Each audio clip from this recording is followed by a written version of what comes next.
haven of memories. Every touch, every moment is like a thorned rose.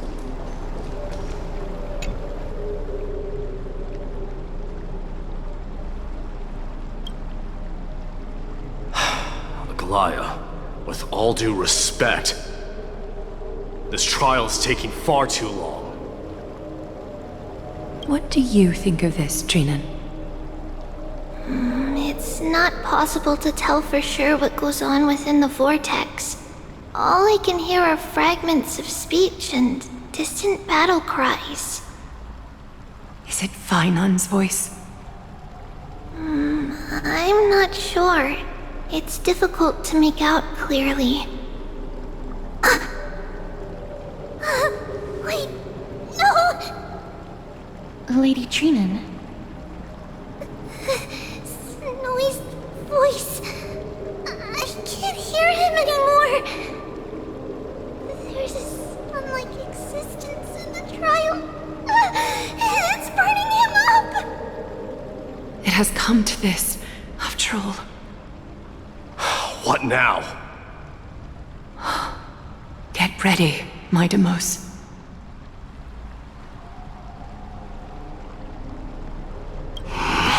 Time for Plan B. As I promised you, Aglaya, I will intervene in the trial this time to bring your deliverer out to safety. But that's as far as I will go. Of course. I know this is not the time to demand any more from you. Discerning. All right then. To be as prepared as I can, I hope that the two Outlander warriors can also join me. That might not be a good idea. The core flame trial is many times more complicated than a standard ritual. Even the slightest misjudgment, misstep, or hiccup could result in grave consequences. Our two distinguished guests are not obliged to risk their lives for the flame chase journey. Let me join you instead, Lord Mighty.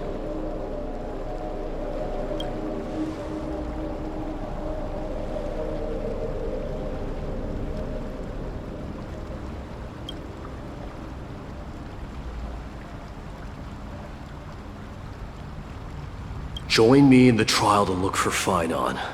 And when we do, Aglaya's golden thread will guide us back out. Assuming we survive Nikador's wrath.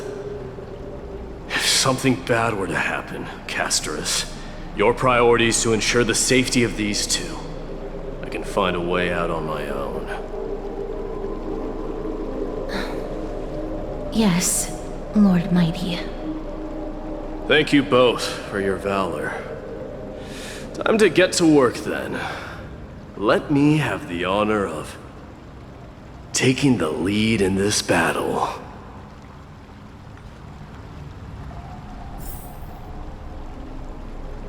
May that warrior be safe from harm.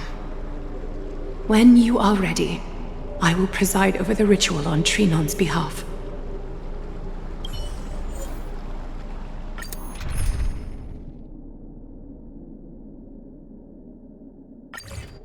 Our reinforcements from beyond the sky, warriors of high esteem. Please close your eyes and hold your breath. They once kept the fate of this world, and many other challengers safe from the devastating rage of Strife. They now seek to venture deep into the trial of divinity and prove their will to destroy our enemies, as foretold by the prophecy. When the hammer of Strife strikes the anvil of the warrior, the heat and impact will leave behind scars, and between them, a demigod shall rise. Very well. Come forth then. Souls foreign to this realm, and warriors in the making. Follow me into the mist and flames, and come face to face with the greatest fear in the depths of a warrior's heart. And with thy strength, banish the darkness and usher in sunlight. Let all lost souls find courage on a long journey back home.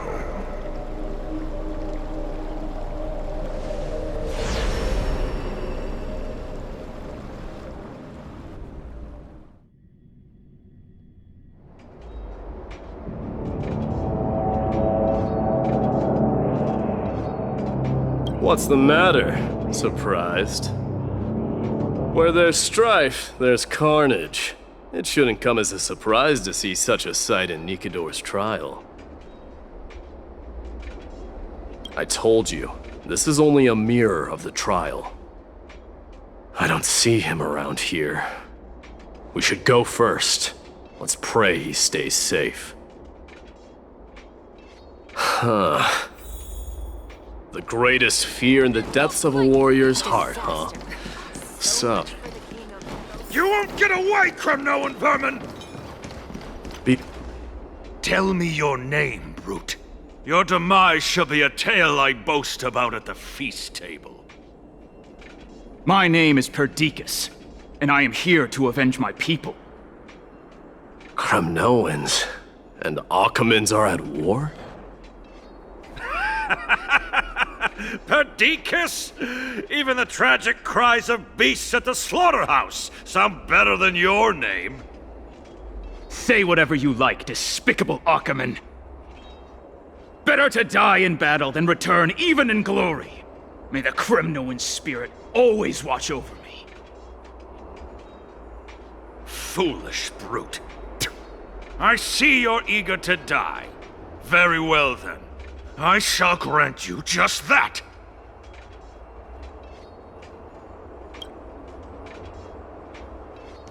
You are... Oh.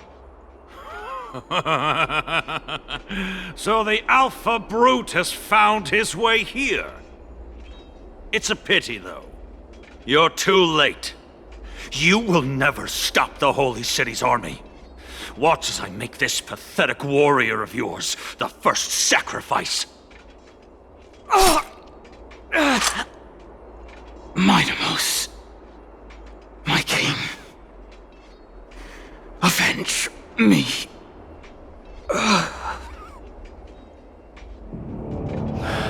Is this?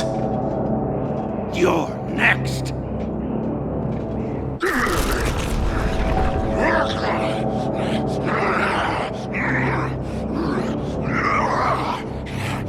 Face your death, coward! This insatiable bloodlust is a product of Nikador's wrath. Receive divinity. Existence is unity. Miracles. The dead return! Forever triumphant! Victory is inevitable! The fearless knows not fear. Too close.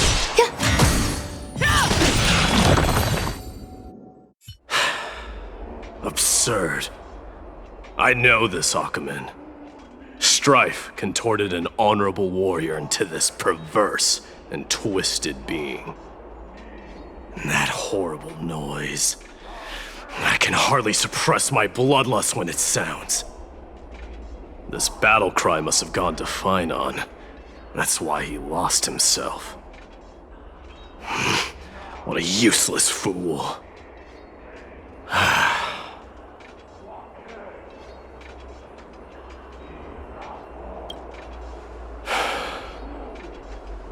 It's nothing.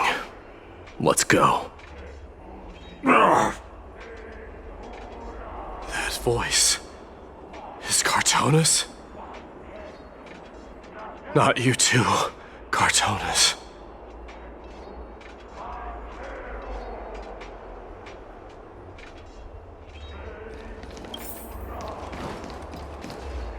Mighty Mos you are. Destroyed all the wicked king. Here to take my life, finally?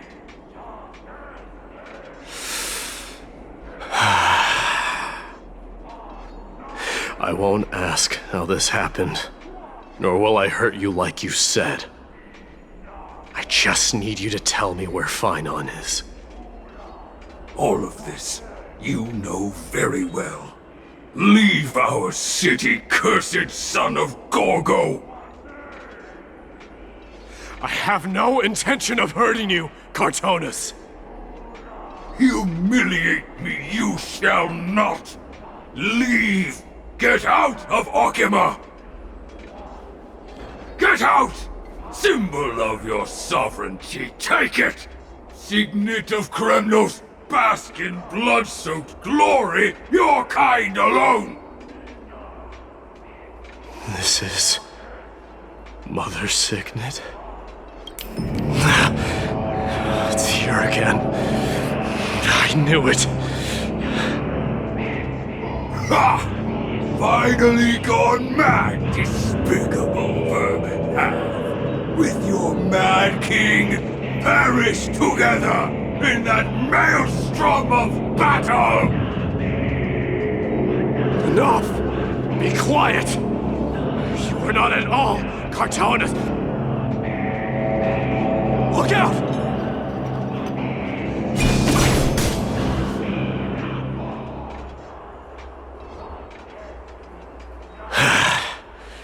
Nice move.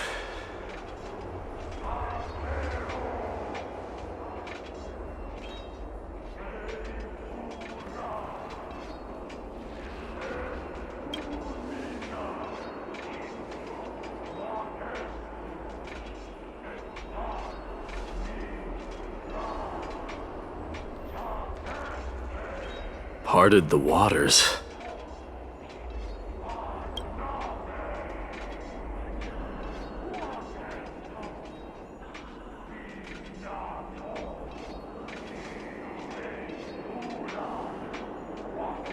So, you are Don Hung.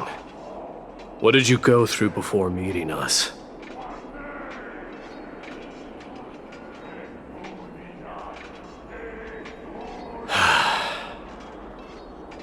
You mean you saw your past too? The trial of Strife is a vicious one, all right. This might not be a single person's trial, but an arena for every challenger to engage their own delusions in a bloody battle. I saw someone from my past a while ago. Someone Finon has never met.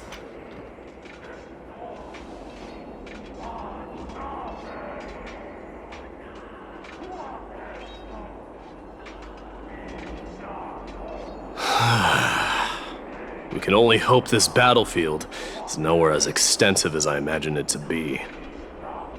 Let's first follow the sounds of battle to their source. The battle cries seem to be getting a lot louder.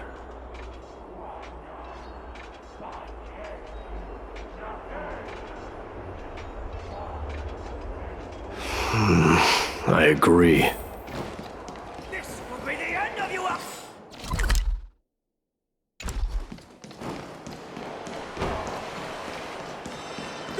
Your friends in hell! Cursed. Just as I thought. This is where the battle cries were coming from. The true entrance to Nikador's trial.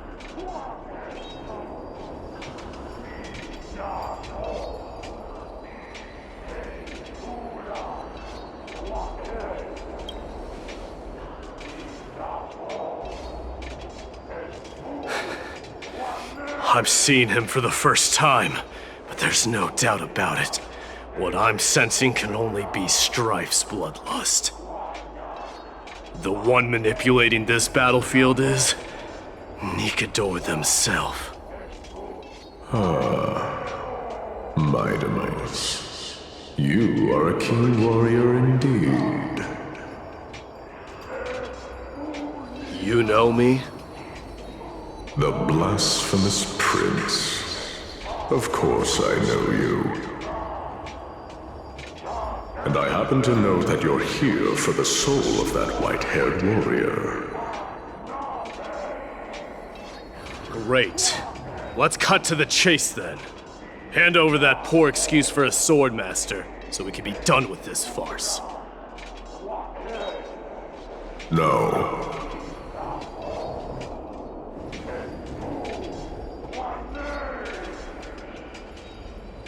I applaud your courage and strength for coming this far, but you have chosen to besmirch the dignity of one who has fallen, and I cannot turn a blind eye to that.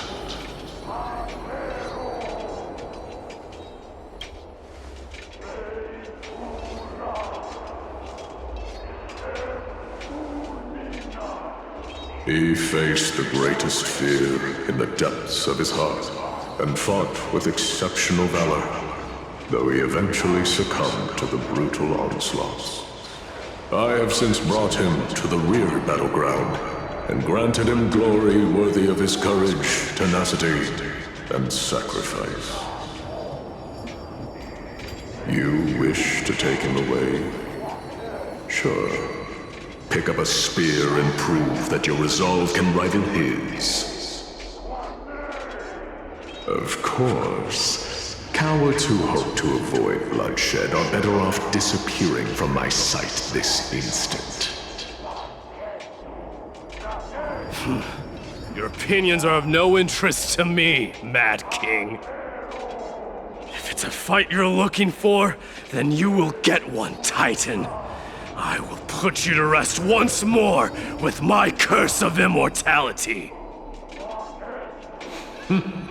Commendable. Your noble mother displayed the same spirit with a spear in her hands. Don't you dare speak of her. Why not? She challenged the former Kremnos king to a duel, even knowing that it was a deadly trap, all to protect your dignity. Are you suggesting her efforts were for naught?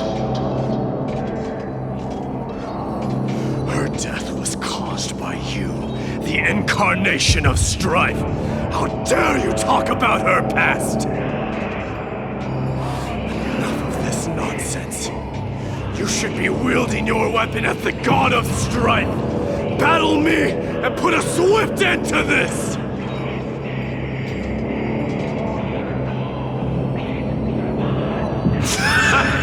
Your hatred is as clear as day, my Nemesis. My words must have struck you deeply. But thanks to that, I have also come to realize.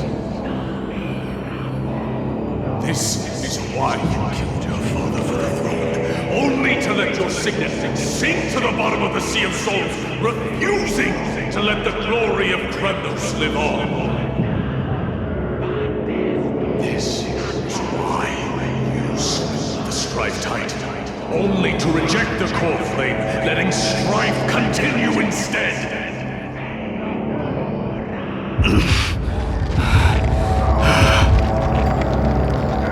Child abandoned by fate, show me what you are capable of. Show me if you have the power to put out the flames of your very own destiny.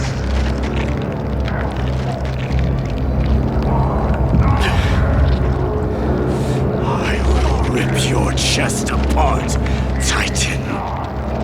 In the same way I ripped apart that former king. I see you wish to repeat these. Come at me then. Ignite the flames of your fears and step onto the battlefield. Take this fierce battle to the boundaries of strife and consume me, or lose yourself in the fight and watch your defeated corpse burn to ash. But remember this. The son of Gorgo will be crowned in blood.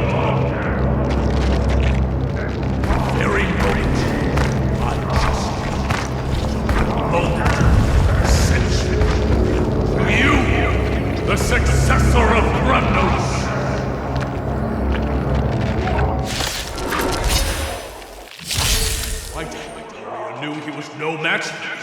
Yet he chose to fight till his very last breath. What about you, Mightimos? Can your murderous intent match up to what fate has in store for you? Prove to me that you are worthy of this power! More kings of Kremnos! This is the power you desire? Through my blood! Too close. Forever. Triumph! Victory is inevitable! Burn it all!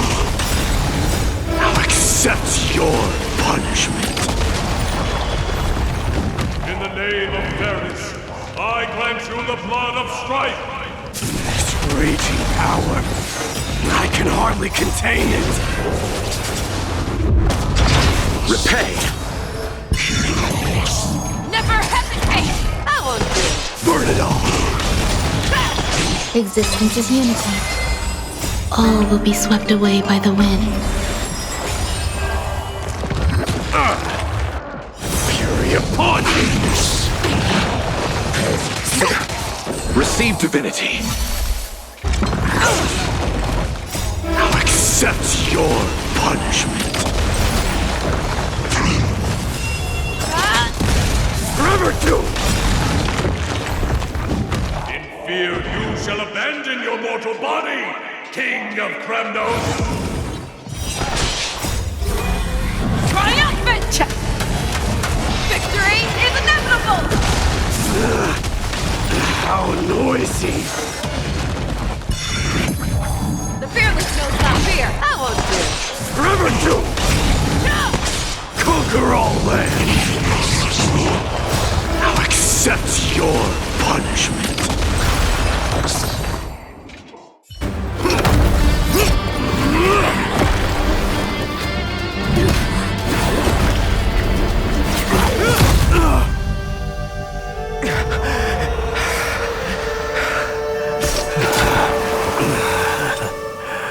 Found you.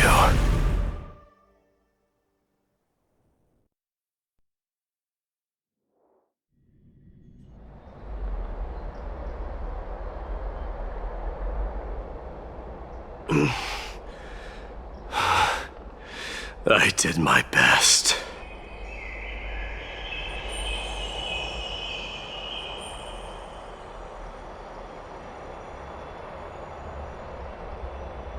There's no need to worry. His soul is in a stable condition.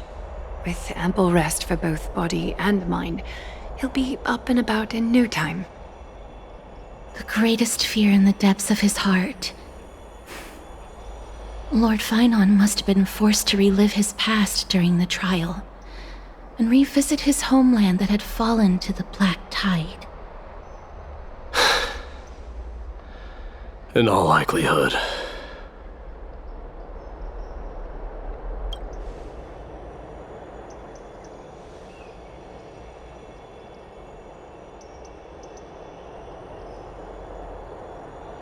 It is one of the culprits that drives the people of Anvorius to madness.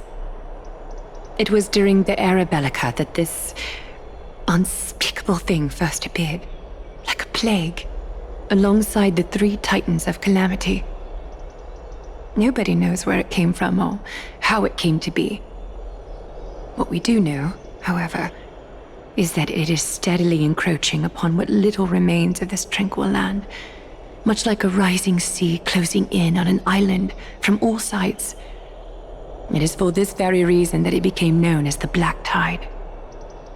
Those who succumb to it lose their reason and humanity, becoming vicious, mindless monsters. Mortals are not the only ones susceptible to its influence. Even gods and titans cannot escape from it. According to Nias, Nikador, though one of the embodiments of calamity, also bears the responsibility of fending off the Black Tide. Perhaps that is also why Lord Finon threw himself into the trial of Strife so readily. But now, we must look for alternative means of igniting the flames of Strife. So, Aglaya, what should we do now? You know very well the decision doesn't lie with me. As the successor to Krymnos, Mighty, you know better than anyone that if it was simply about emerging triumphant on the battlefield of Strife, you and your people could manage it with ease. But ultimately, the heavy burden of divinity can only be borne by one. It is foolhardiness and indecision, not the unclaimed seed of divinity, that pushes this world into the deathly fog.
Don't worry, Dee.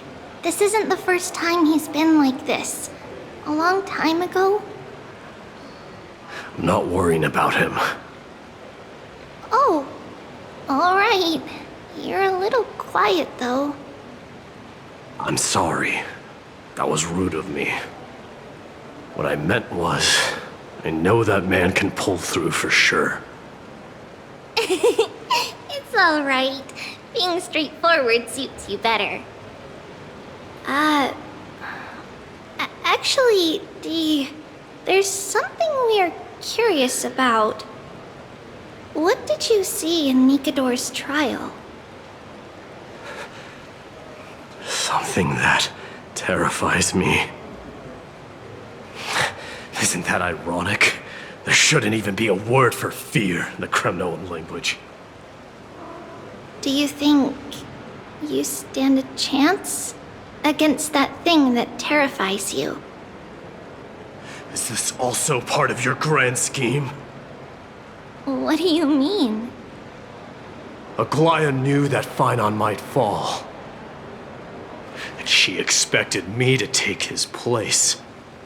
That was the plan all along, wasn't it? Yes. Looks like you know everything. I have no intention of condemning you for it. The Flame Chase journey is not a game, and I have long understood this. The downfall of Strife, and the ever-growing threat that the Black Tide poses. If Circes and Ornyx are also impacted, ramifications will be dire. They are the only two Titans who are still lucid and willing to coexist with humanity. Regrettably, I do not hold the key to completing the trial. If I wish to conquer that fear, I need the assistance of my fellow Kremnoans. Give me some time to speak with my people. It won't take long, I promise. I see. There is strength in numbers, but you must know that the trial to become a demigod is ultimately meant for only one individual. Your people, they have been eagerly awaiting a new king all this time, haven't they? If you take on the divine role, they will have no reservations about following your lead. After all, you're the hero of Castrum Kremnos. I once was. But Lady Trebios, therein lies my deepest fear. We'll talk again later. I'll be back. Dee? Regardless of what happens, we will always be there for you.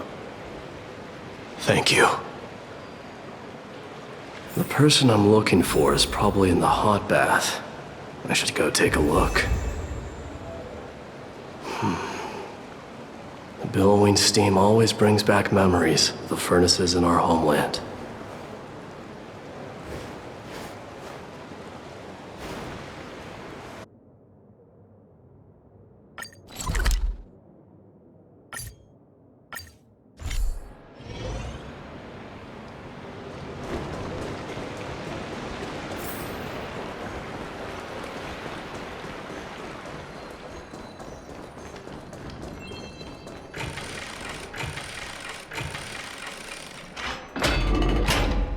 Children left unattended by their parents? That's not safe. You shouldn't run around in here, kids. Hey, it's the Crown Prince! Are you also here for a bath? I want to hear stories about princes on the battlefield.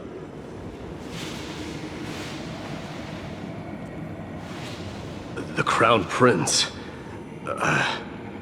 Are you Kremnoans? Yeah, we are! The grown-ups said we used to live next to the arena. Well, next to the parts next to it anyway.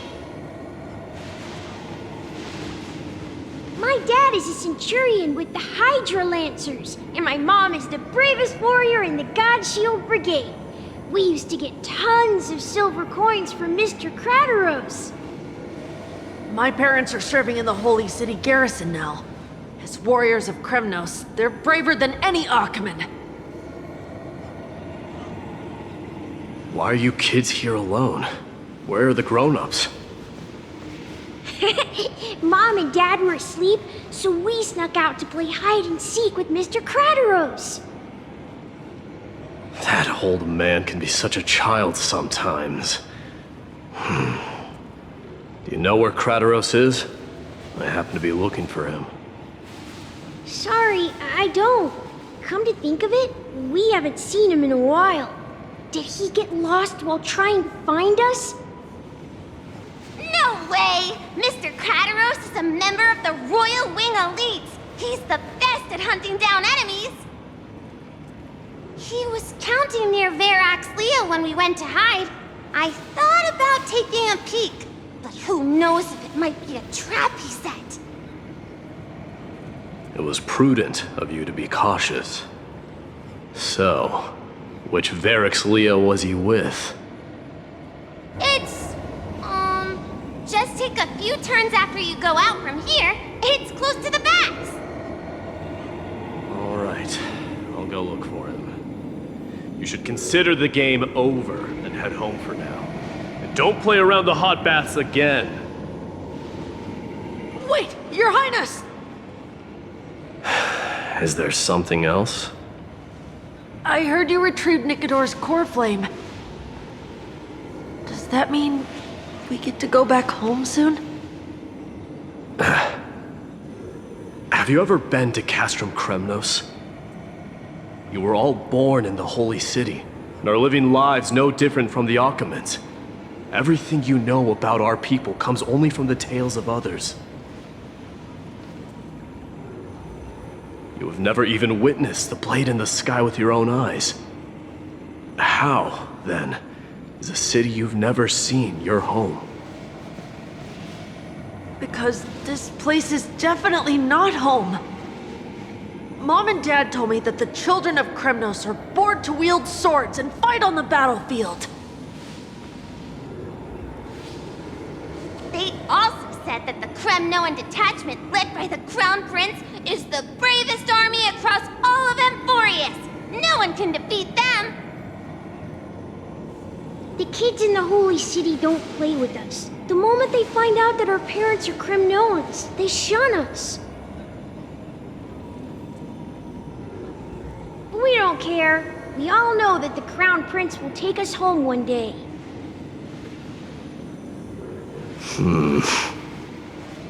That time has not yet arrived. But, young men of Kremnos, heed my command. Return to your parents at once. From here on, you are to dedicate yourselves to rigorous training and a healthy diet. You must not neglect these two aspects if you are to become a brave warrior of Kremnos. Only by following this path can you be deemed worthy of returning home. Yes, Your Highness! The future of Kremnos. I should find Krateros.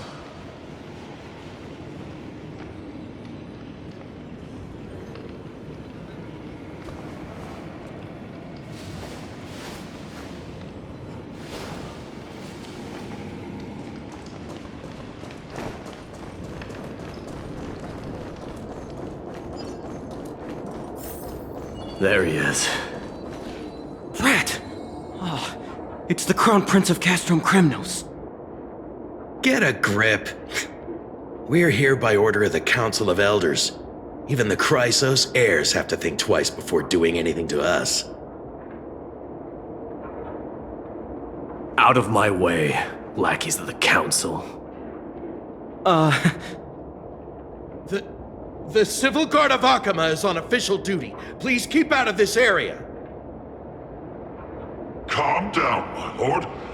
Play nice. Don't make me repeat myself. I'll allow you to pass this time, but just this once. So, you think yourself knowledgeable? Then here is a question for you. Do you know how Chrysius Leo in Castrum Kremnos came to be mounted on the wall? I don't know, my lord. How did it come to be? Let me enlighten you. A long time ago, the founder of Castrum Kremnos led a group of warriors to hunt down a lion on the outskirts of the city of Tritos. That vicious beast had been a menace for years, and the bones in its den were stacked even higher than the peaks around Akama. But do you know what happened? Nary a moment had passed after the beast's head peeked out of its den, when the Kremnoan warriors surged forward and brought it down within the blink of an eye, shattering its knees with a single strike. And then... Why are you red-faced already? We haven't even gotten to the best part yet. It's your storytelling, my lord. You're weaving such a captivating tale that it got my blood pumping. Please, go on. Well, if it isn't Lord Mighty. It's been a while. Oh, what in Akama is happening? To what do I owe the pleasure, son of Gorgo? Kratos. My esteemed teacher. Let's talk somewhere else, Mighty Mos. I'm tired of speaking with this silly lion. What about the Council's informants? Those two hyenas are nothing but scavengers of rotten meat. They couldn't bite even if they tried. They can follow us if they want to. Let's go.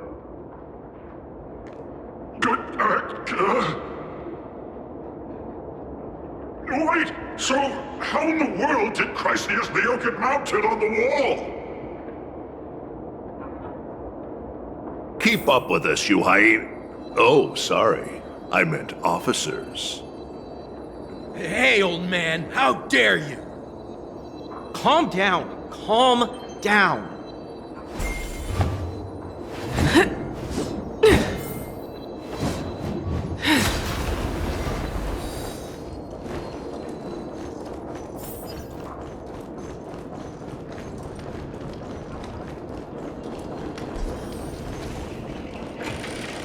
Don't fall behind now. Unless you want to upset our friends here. Don't you dare try any tricks with us. We're almost there.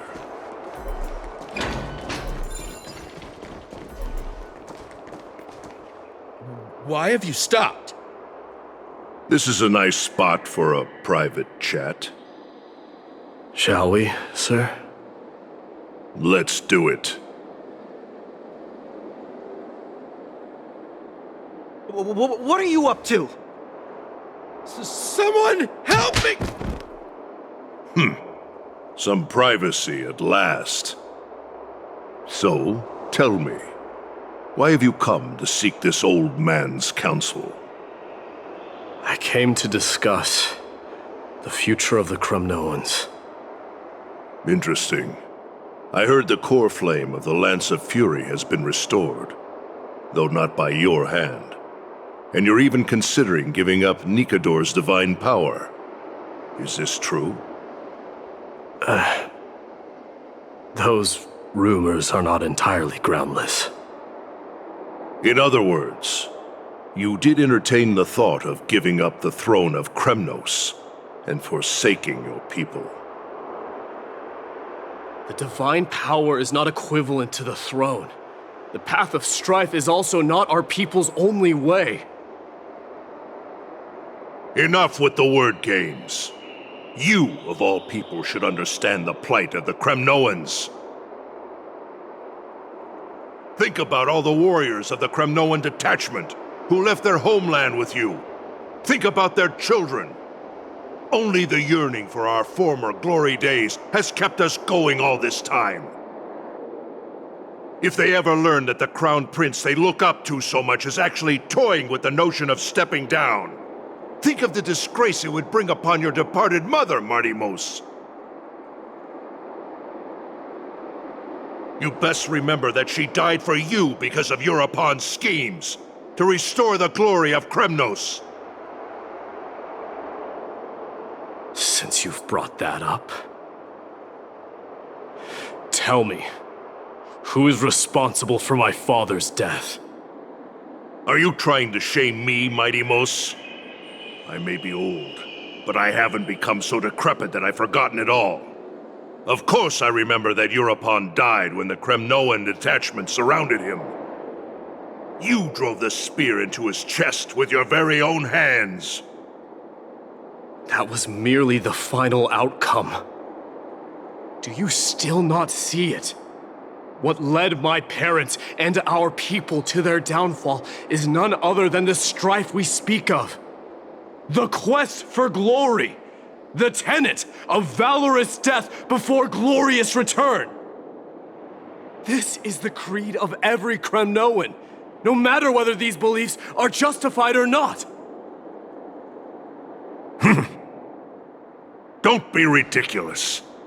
The only thing that could slay a king is a spear. Even an infant knows that much. I swore to your mother that I would guard your crown with my life. I never foresaw that the son of Gorgo himself would be the first to turn his back on the Kremnoan spirit. Gorgo. Your mother bore that name. The name of the great founder of Castrum Kremnos. And she upheld that name with honor. If you choose to turn your back on her legacy, like a wretched deserter, do not fault me for withholding my loyalty, Mighty Mos. I came to discuss the future of our people with you. But it appears this is not the right time yet. Go, Mighty. Ha! That's what those Chrysos heirs call you, isn't it? Go down the path you have deemed correct. Deep down, you have always been one to do as you please. And I am well aware that no one can deter you once you've made up your mind.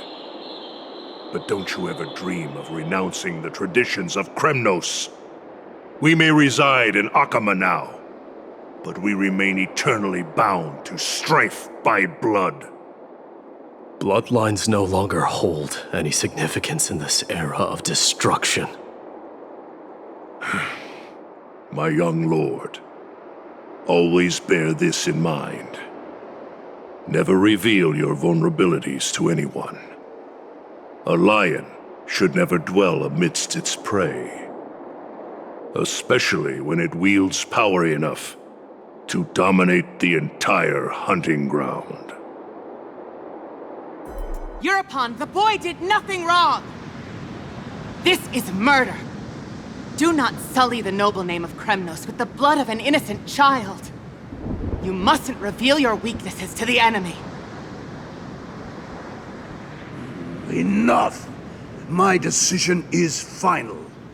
We must use this child's life to preserve the soul of the great Nikador. We must save Castrum Kremnos. Don't be absurd! Those tiny hands lack the strength to even lift a spear. Do you truly believe him a threat to Castrum Kremnos? You'll be ending the bloodline of Kremnos if you do this. Our millennia-old glory will become nothing more than a joke! Have you forgotten that we Kremnoans place no value in bloodlines? It is through pure bloodshed and slaughter that the kings of Kremnos have ascended to the throne.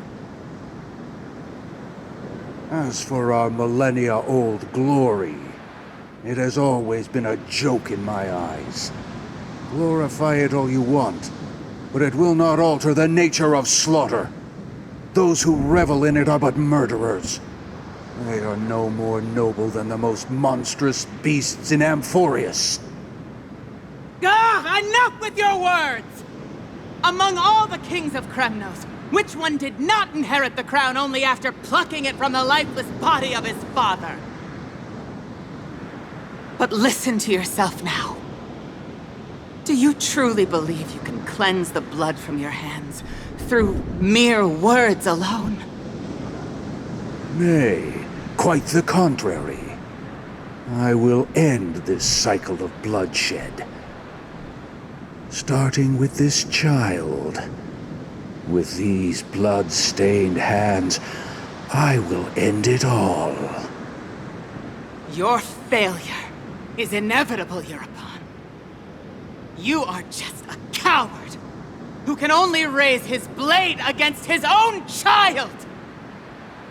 A beast that murders his own kin. Royal Wing Elites and Ephors of Kremnos! You cannot sit idly by and watch this atrocity unfold! If you consider yourselves the honorable sons and daughters of Gorgo, then take up your spears and join me in putting an end to this bloody charade! Does anyone else have any objections? If so, come forward with your spear and prove your mettle. Understood. 5, 4, 3. No one dare stand by my side. Cowards! Has that crown stripped you of your courage? 2.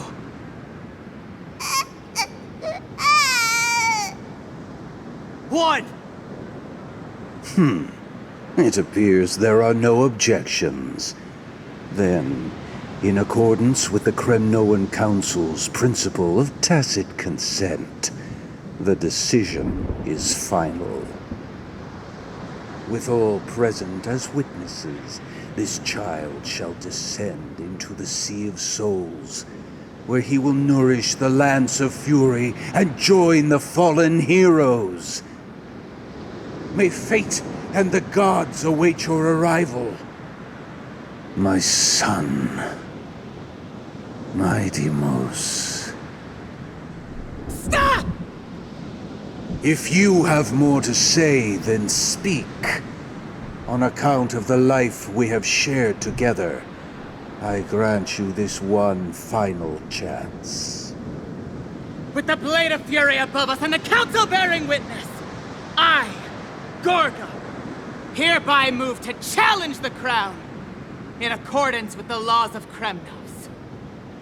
O unworthy king, in the name of the Council of Elders, I demand that you duel me! Very well. We shall see who the Kremnoan blade strikes down. My Deimos, my son. They all tell me to forget. But how could I ever? The son of Gorgo will be crowned in blood.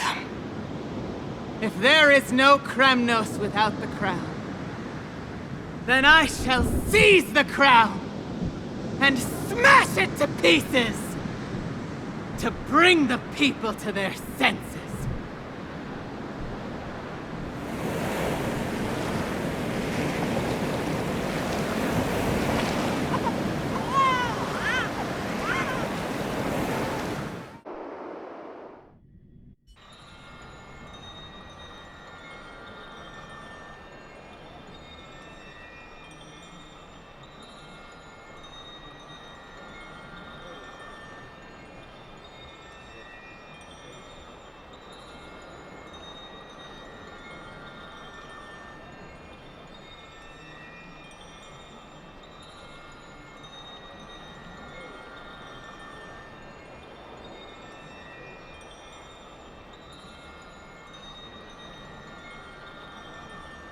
Miss, you're awake.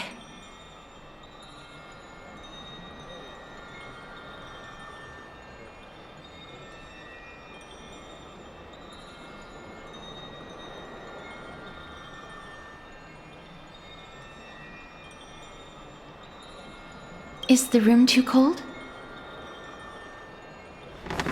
I apologize for arriving uninvited. I saw that you were still asleep, so I took the liberty of waiting nearby. I bring a message from Lady Aglaya. She has prepared a gift for you and Dan Hong, and wishes to present it to you in person.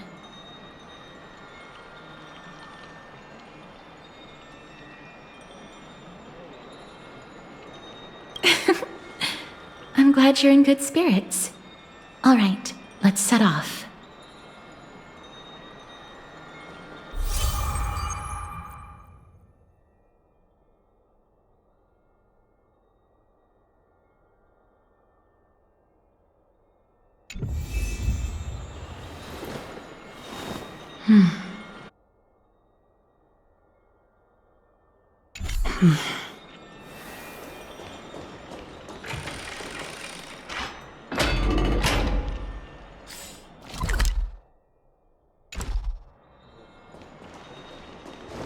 streets are bustling. Now that Nikador has fallen, the soldiers in the city can finally catch a break. I don't know how long I'll be able to live like this.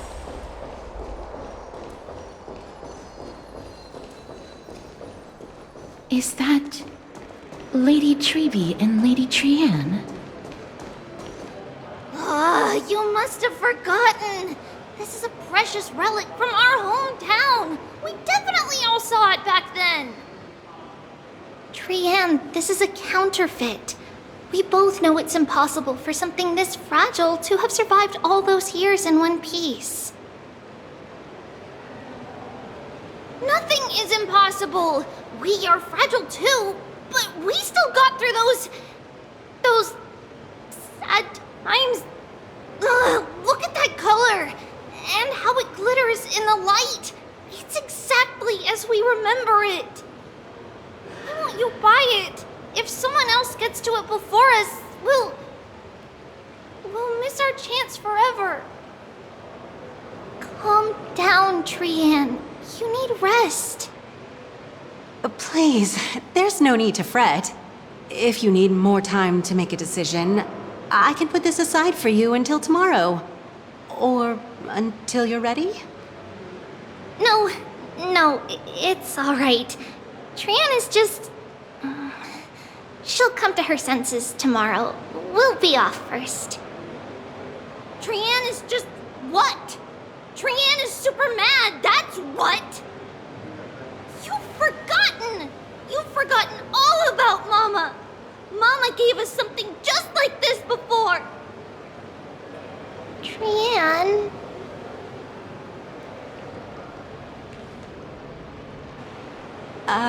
See you tomorrow? I hope you two patch things up soon. See you tomorrow. May the winds of fortune bless you.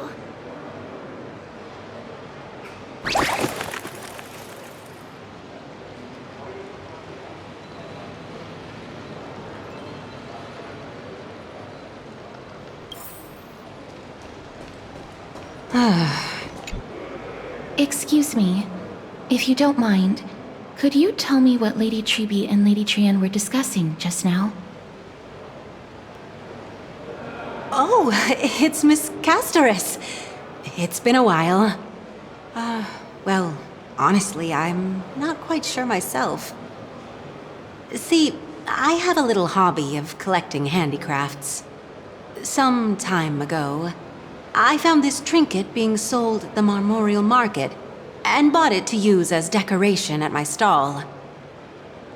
When Lady Treby and Lady Trianne walked by earlier, Lady Trianne happened to catch sight of it and promptly insisted that it was a precious memento from her hometown. But Lady Treby believed it to be a counterfeit. She said it couldn't possibly be from Yanisopolis. The likelihood of such fragile glassware surviving the Chrysos War is simply too low. For some reason, Lady Trianne became awfully upset after hearing that. I see. Madam, would you mind selling this trinket to me? Certainly. It's just... if it truly is a relic from Yanisopolis, it could be worth a small fortune. Miss Castorus, I'm running a business here after all, so... I understand. Feel free to name your price.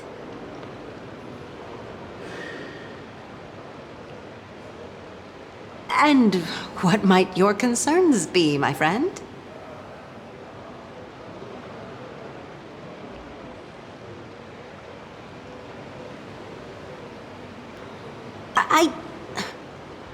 Fine.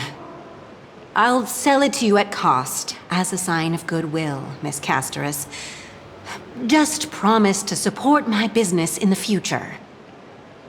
Much appreciated. Thanks for helping me out.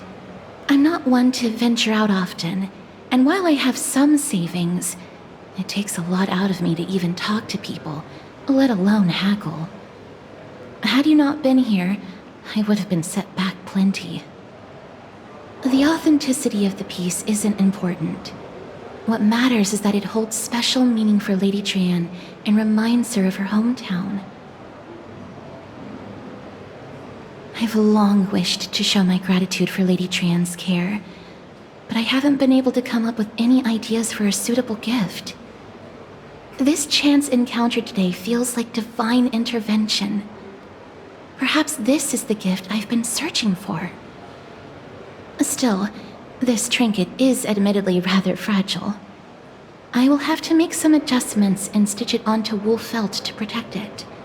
That way, no matter how much Lady Trianne runs around, it won't break easily. Alright, back to business after that little detour. Let's keep moving. Don't stray far now. We've already kept Lady Aglaia waiting long enough.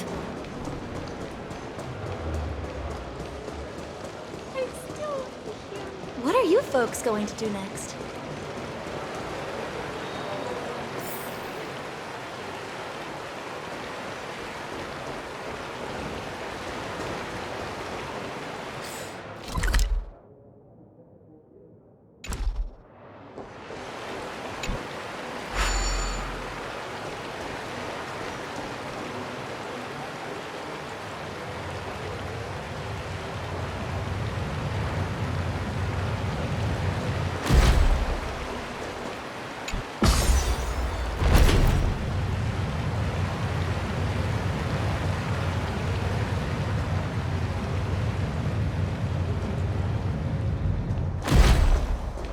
It seems your friend arrived before us.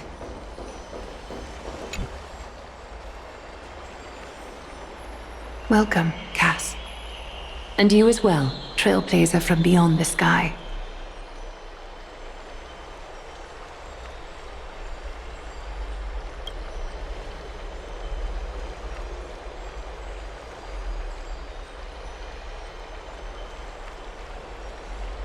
For all that has happened, it was never our intention to drag you two into the battle against Nikador and jeopardize your safety. To express our gratitude for your kind trailblazing endeavors, we would like to present you with the highest honor of Akima. This is the dew of divine blood, brewed from crops nourished by the blood of the Titans. It is said that only 12 bottles existed. The last 3 bottles are now being kept in the treasure vault of Akima. Back in the days of prosperity, cities fortunate enough to acquire it regarded it as one of the greatest treasures ever. Unsealing it during a ceremony held in honor of 2 cities' diplomatic ties was the highest form of respect one could show the other. And now, in keeping with tradition, Akima dedicates this drink to our esteemed guests from beyond the sky, in appreciation of what you have done for us.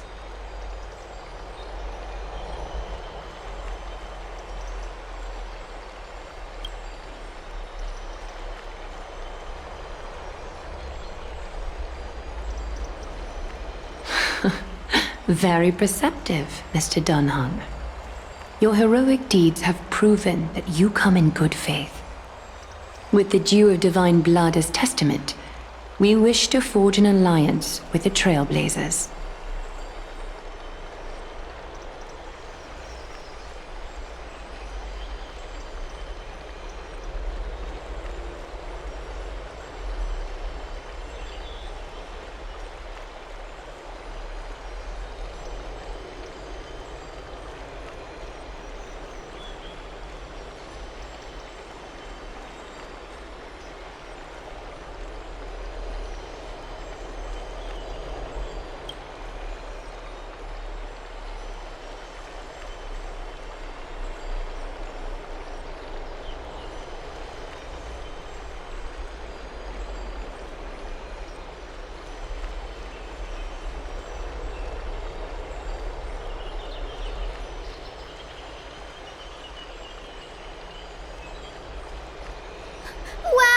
Gray and Danny have sharp eyes indeed.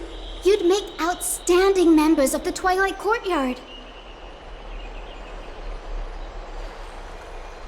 No need to worry, by the way. I can tell from Lady Aglaya's tone of voice and micro-expressions that she's being genuine.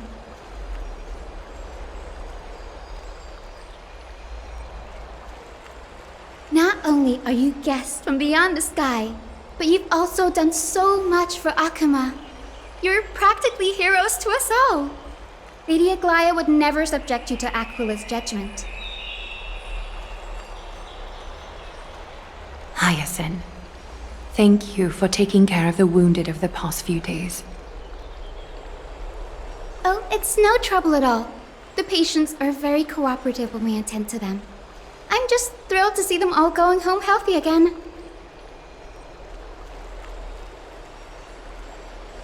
Oh, it's Cassie! Oh, I've missed you.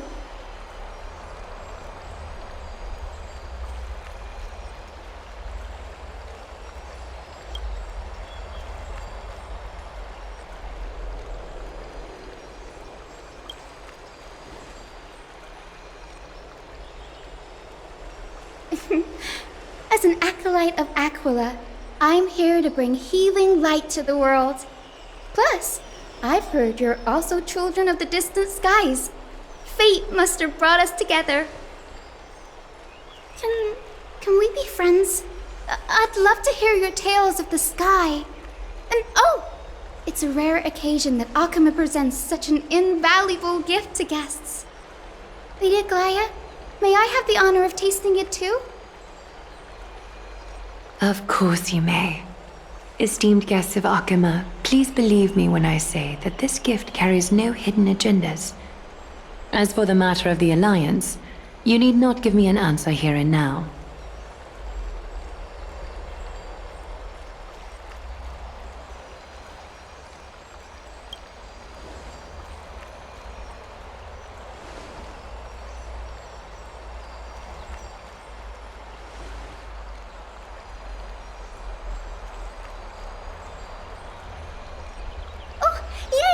Then I'll get started on my questionnaire.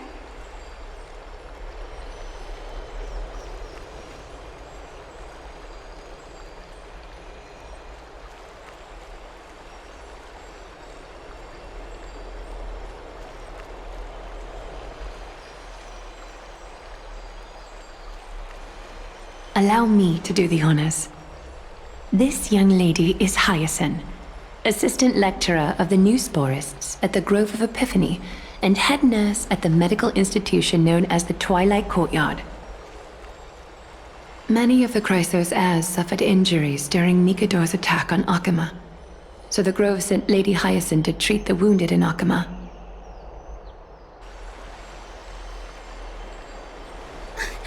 But what I'm really good at is helping people sort out what ails their mind and spirit. If you're ever feeling troubled, come find me. A little sunbathing in the courtyard will chase all your worries away.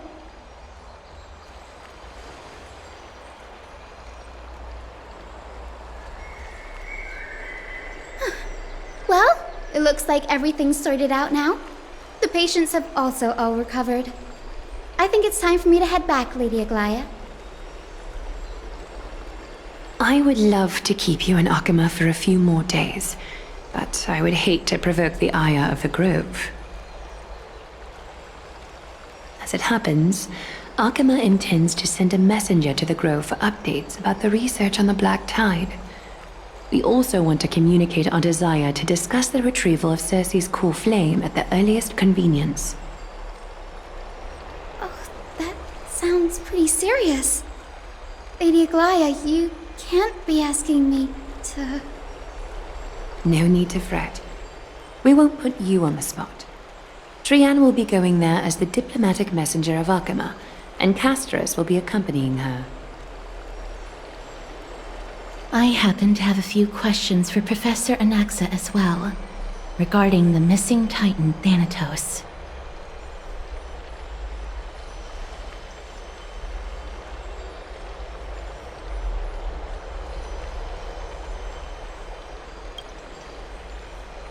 If you're not keen on just sitting around, Miss Trailblazer, why not go with him?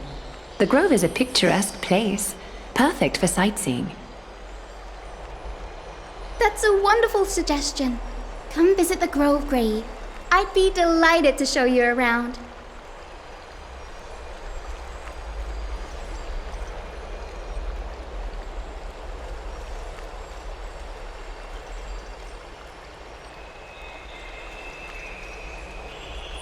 In that case, do bring this spindle along with you.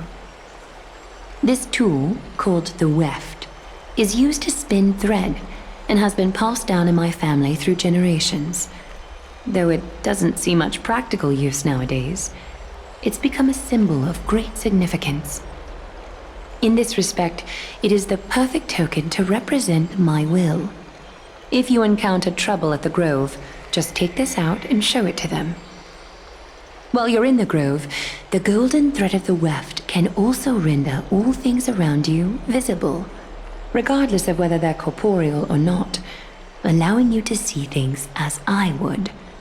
Castrus knows this too. Make good use of it. Trian is already waiting for you at the outskirts of Okima, so I won't keep you any longer. May your journey be smooth.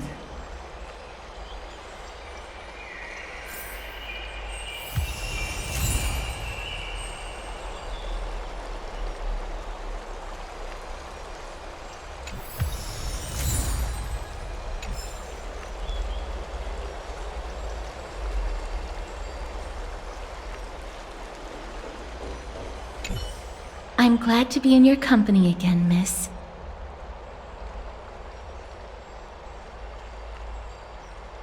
Oh, I came here with a colleague from the Twilight Courtyard. I've asked her to pack her luggage in advance, so she's already waiting for us by the city gates. Let's go meet up with her.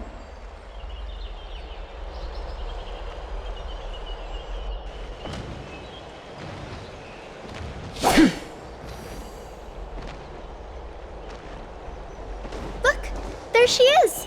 And Lady Trian. But... did something happen, Clementine? Oh, that's a serious injury. Miss Hyacinth, this man was discovered by Trian!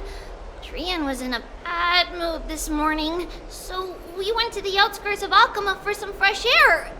But then we found him collapsed on the roadside. Trian knows the city has good doctors, so Trian brought our new friend into the city to look for a doctor. I was waiting here for Miss Hyacinth when I bumped into Lady Trian. But by then, this man was already in critical condition, so I had to perform some emergency treatment first. These wounds, they're caused by the black tide. This is bad. Clementine, prepare a ward for this man at once. I'll treat him myself. It's a miracle he's still alive, considering how badly the black tide injured him. Gray, Cassie, and Trian, would you mind making your way to the Grove first?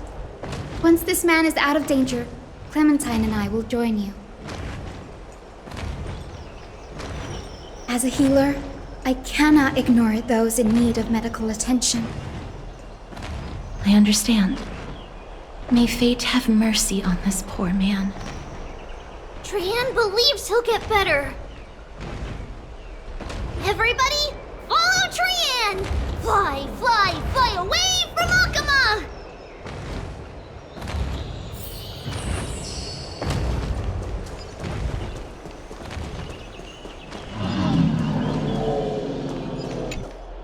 Down this road we go, to the skies we fly, leaving Okima behind! Little Cass, little Gray, are you ready?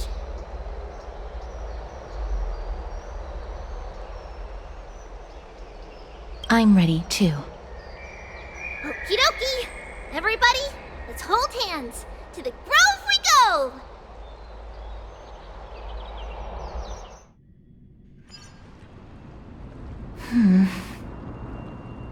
It's harder than I thought to sew gemstones onto wool felt. Cass, memmy, memmy, mem.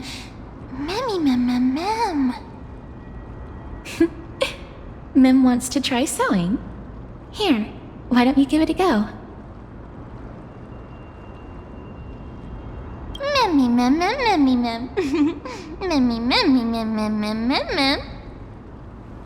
It's hard not to like Mem when they're so adorable. Oh, this is amazing. It seems as if their voice has become more intelligible after the battle with Nikador. After spending the last few days together, I feel like I'm gradually gaining the ability to understand what they're saying. Even if it's just a little.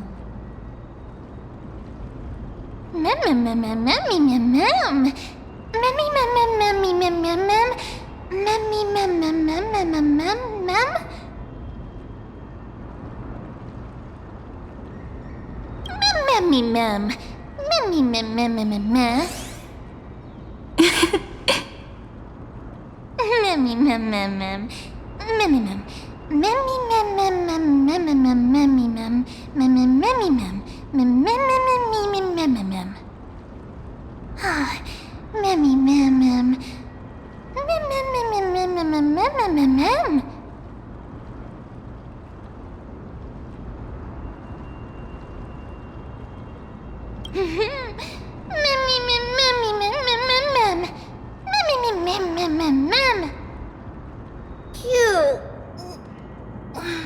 Is everybody awake?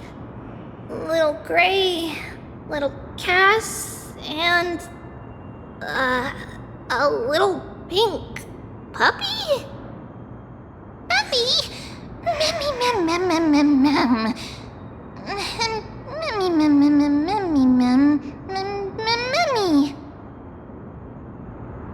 It's already action hour. Lady Trienne, I hope you're well rested. You were talking in your sleep. Did you dream of many things? Sleep talking? What did Trienne say? Something like, Mommy, doll with sword, let's fight together. We'll be brave. Ugh, it's so embarrassing. Please don't make fun of Trienne. Of course not. Wasn't Lady Trienne's mother also the Holy Maiden of Yanisopolis? Uh-huh. Mama was the strongest Holy Maiden in all of our history. She also gave us the prophecy of deliverance. And she had red hair that looked like a cute red mushroom. But Trienne can't remember what Mama looked like anymore. Not even in the dream just now.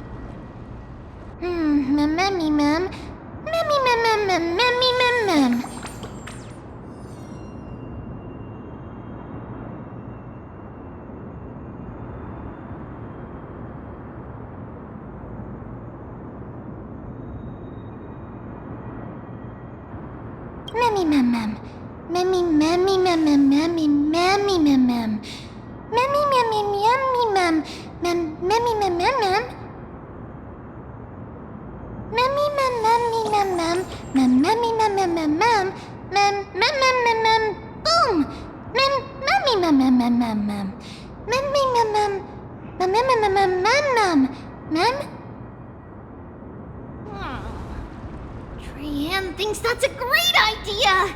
Can the pink puppy help Trienne out?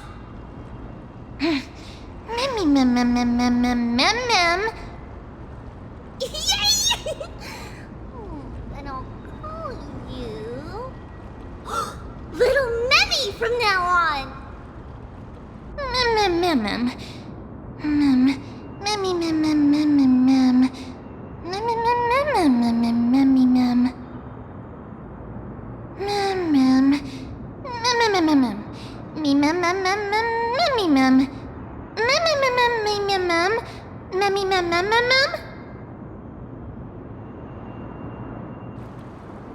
Okie dokie! Trienne remembers that we need to help Aggie ask the big tree whether Circes would be willing to visit Akama. If we follow this woven trail and keep going upward, we'll reach the grove in no time!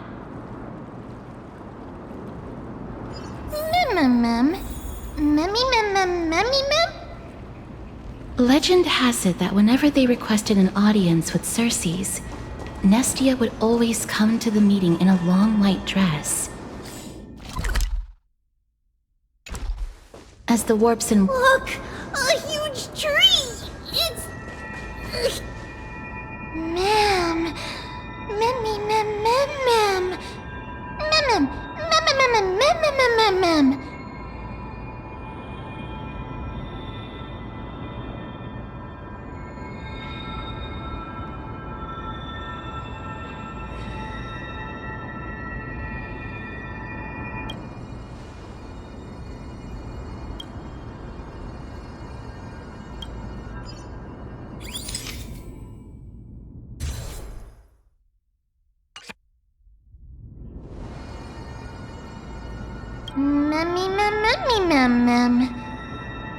It's the Bough of Rift, the divine body of Circes. Flora began to grow where they planted their roots, and this flatland basin upon which we stand gradually became a large, verdant forest. A long time ago, Thelesis, the first scholar, led the masses to build a garden and courtyard in the forest, naming the site the Grove of Epiphany. There, people sought mental clarity, knowledge, and enlightenment. Trianne knows this. Everybody says that was how this big academy came to be.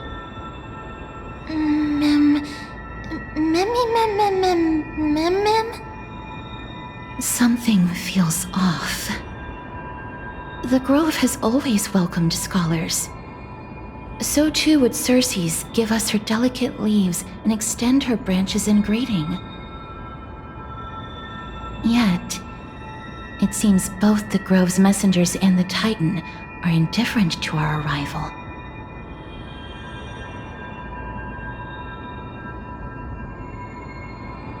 That doesn't seem likely. Miss Hyacinth didn't mention anything about it. Maybe everybody's still asleep because classes haven't started yet. They don't want to be disturbed, so they shut the entrance.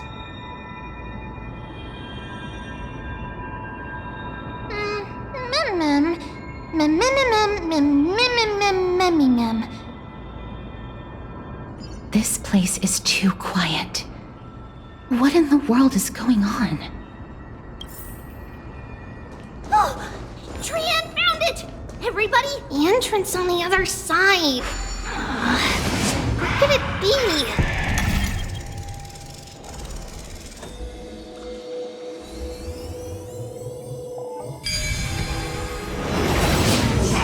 Humphreys' eyes are so sharp!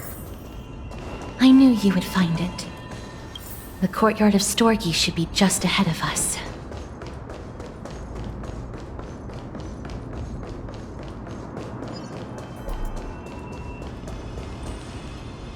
As I expected, something's not right here.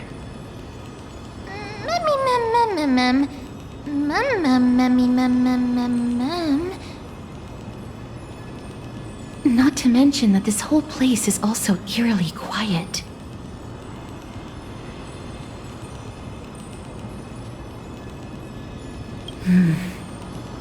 That's possible. Hello? Is anyone there? Huh, no one's here.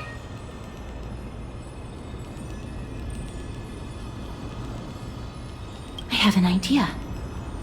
Lady Trianne, could you lend me that golden spindle? Do you remember?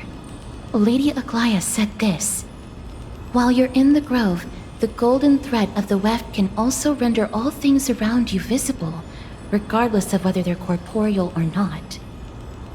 This is achievable because the grove is not only where the roots of Circes are, but also where the chrysalis of gold manifests.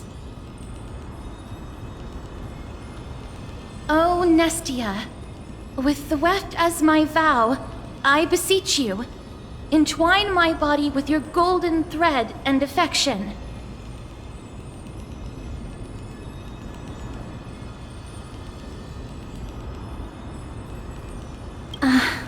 sorry. I had to recite that chant so that the golden thread would resonate with the Titan's presence within the ley lines. If I'm not mistaken, we should be able to draw power out of this butterfly exuvia with the golden thread.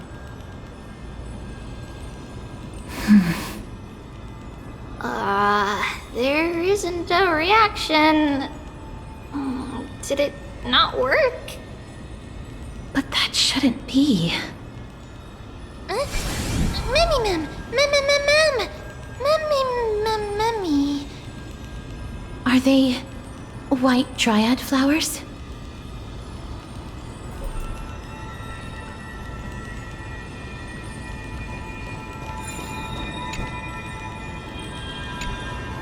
Mem.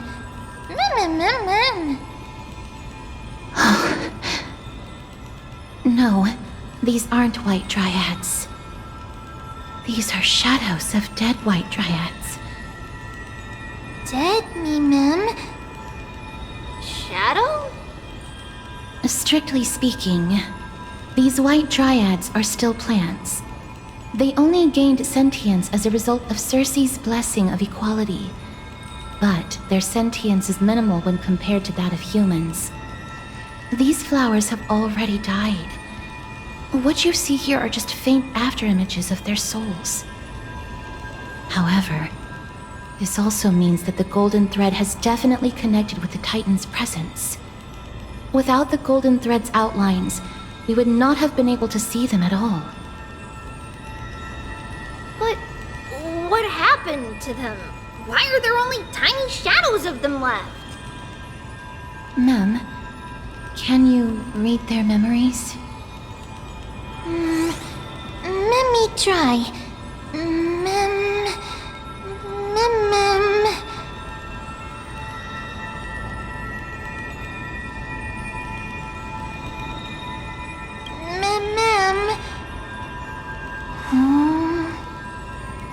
Black cloak. Mem. Sword. Toward the great tree. Mem.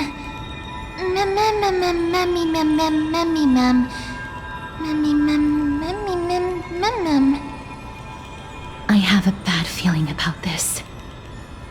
The deathly fog of Thanatos is fast approaching. Oh! Trianne will be on high alert!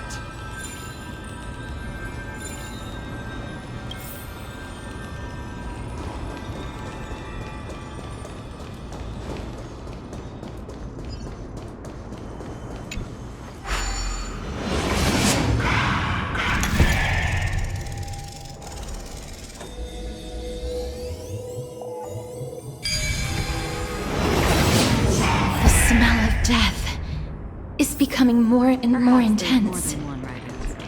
There, on this... This looks really scary. Mem.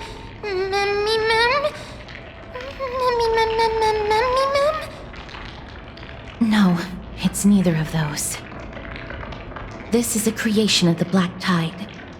Such creatures are formed when living beings are corrupted and turned into deformed hollow husks of their former selves. Everybody, stay alert.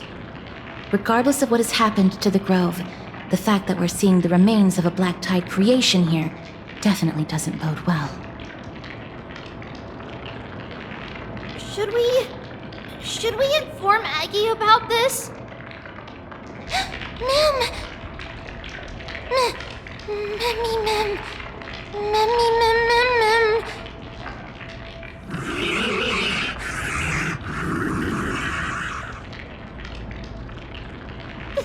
The monster is alive!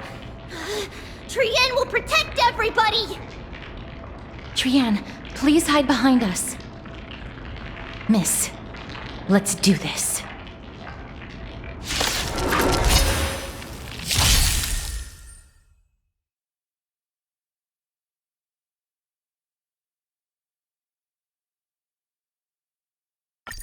As expected, the words black, sword, and cloak. They're talking about the Black Tide. Again? Receive divinity. The dead return! Forever triumphant! Victory is inevitable! Never hesitate! Too close. Union gets stronger. I weep for the departed. It too shall fall. You defeated it! Little Gray, little Kaz, you're so strong!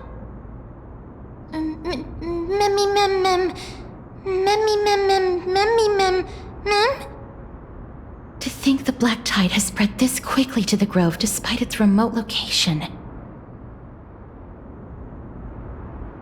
I'm afraid a world where Strife has fallen is far more dangerous than we ever imagined. Oh no! Does this mean that Akama is also in danger? Looking at this mess, it seems the scholars at least succeeded in fending off the first wave of attacks. But at what price?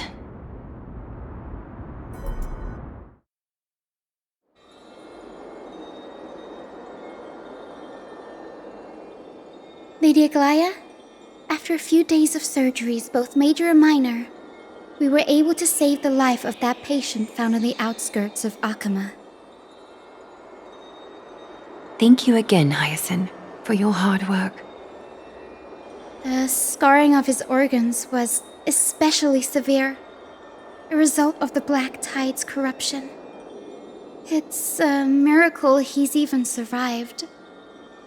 I can't say for sure when he'll regain consciousness. Don't stress yourself out over this. You've already done everything in your power to save him. There's no need to hurry to the Grove either. You deserve a good rest now. Tribi, I have some things to tell you as well. There's something strange about where that patient came from. He is not Ackerman. The way the stitches on his clothes are hidden is quite unique. Such craftsmanship is undeniably from the Grove. The Grove? You mean... Now that I think about it, Castrus and the rest should have arrived at the Grove by now. Trianne just got in contact. The Black Tide has invaded the Grove. We haven't detected any survivors, even with the help of the Golden Thread. What should we do, Haggy? The Black Tide is posing an even greater risk to us now. I did not expect the Grove to be the first to be impacted, though. Can they tell where the core flame is right now? We see it. The core flame is still there, but... But what? But they can't say for sure whether the Titan has also been corrupted by the Black Tide. Please let them know that for now, the most pressing task is to identify the core flame and transfer it to a safe place as quickly as possible. We must also search for survivors and find out exactly what happened to the Grove. Oh, and find Anaxa. Unless something went terribly wrong, he should still be alive. They've set off. Please, stay safe, everyone. I pray for their safety too. Aggie, how do you know that Anaxa is still alive? I know that man all too well. If that blasphemous performer knew that he was not long for this world, he would most certainly try to seize the core flame and drag the Titan down with him. Is this a joke as well? No, I'm being serious this time. We're facing threats from both within and without Akima.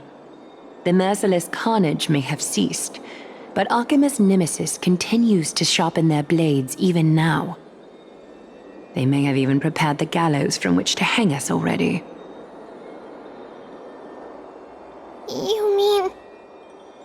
Even if the divine authority of Strife is as yet unclaimed, the Black Tide is advancing more rapidly than I expected. I fear this tragedy is more than a mere natural disaster. Alas, it's too late. The Council will likely take this opportunity to do something... I will try to keep this under wraps for now. But you must also take care and be prepared for anything that may happen. All right. Should I inform Hyacinth about this?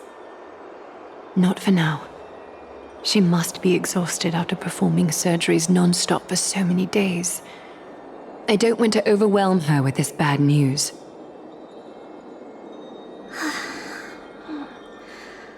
We can only hope that the Grove weathers this crisis with as many survivors as possible. That being said, based on the condition of this patient, Treeby, we should prepare for the worst. It's likely he is the only one who managed to escape from the Grove against all odds.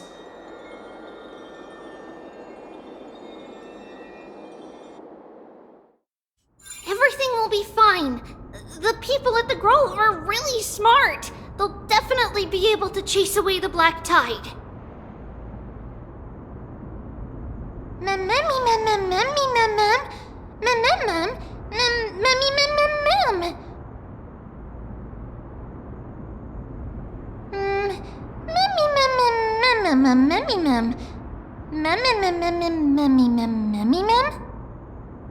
How should I put it?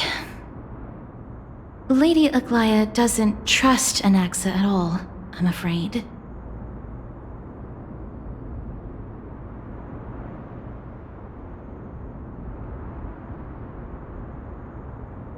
Despite being a chrysosaur, Anaxa resolutely believes that titans and prophecies are a load of nonsense.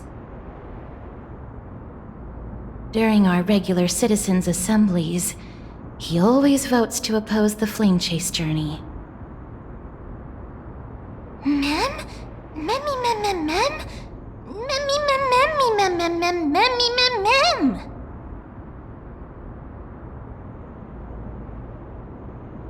Trienne knows the answer to that. Everybody says that Circes, who symbolizes reason, is the most tolerant of novel ideas. Apart from Kefali, they're the Titan who treats us the best.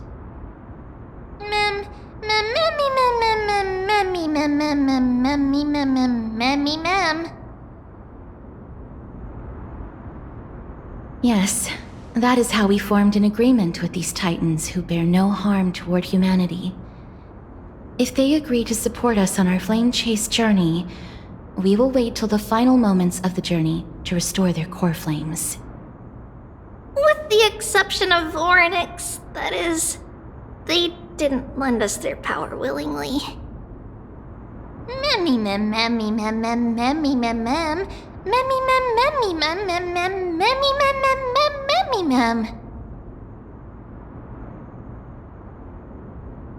That is true. It's also fortunate that these gods weren't corrupted by the Black Tide and did not descend into madness. Trienne believes Circes will be alright. After all, everybody says that the people of the Grove are really smart. So, Little Gray and Little Cass, just leave the task of finding Anaxa and everyone else to Trienne. It's easy for Trienne to look for people because we can fly. Good idea. In that case, please bring the weft along with you, Lady Trienne. The golden thread will be much more effective from up above. Please promise us that you'll take care of yourself. Okie doke. If Trienne gets in trouble, we'll look for all of you. In return, if you get in trouble, remember to call for Trienne, okay? we'll come right over and open the gate for you. That's the other thing I wish to mention. Do not open the gate unless you have no other choice, Lady Trienne. Your body is not in good shape at the moment. Okay. We will keep that in mind. Trienne was just trying to help. Of course, we know that. After all, Lady Trienne is a demigod, the most powerful among all of us here. Remember all those brave heroes in the tales you've heard? They would always save their strength until the very last moment. That way, they could ensure that nothing went wrong with their plans. Isn't that right? Mm-hmm. In that case, brave Trienne shall clear the way for all of you. Memmy mem memmy mem mem. Memmy mem mem mem. Memmy mem mem mem mem mem mem. Mem mem mem.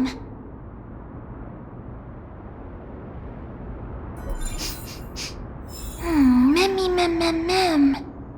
So many monsters. Memmy mem mem memmy mem. Memmy mem.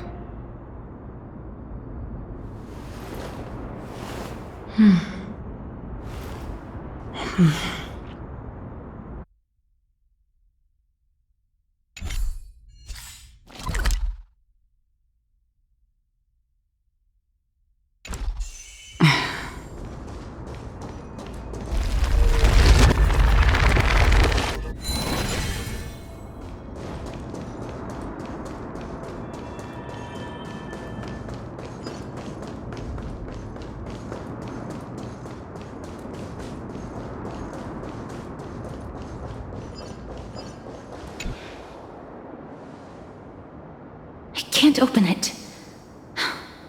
It was probably sealed in order to ward off the black tide.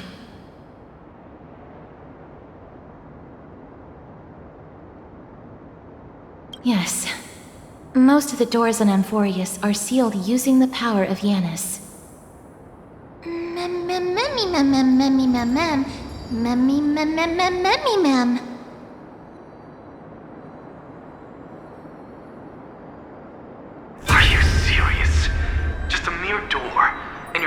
Instinct is to call on the gods?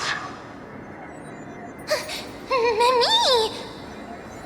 Before you try unlocking the door, perhaps you should first find a way to clear the fog that clouds your vision. Memmy!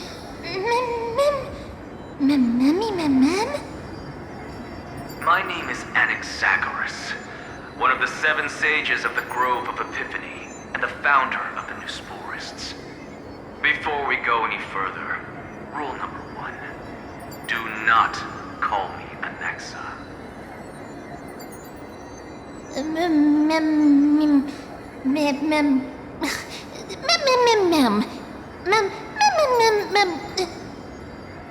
Rule number 2. Never interrupt me. Silence is golden.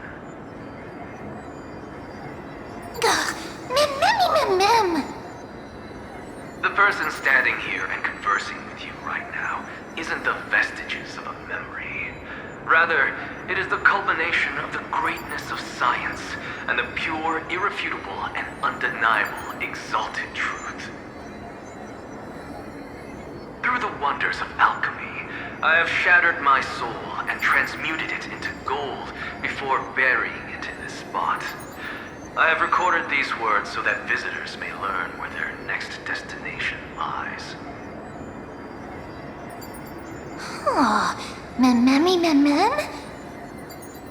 Nothing is impossible. Having said that, alchemy is not omnipotent. Each time you hear from me, an equivalent part of my soul is being consumed as the price. In other words, this voice isn't created out of thin air.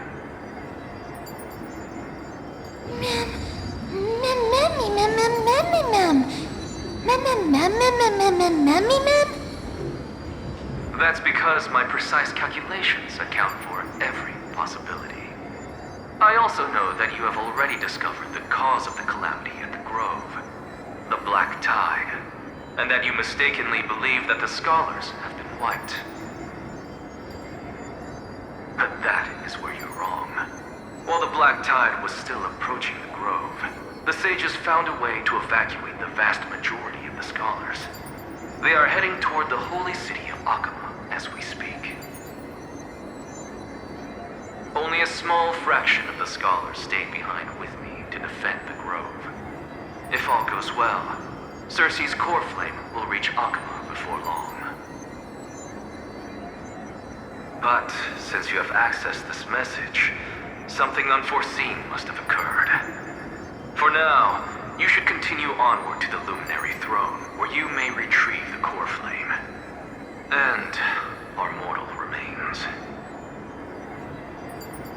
And now, the objective is complete. That is all.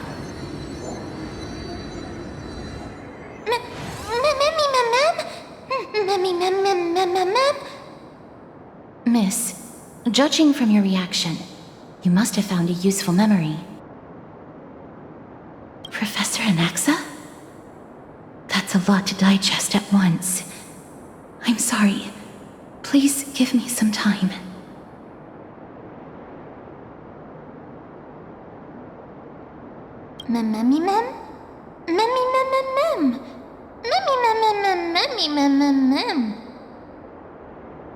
It is located at the top of the giant tree and is where Cersei's core flame is kept.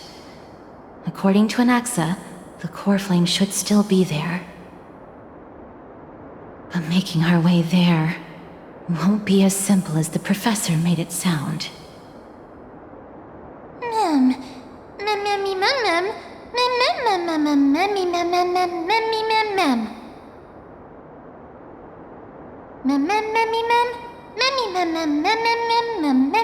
All right.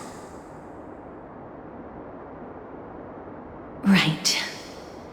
Let's see whether he left any similar directions for us along the way.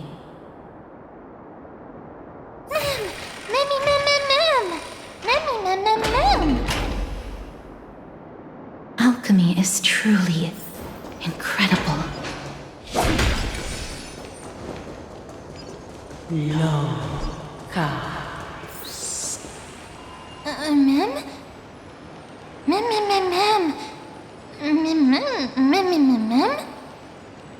No, you didn't imagine it.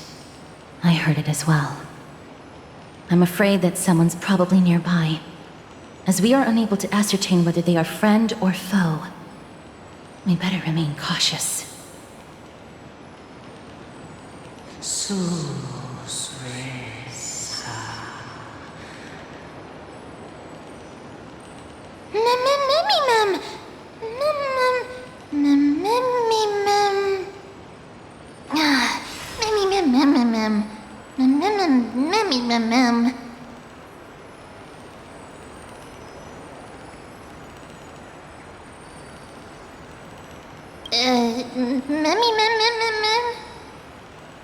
Found it.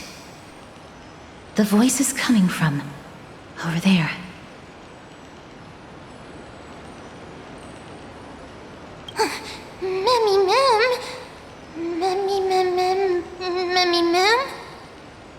No.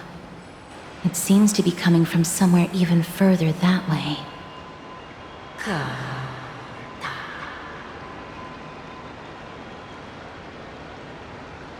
Let's go check it out.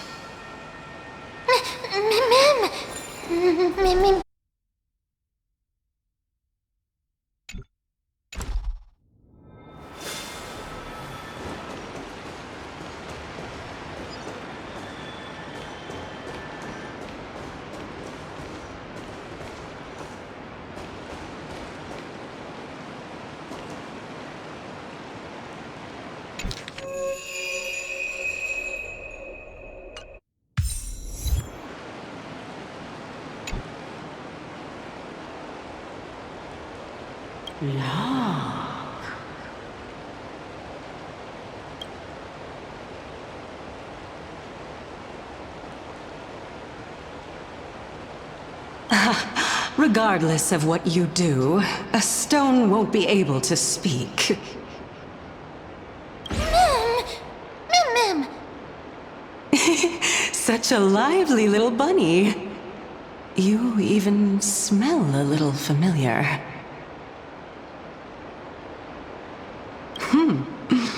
What a smooth-talking child. I'll accept your praise. Who are you? Keep your distance and identify yourself. Otherwise, you'll face the consequences. The scent of Thanatos. I recognize you. Idonia's renowned goddess of death. Since you are aware, stop provoking the authority of death. Answer my question. Baring your fangs at me. How cute.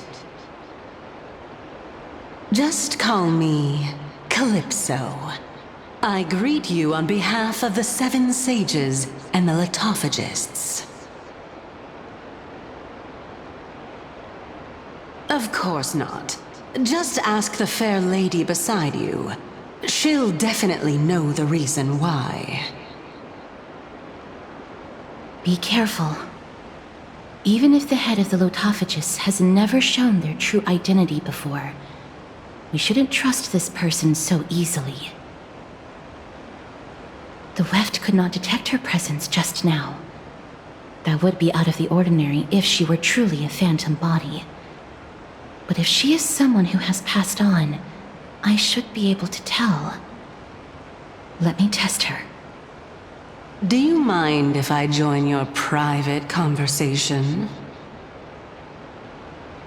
That would be rather inappropriate for someone who isn't even willing to reveal their real self. Forget it.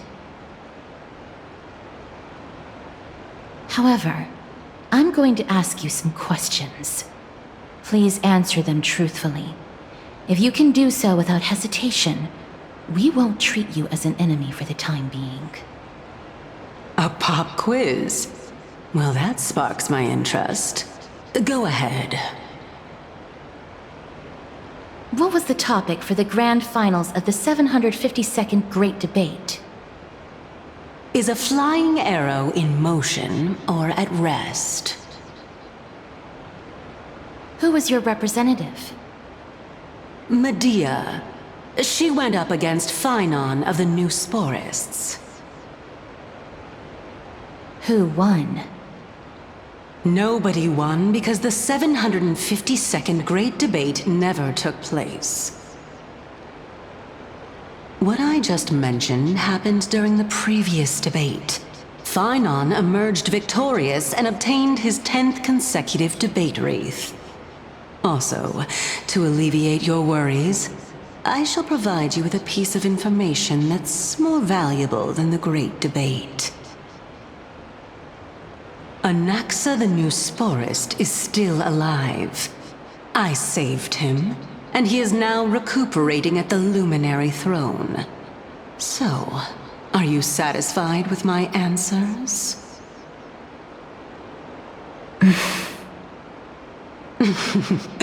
This dumbfounded expression of yours is much more adorable and likable than the previous one. As the saying goes, seeing is believing. Why don't you follow me to the throne and take a look for yourself?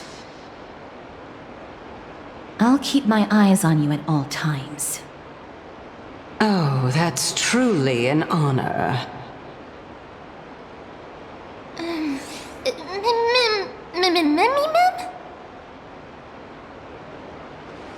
As long as we can get the water wheel turning, we'll be able to use it to ascend. So, the solution is to awaken this heart.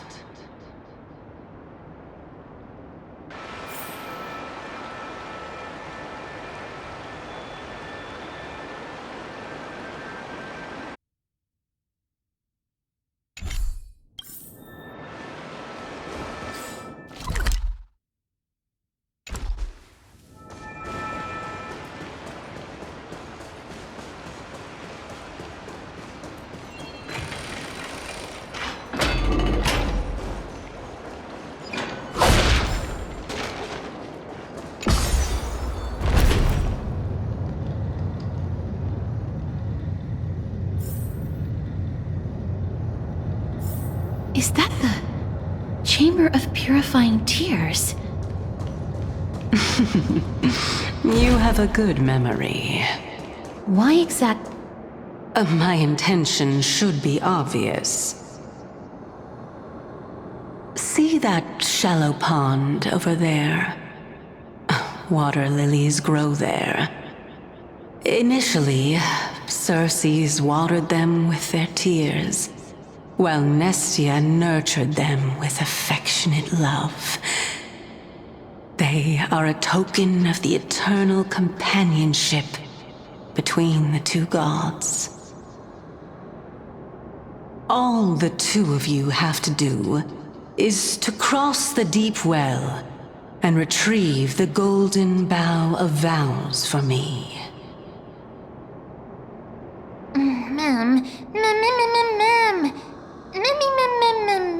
Mem. Indeed. Could it be that you actually do not know how to proceed? We can retrieve it, but I advise you not to waste your time on any schemes. Oh my. I'm helping you to eliminate your worries and obstacles, and yet I receive nothing in return? Besides, the bow is essential for awakening the heart and drawing water out of the source. If you can't find it this time, we can just remain trapped here for the rest of eternity.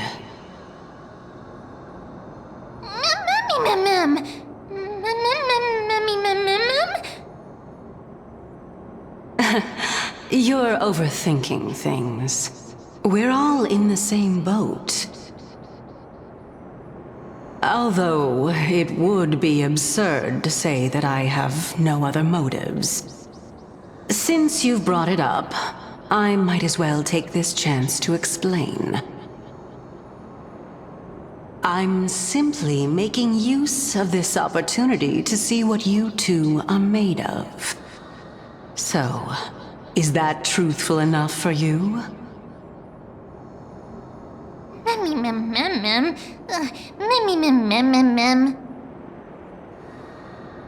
Now is not the time for me to elaborate further. So, please proceed. As a student of Anaxa, equivalent exchange should be something that you are familiar with. I cannot deny that. Miss, since our interests are aligned right now, it's better for us to do as she says. Besides, she knows about my past. Even though I'm not able to elaborate much, I can tell you that she has reasons to fear me. If you unfortunately turn out to be her ultimate target, please don't worry. I will promptly intervene.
Tricor vessel stored here.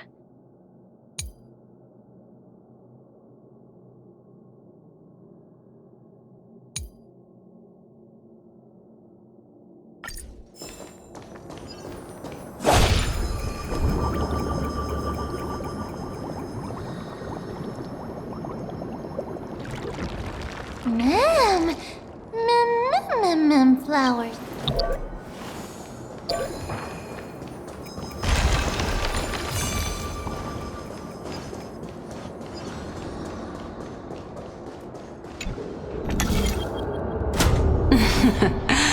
How smart.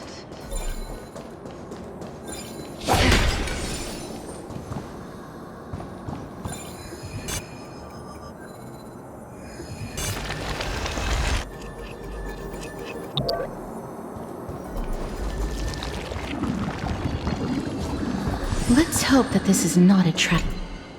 So this is the Golden Bough of Vows. I hope that the Titan will not take their anger out on us.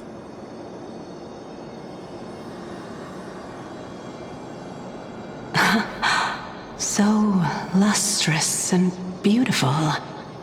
It's even more magnificent than before. Cal, mem.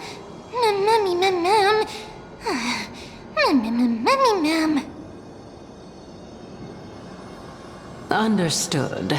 My apologies, Pink Bunny. Memmy bunny, mem. Is this the legendary Golden Bough of Vows? We'll know once we test it. There's a secret passageway behind the pond.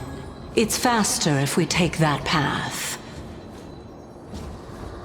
How do you know this place so well? Well, I'm one of the Seven Sages after all.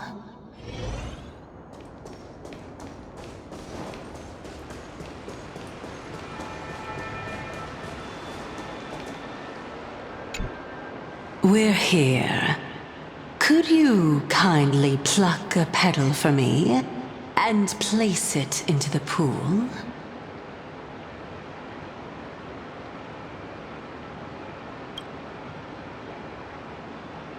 Now, can our little goddess perform that again? Huh? That being the oath of Nestia's priests. Right. Got it. O Nestia, with the weft as my vow, I beseech you, entwine my body with your golden thread and affection. Memmy lit up.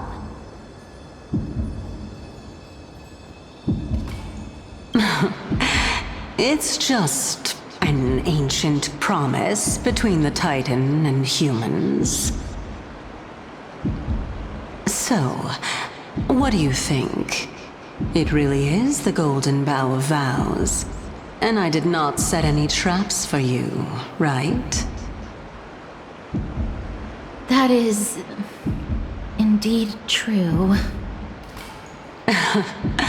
You look like a sad, lost puppy. Even if this is indeed a scheme to get you to lower your guard, you don't have any other choice but to play along, do you? Therefore, why don't we just put everything aside and work together? We can always determine who's right and who's wrong once we overcome this. Yes, I agree. Great. Then, let's ride the water wheel. However, giving us half-truths is not the right attitude for cooperation. Furthermore, according to the principle of equivalent exchange. Since we have passed your so-called trial, isn't it time for you to make your intentions clear to us? Ah. I really can't bear to look at your sad expressions.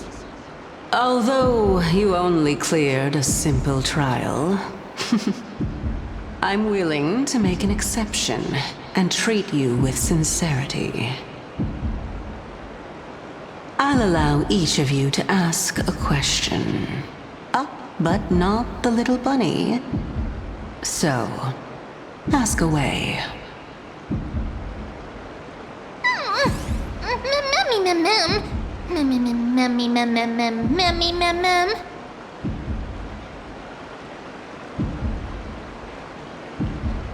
Well, in that case, miss, please go ahead.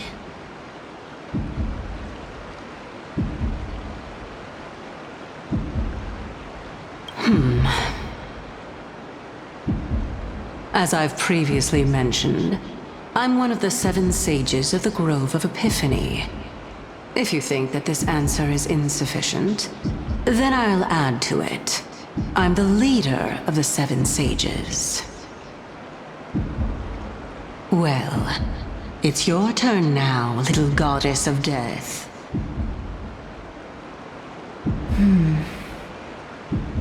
My question is, was your previous answer the whole truth and nothing but the truth?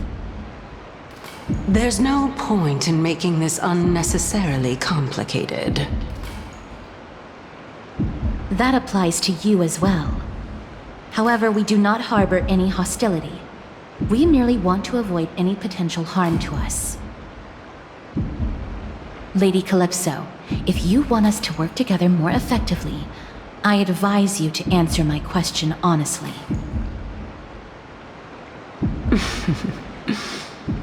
All right. I was completely truthful in my response just now. I have not deceived you, nor will I. With all due respect, omitting facts can also be considered deceit. Is that so? Regardless, I still stand by my previous response. Then please lead the way. After all, facts speak for themselves. The truth will come to light once we arrive at the Luminary Throne. All right, all right. I originally thought that you were just a beautiful flower planted in the mortal realm by the hand of shadow. But now, I see you have some prickly thorns, too. I'll just consider that a compliment. Indeed. I'm complimenting your charming naivete. All right, go ride the water wheel. I'll wait for you up there.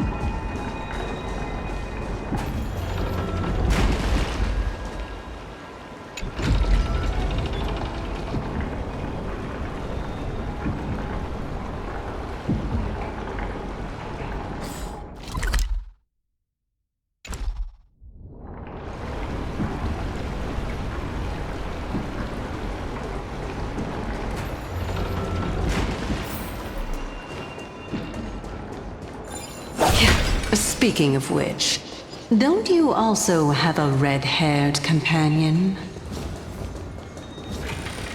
Mammy mem. Mammy mem. Mammy mem. Mem mem mem. Mem. Mammy mem mem.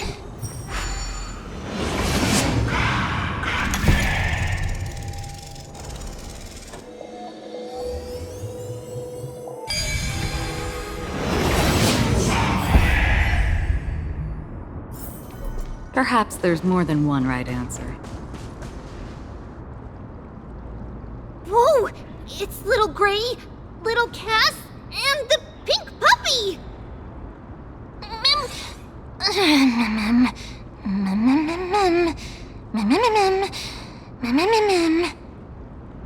Lady Trienne, are you alright? Were you hurt? No, Trienne flew high up into the air so the monsters couldn't reach us.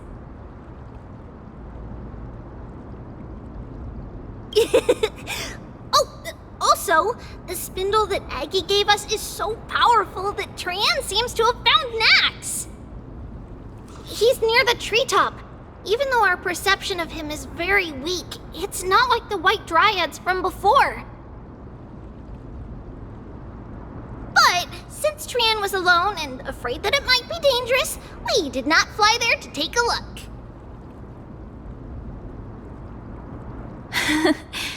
It seems like Lady Trienne did not forget our promise. Anaxa is indeed still alive, and he's at the Luminary Throne right now. It seems like Lady Calypso did not lie regarding this. Huh? Calypso? Who's that? Oh, so you found a survivor! But the golden thread doesn't seem to be able to sense the person you're talking about. Mem! Mem, mem, mem, mem, mem, mem. Mem! Coming and going without a trace. She's such a strange person. Oh! Actually, Trienne also found this! Could this be related to the person you're talking about? This is a piece of burnt cloth. Yup! Trienne found it on a branch not long ago. Trienne even used the golden thread to search around and found that the entire grove is giving off a similar aura. Memmy... Memmy mem mem mem... Mem mem memmy mem? Trienne doesn't think so. Because when Trienne picked it up, we didn't see anything at all. And judging by the golden thread, the aura seems to be all around. Lady Trienne, where is the aura gathered at right now? It seems to be... Oh! A little higher and a little ahead of us! The Dome of Devotion. Calypso, just what are you hiding?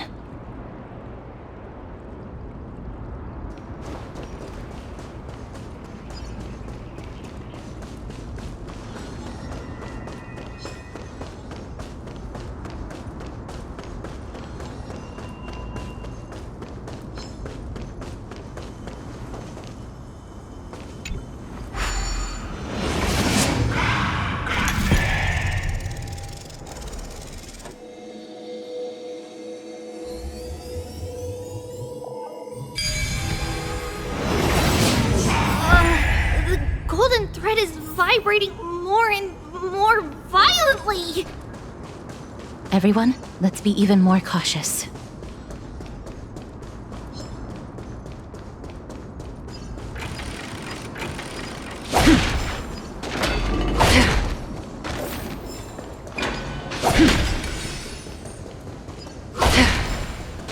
There's no one... Hold on. The butterfly of divine That can't be. Was it for fending off the black tide? Or perhaps... What exactly is this butterfly of the divine mind? Is it a very powerful guardian monster? No, how should I put it? It's considered a safeguard for the Titan's core flame. This butterfly is created from Nestia's remaining divine mind and bears the responsibility of guarding the core flame. Legend has it that someone can only pass the trial of the butterfly by proving they possess pure and unselfish love within their heart. Only then can they awaken the great tree to open up the path to meet Circes. But how are we going to prove it? Mem mem mem mem mem mem mem mem mem mem mem. Sorry, but even I don't know how. After all, this is a secret among secrets that only a select few in the entire grove and even Amphorius know. Rather than worry about this, Lady Trianne, did the golden thread react to anything around here? No. That unknown thing seems to be even farther ahead and higher up.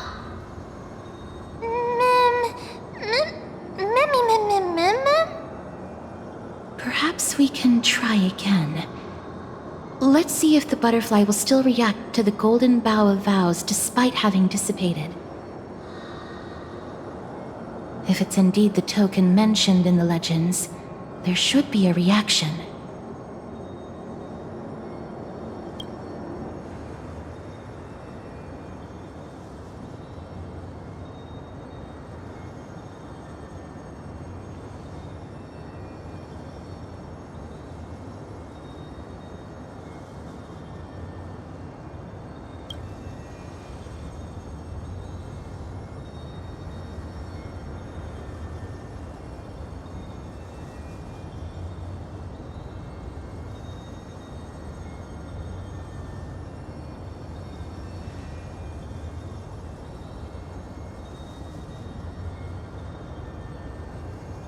Let me give it a try.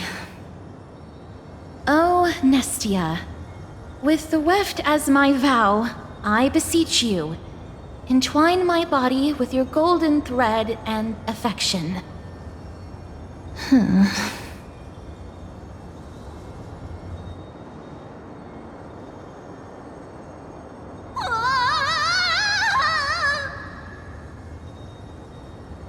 Lady Trianne! And even Mem? Where have they disappeared to? Little Gray! Little Cass! Look over here! Quick! Memmy is about to burst into flames! The voice seems to be coming from the Star Chase atrium.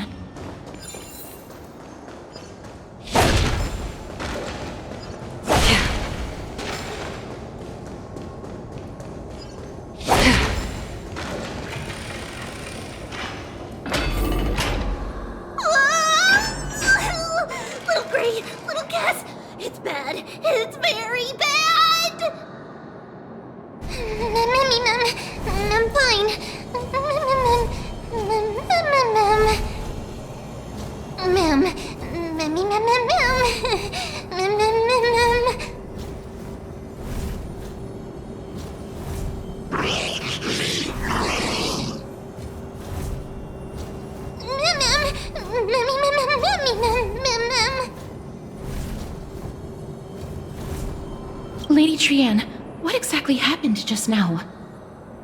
Trianne and Memmy were looking around to see if there were any mechanisms nearby. But just as they went to take a closer look at that big piece of amber, they were surrounded! I see. Let's get a move on. The orbs belonging to Ornyx's priests should be nearby. Hopefully they'll be of some use. Memmy mem. Memmy mem mem. Memmy. Mem mem mem.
Oh no, I'm starting to smell something.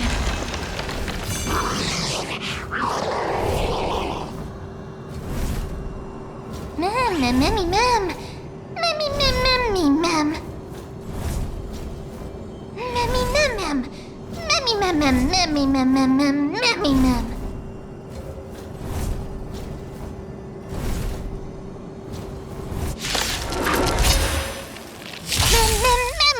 One-on-one. Mem mem mem mem mem. Memmy mem mem mem mem mem. All will be swept away by the wind.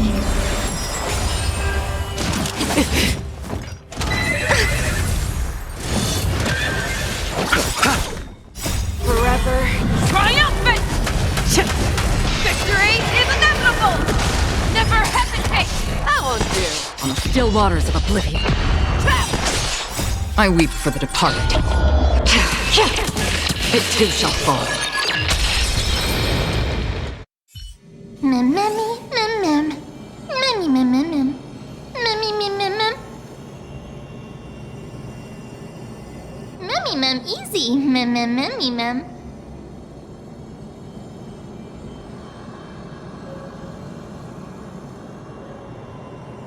Mem mem mem mem mem. Mem mem mem. Memmy mem mem mem mem mem. Mem mem mem mem.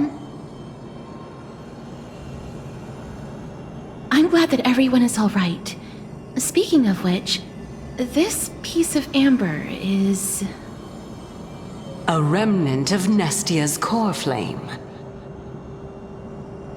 To get to the throne at the treetop, gather the embers before you with the golden bough of vows, and present it to the divine butterfly.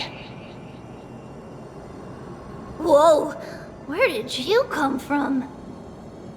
You finally appeared, Lady Calypso. Yes, it's been some time. The battle just now was a true delight, and I feel quite elated. It seems like I'll really be able to rely on all of you to reclaim my true form. Lady Trienne, how does the golden thread react to her? Huh. There's no reaction at all. Obviously. After all, the fragment that you picked up just now is completely unrelated to me. All right. Just do as I say. If you're able to pass the trial, I will tell you everything truthfully. Another trial. Mem. Memmy mem mem mem. But we have to go to the treetop to find Nax anyway, right? I've got a hunch. Come, let's collect the embers and go confront her.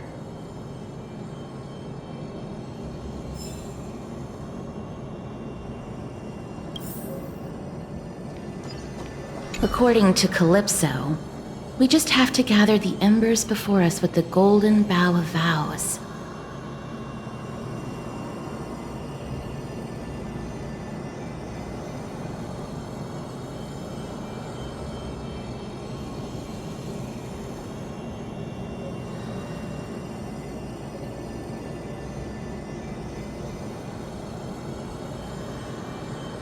How incredible. Memmy.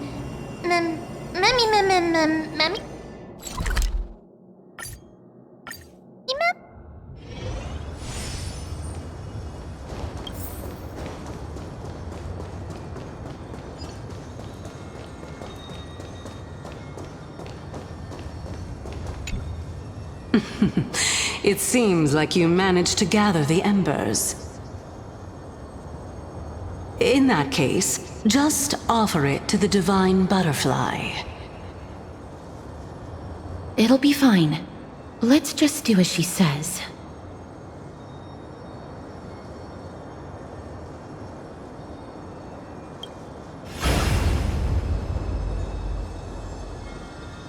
It's a success! has appeared! All of you have indeed passed the trial. Same mood, too.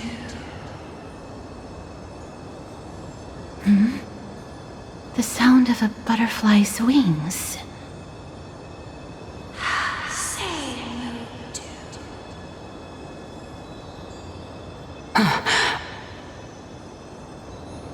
I'll be back shortly.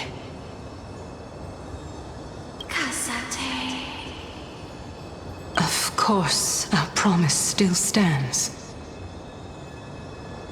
But now, it's time for me to sacrifice myself.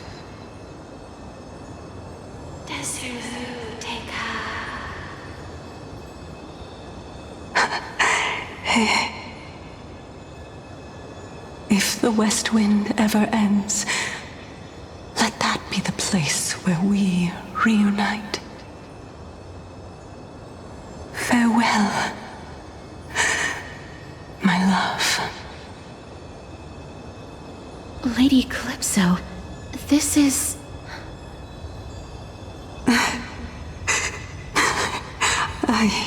It's nothing much. Thank you so much for your help. Now, it's time for me to fulfill my part of the promise. Well, in that case, I can start. You're actually Cersei's, right?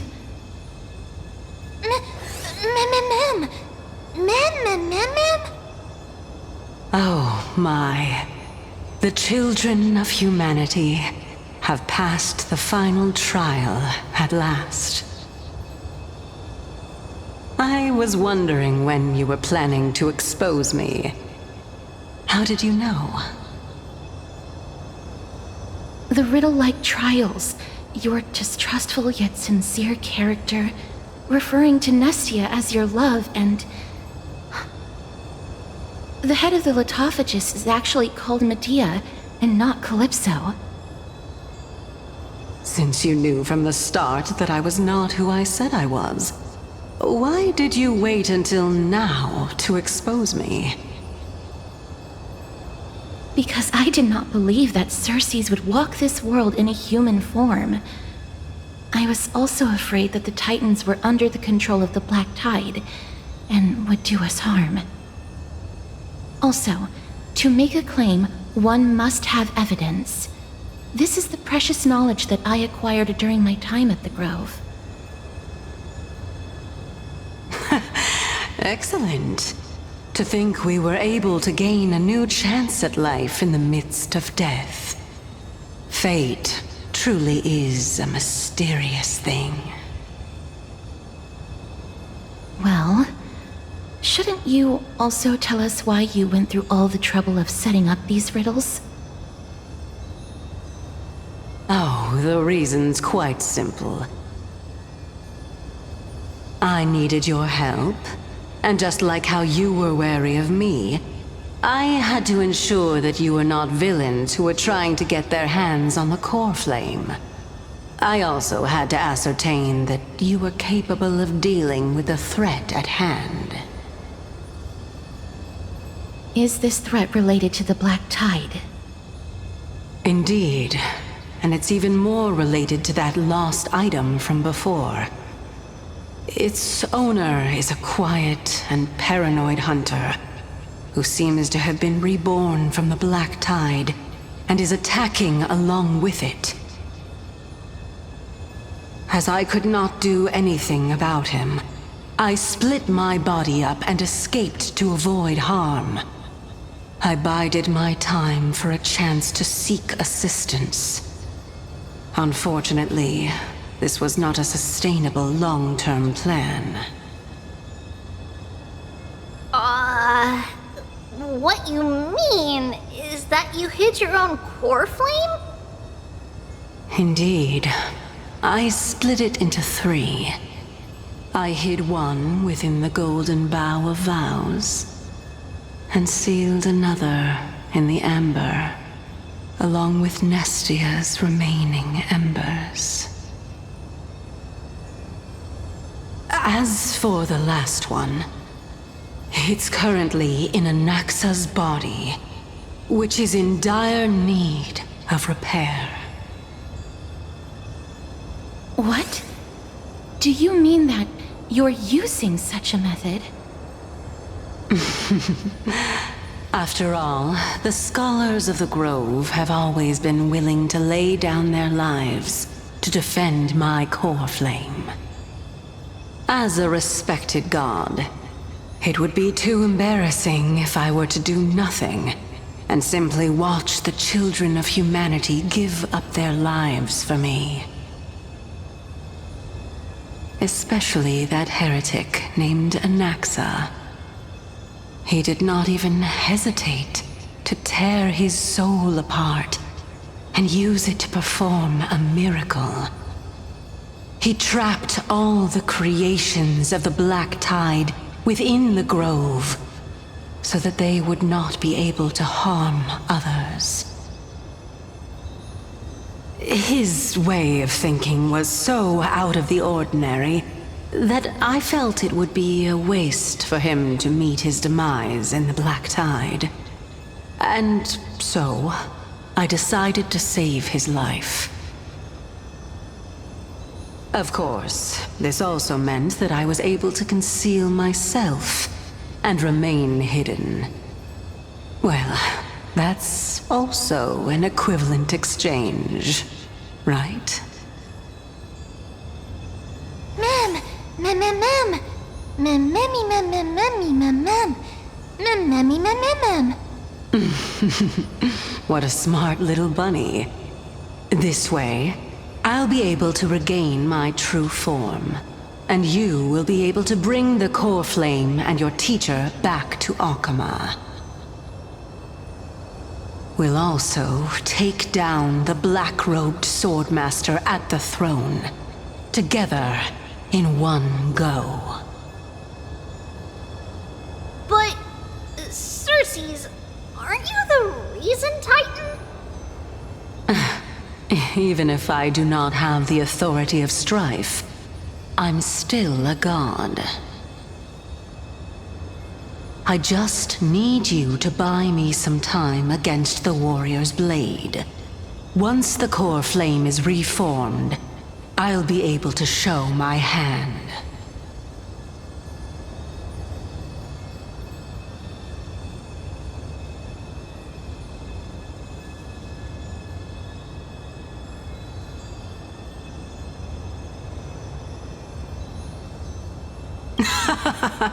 Excellent.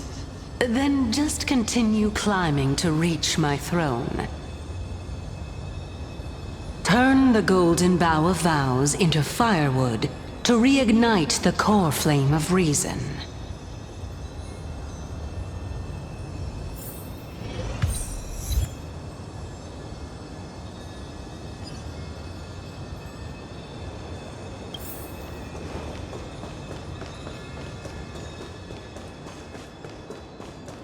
I'll leave it to you, children of humanity.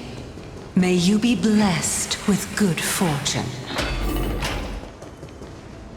It seems like a fierce battle will be inevitable. Don't worry, Trian will protect everyone!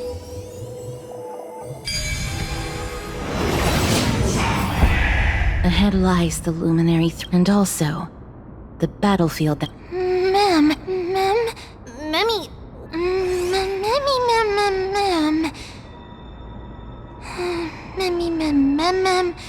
mem. Memmy, mem. Is this Professor Anaxa?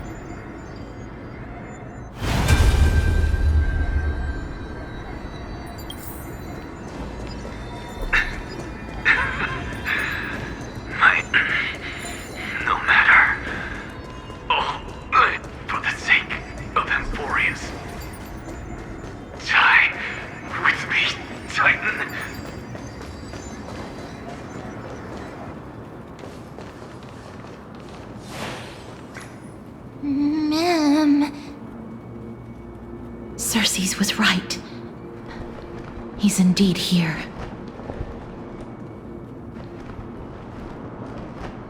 Who is this black-robed guy? Mem.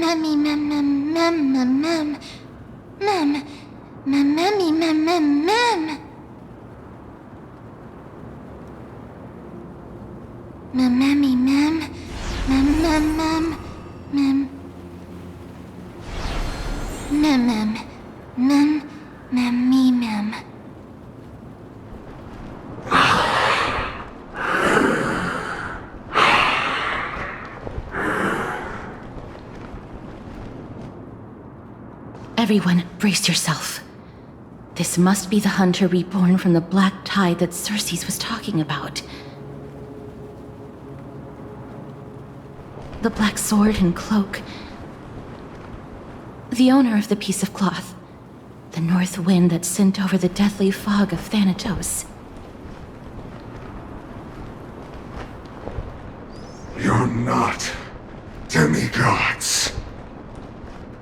Stand down or die.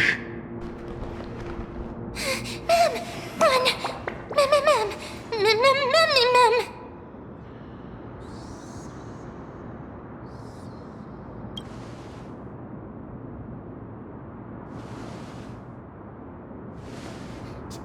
Trian will also protect everyone! Trian is brave! Miss. Only this time, may death protect us.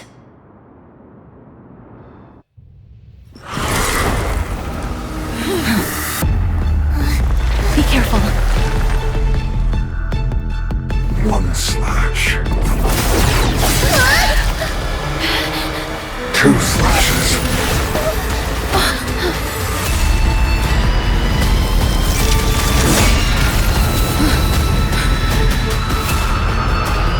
3 slashes. Enough. Who exactly are you?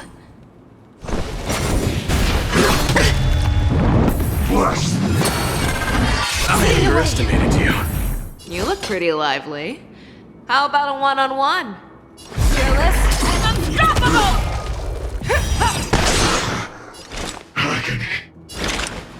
On the still waters of oblivion, I guide the wandering souls. Too slow! Eternal melody. Allow me to see you off. Eternal sleep is not the end. The dead return! I venture forth to hunt. Forever triumphant! Victory is inevitable! So powerful. Cersei's was right. Receive divinity. Fangs and claws got dull. The fearless knows not fear. That won't do. Free will, or was it fate?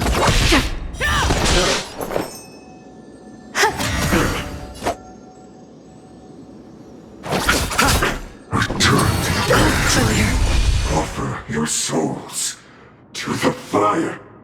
Not good. Be reduced to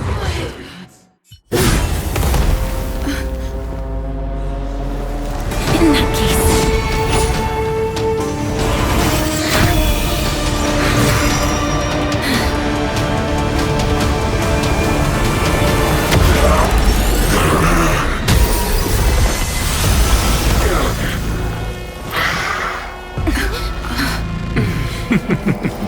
Can't be killed in a single blow. You are indeed no ordinary human.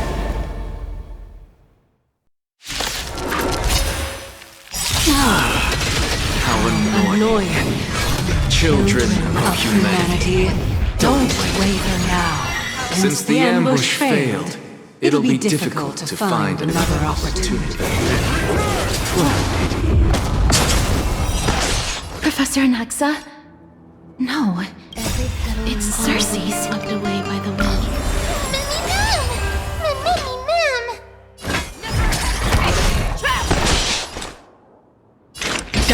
for oblivion. I venture forth to hunt. Forever triumphant! Victory is inevitable! I weep for the departed. It too shall fall. Eternal.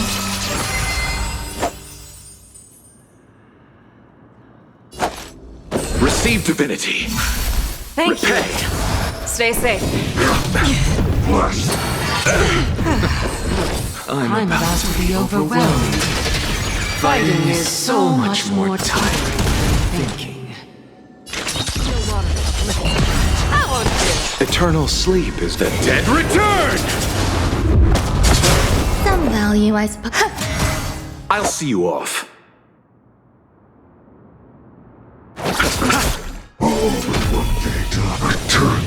Killing yourself? Fearless knows not fear. Destined for oblivion. That was I tough. venture forth to I'm truly exhausted.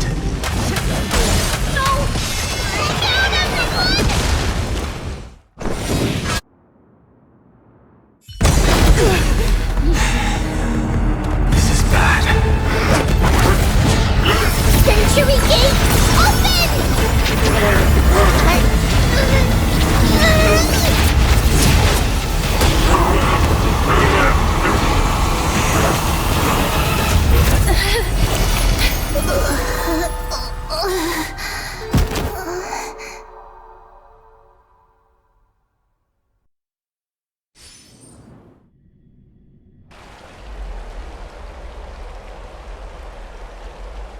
Phew.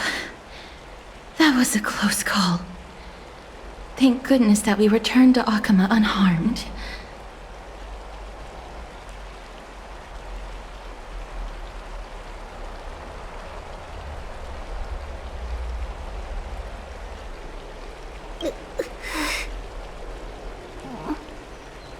Little Cass, my head, it still hurts.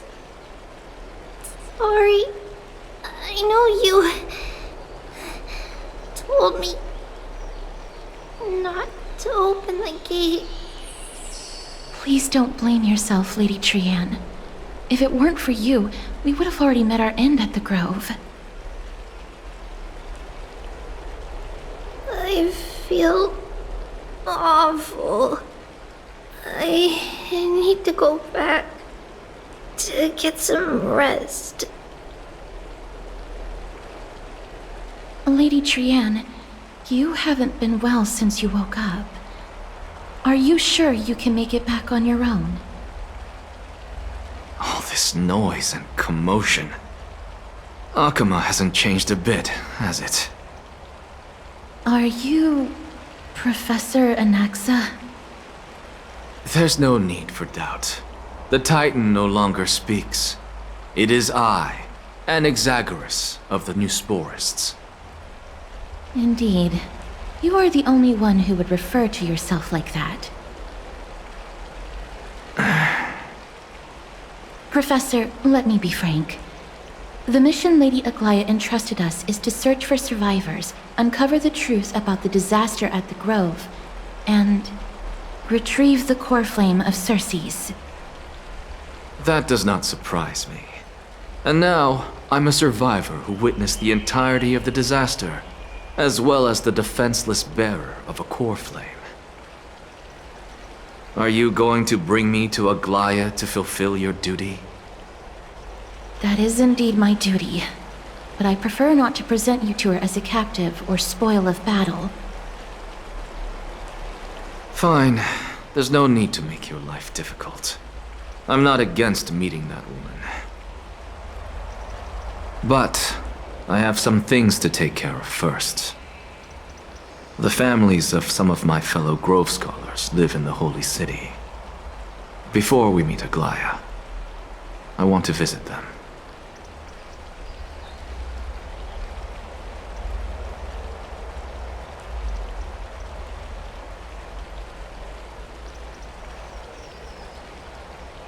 Because Lady Aglaya will probably be against it. Let me guess. That woman will not only prevent me from visiting the families of the deceased, but will also suppress any information about the Grove. She's always been that cold-hearted. My fellows at the Grove gave their lives defending the Core Flame and fighting the Black Tide alongside me. Their families deserve to know the truth. You intend to do it without her knowledge? Do you really think that woman would treat me well, even if I behaved and proved my loyalty? I wouldn't mind seeing a bit more anger on her face. Are you going to stop me, Castorus? I will accompany you, but please understand that Lady Aglaya has her own considerations. You truly have the makings of a fine scholar, putting yourself in other people's shoes like that. Let's go. I won't go overboard. So, after all these years, you and Lady Aglaya are still... Neither of us is narrow-minded. You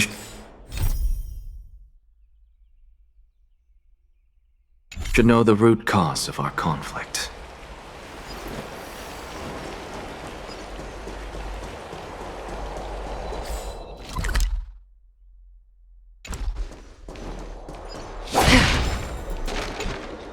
Hello. And you are? Hello. If I'm not mistaken, you are Callinicus's wife, right? Yes. Oh, are you a messenger? No wonder I haven't heard any news for so long. There's been a change in personnel, hasn't there? Ma'am, Callinicus passed away a few days ago, defending the Grove against the Black Tide.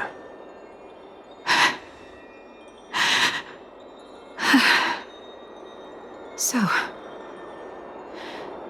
did he manage to defend the Grove? Huh?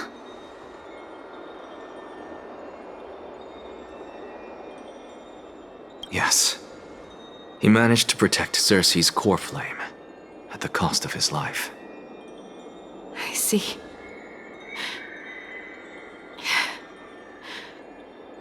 I'll select some of his possessions and pick a nice resting place for him. Please let us know if you need any help, ma'am. I come from Kremnos. Death and sacrifice are things I've learned to face with composure. You know, Callinicus, even though he was a scholar, he'd always ask me to teach him how to fight whenever he came back. Isn't it funny that a Chrysos heir like him wants to learn from an ordinary person like me? I've been prepared for this for a long time. In times like these, any ordinary goodbye might just turn out to be a final farewell. I'm really sorry. There's nothing to be sorry for. I was once a warrior, and I'll find my way back to the battlefield someday. With the coming coronation of the new king of Kremnos, I'll take up my lance against the creatures of the Black Tide and seek vengeance for my husband.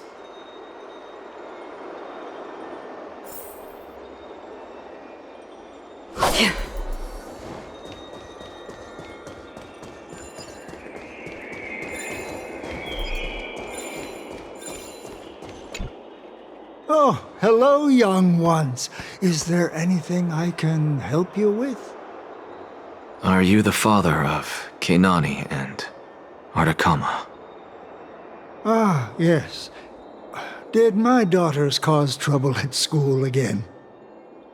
Alas, forgive this old brain of mine. Both of my daughters graduated long ago, and they are now scholars at the Grove. As I get older, memories from years past tend to blend together. What's the matter, young one? Why so quiet? Did my daughters really get into some trouble? If they refuse to apologize, just let me know. Their old dad can still talk some sense into them. What should we do?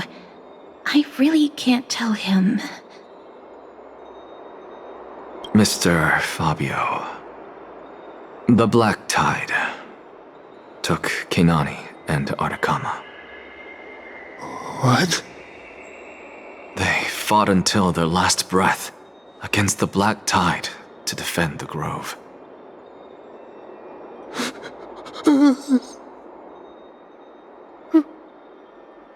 As the Chrysos heir stationed at the Grove, I failed to protect them. Mr. Fabio, if you're upset... Don't put it that way. Even if my Artakama wasn't one of the Chrysos heirs mentioned in the prophecy, she was still a heroine, wasn't she?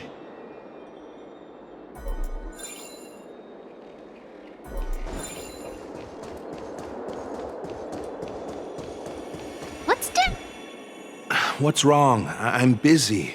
There's a lot going on in the city, and I've got my hands full. Mister, we're sorry to bother you, but... No, wait, Lady Casters, did Lady Aglaia send you because of some mistake I made at work? Keep your cool, Titus. I'm Anaxagoras from the Grove of Epiphany, and a colleague of your father, old Titus. A few days ago, your father passed away. Wait, what? My old man died?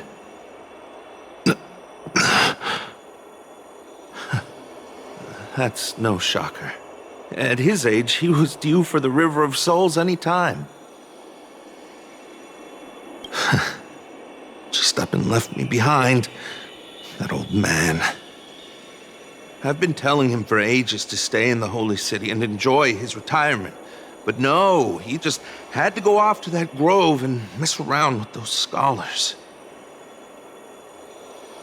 Still wouldn't budge after all those arguments. That stubborn old thing. I already got him a retirement home and was waiting for him to come around. All my effort is wasted now, and he didn't even give me a chance to say goodbye. That bull-headed old man, stubborn as a mule.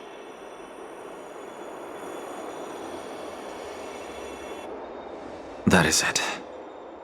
That's all the colleagues' families that I remember. Good work, Miss. And Professor Anaxa. Let's go. Take me to see Aglaia. All right. I'll lead the way.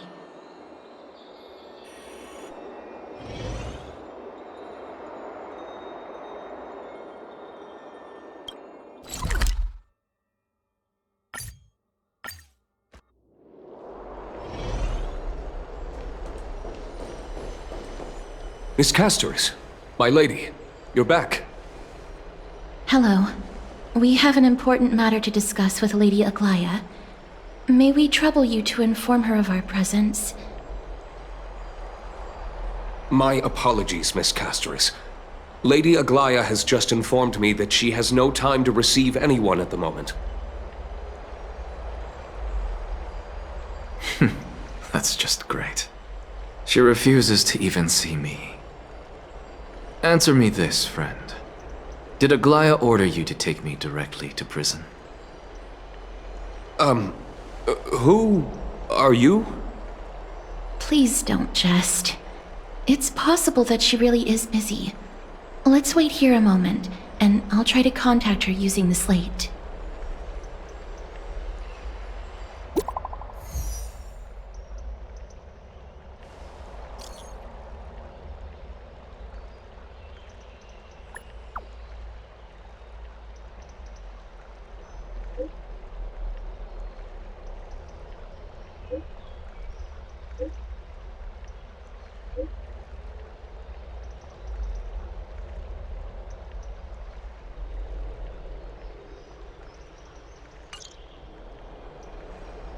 It's fortunate we don't have to confront that woman while I'm hauling around this sick body. Castorus, and this friend I haven't gotten the chance to know, I'll take my leave for today. That Titan made a myriad of adjustments on their own. My head still aches from that. I don't want to stay a second longer in this noisy city if I can. Please be careful. Akama isn't the Grove. This place is covered by her golden threads. I know. That woman is extremely confident I won't escape her grasp. Don't worry. As I said before, I'll mind my behavior. Miss, so many unexpected things happened on our journey to the Grove. We truly had no intention of putting you in danger, let alone face the Black Tide head-on. The Black Tide is not just an enemy of Akama, but all of Amphorius. Even back when the forces of Strife coveted the Holy City, their warriors still undeniably halted the Black Tide outside Castrum Krymnos. Nikedor's core flame now sits vacant, and the Black Tide has returned. The Grove is an academic city with the best understanding of the Black Tide. It shouldn't have fallen so easily, and yet it was taken overnight, leaving the city in blood and tears, haunted by the spirits of departed heroes. The trial of Strife is imminent. I pray Mighty will be able to steal his resolve soon. Lady Trebe once traveled across thousands of cities in Amphorius to repel the Black Tide. But even they have no recollection of this powerful enemy in all their journeys. Perhaps the fall of Strife has triggered even more terrifying events in unseen places. As for me, I detected a strong stench of death from that entity. But it wasn't because it had a connection with Thanatos. I'm afraid it's purely because it has sent countless others to their deaths. Speaking of Thanatos, Miss, there is something else I wish to verify with you.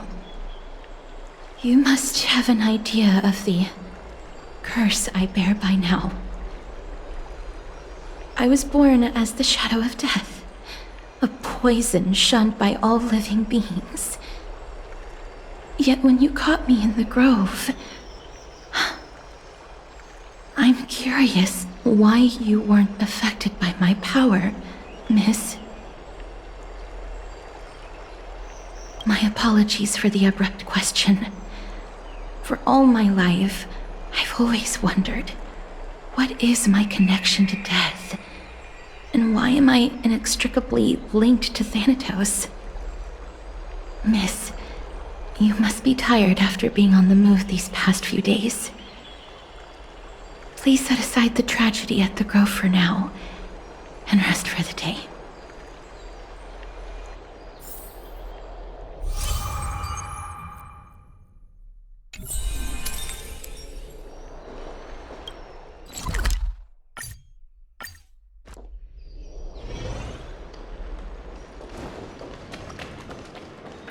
I'd love to go in and take a look.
Trianne?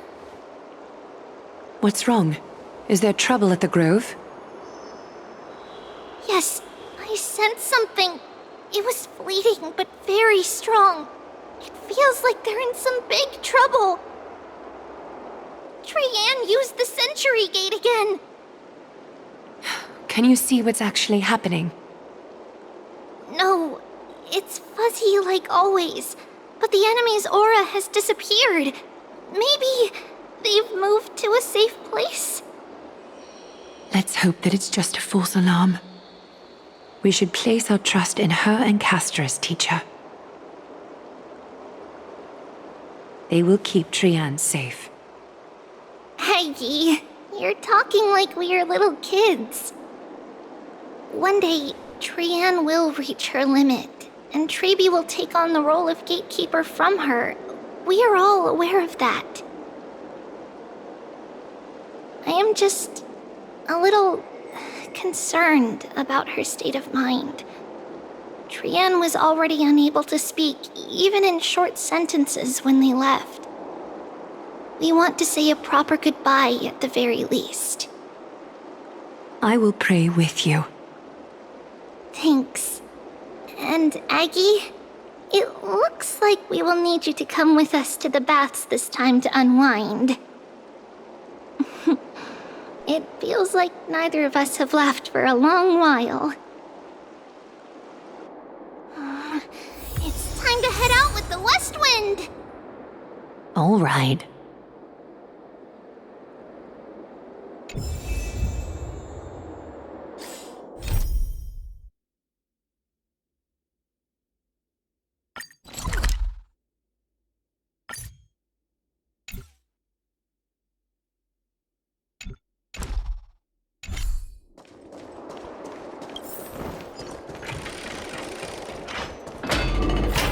Here's really hot and heavy. Has it always been like this? Is someone... What happened here? Watch out! Watch out for the Cremnoan! Cremnoan? This is their doing? Aggie, now's not the time to dwell on that. Let's help the injured people first. Excuse me! Coming through! Oh, you two are here as well. That's a relief. Even the Twilight Courtyard is involved? What in the world happened here? I actually just came to relax. But as soon as I got here, I saw all these people lying on the ground. I've examined them, and they don't seem to be seriously ill. It feels like they've just spent too much time in the hot water. Multiple individuals fainting simultaneously from the hot pool steam? Where is the manager of the baths? He disappeared, and no one knows where he's gone to. Some people have been saying that the Cremnoans are behind this. Lady Aglaya, what do you think about this? Let these people rest. The two of you, please come with me. Have you thought of something, Aggie? Yes. While their intentions elude me, it's time to bring this farce to a close. What's going on? This is really bad. This is... Snowy! Even Snowy! The culprit is Midamos. Oh. Dee! What did you do to everybody? It's just another duel where I claimed victory. Duel? As I expected. On the surface, these two are the mightiest warriors in the Holy City, but they're still impulsive youths at heart. Speak up, Mighty. Tell us exactly what kind of foolishness you and Finan indulged in this time.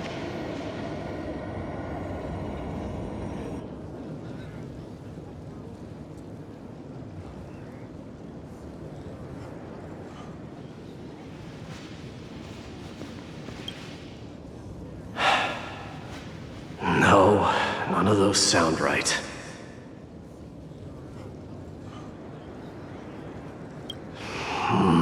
Forget it.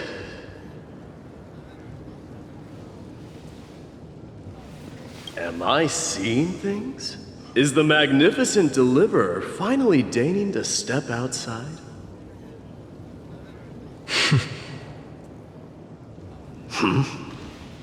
What kind of response is that? Nothing.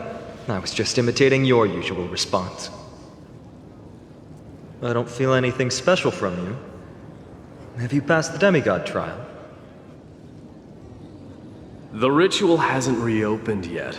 In case you forgot, it hasn't been that long since I pulled you out of the trial. I didn't forget. Then, you're welcome. In twilight's last gleam, Makima stands bold. Her walls sturdy, tales untold.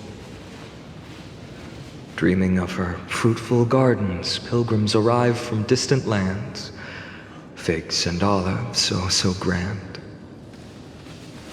Yet little do they know that they will step into flames, fuel to the fire, a burning brand. What are you playing at this time? I just felt like reciting a few lines of poetry. Surely the Crown Prince of Kremnos knows how to appreciate poetry, right? Kremnoans steer clear of such weak literature.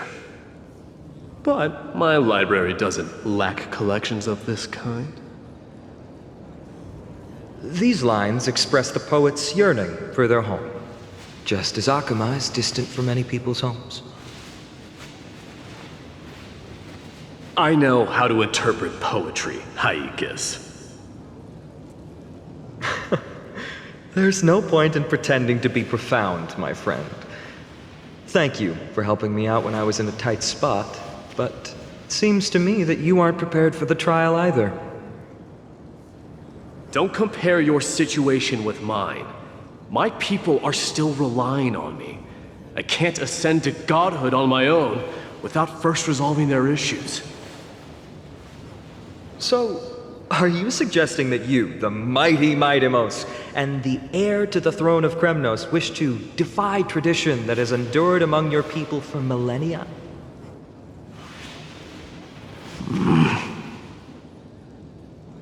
I'm still thinking about what I should do.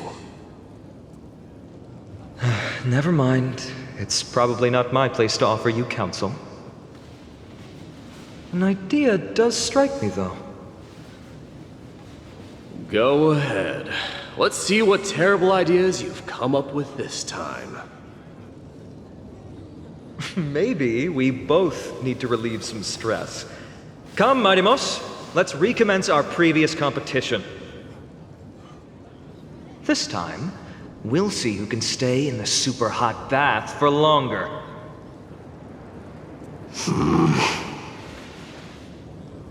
What? Are you chickening out? The phrase chickening out does not exist in the Kremnoan language. I just find the situation absurd, that's all. All-knowing historian, are you not aware that we Kremnoans use boiling water from sword forging for our baths? Looks like I'll have to teach you some royal etiquette today. And thus, an unprecedented sauna battle commences! With unparalleled resolve, the two warriors' determination even alters the very hue of the steam. Flames intertwine with scalding vapor, reaching toward the heavens, shrouding the sky in the sun. The spectacle is so magnificent that none dare gaze upon it directly. Since we can't see what's happening in the competition, why don't I regale you with a tale of kings to pass the time?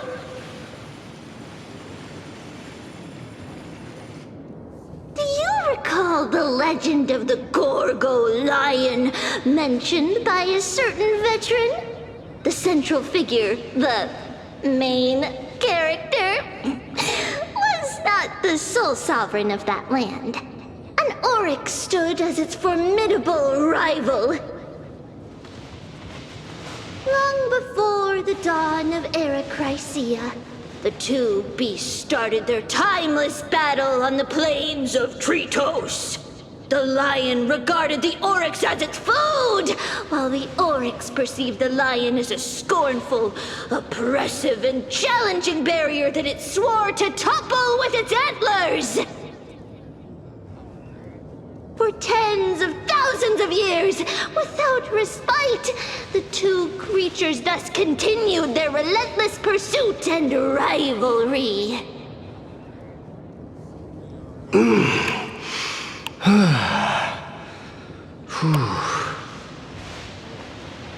It fixated on its rival's fleeing form in the chase.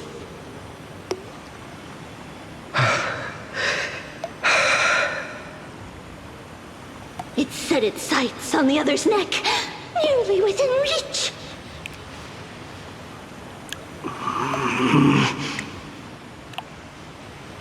It was stuck in a corner.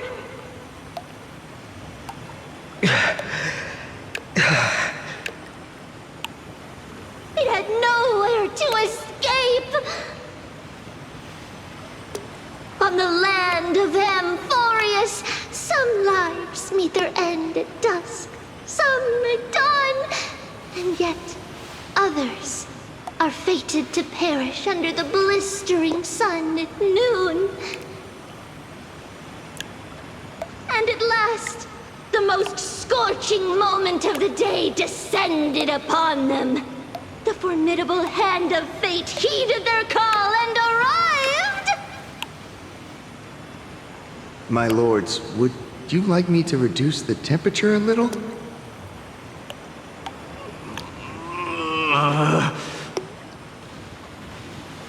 What? You're chickening out already? Get lost. Are you asking me to get lost, or...?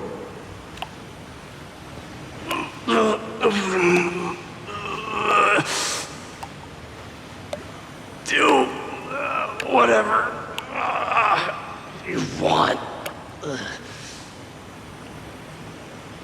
Oh, please forgive my presumptuousness, my lords.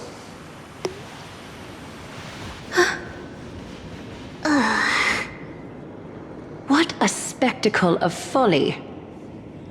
This is what you get for daring to challenge a Kremnoan without understanding your own place. What I'm saying is, your little game dragged down quite a few innocent souls alongside you. We will personally escort back home the customers left awestruck by our formidable presence. This isn't fair.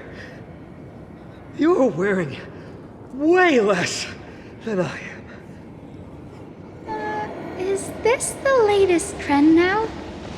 Getting into the baths while dressed in full armor? Don't look at me like that. It was he who challenged me. There is no word for flee in the Kremnoan language. Very well. Let us bring this farce to a close, shall we? Warriors, it is time to get moving.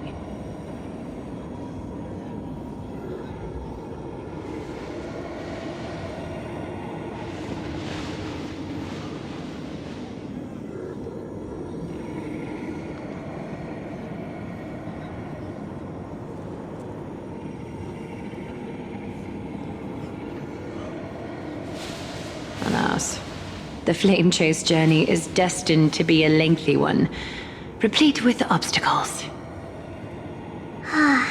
But thanks to those two, all the gloom has vanished into thin air. Well, we just had quite the commotion. It's not every day we find the Marmoreal Palace this serene. Shall we continue with our previous plans? Hyacinth, would you care to join us? Such an empty bath is indeed a rare sight. I was looking forward to unwinding after work. I'd be delighted to accept your invitation, Lady Treby. How about we go to the biggest bath?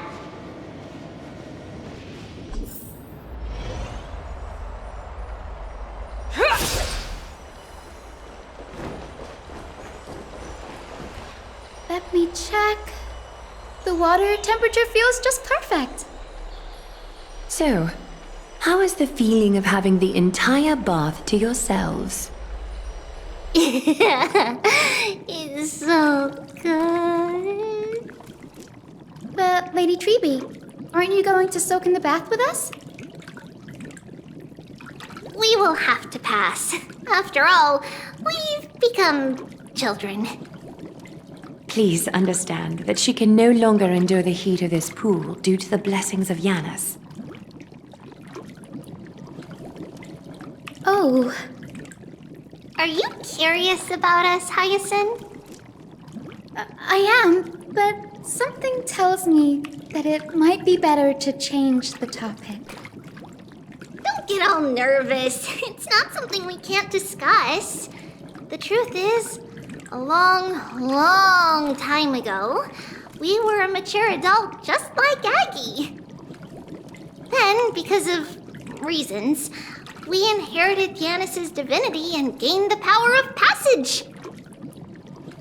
And in return, the price we had to pay was the splitting of our soul.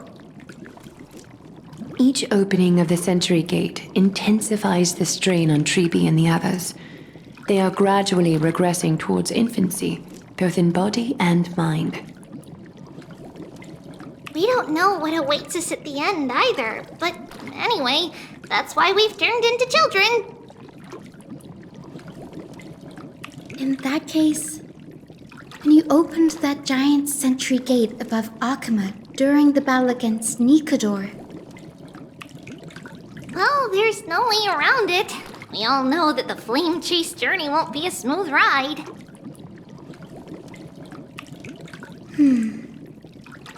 Maybe we can find a way to fix it. The primary research focus of Noosporists is the soul. We explore its depletion and methods to restore dispersed souls. As long as research continues, there might be a breakthrough that can help. We will do everything we can. So your first reaction is in fact denial. You're indeed an Access student. I look forward to your good news, Hyacinth. Now there's another reason to look forward to tomorrow.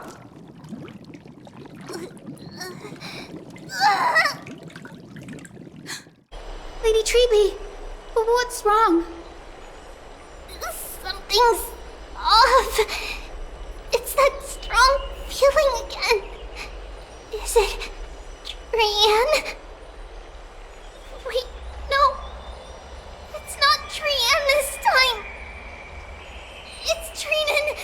Trinan is in danger.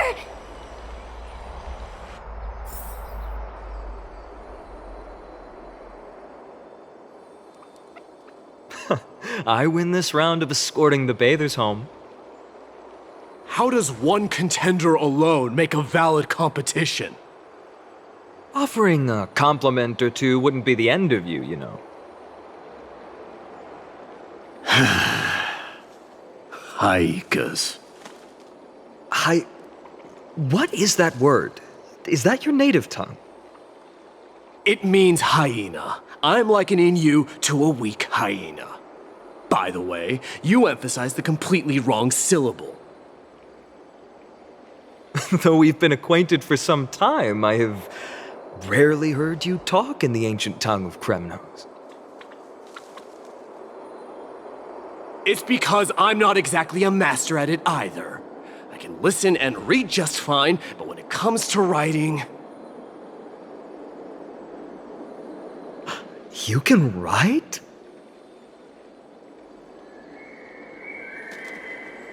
You speak as if you don't have a brain.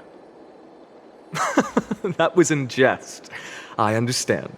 After all, you spent all your childhood wandering far from home. Worry about yourself first, Deliverer.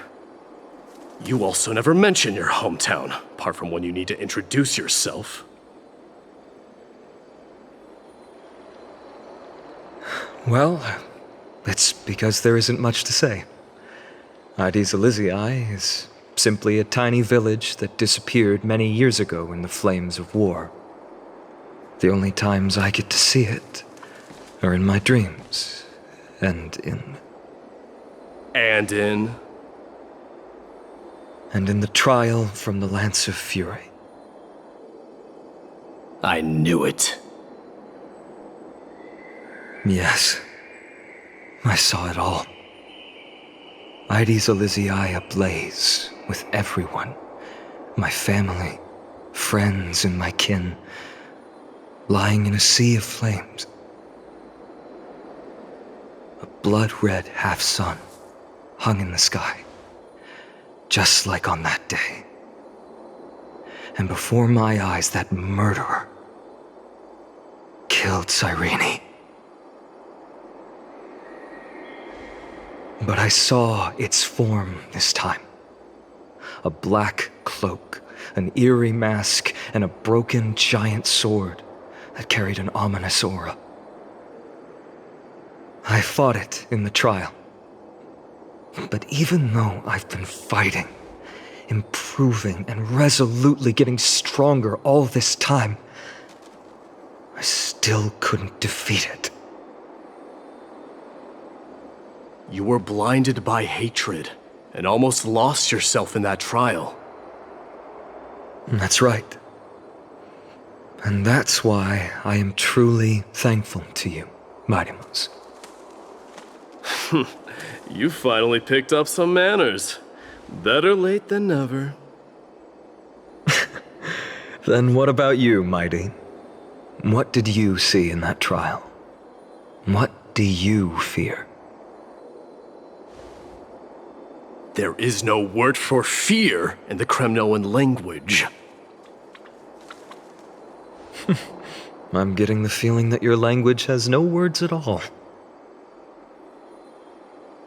But to answer your question, I saw Akuma in the trial. As well as...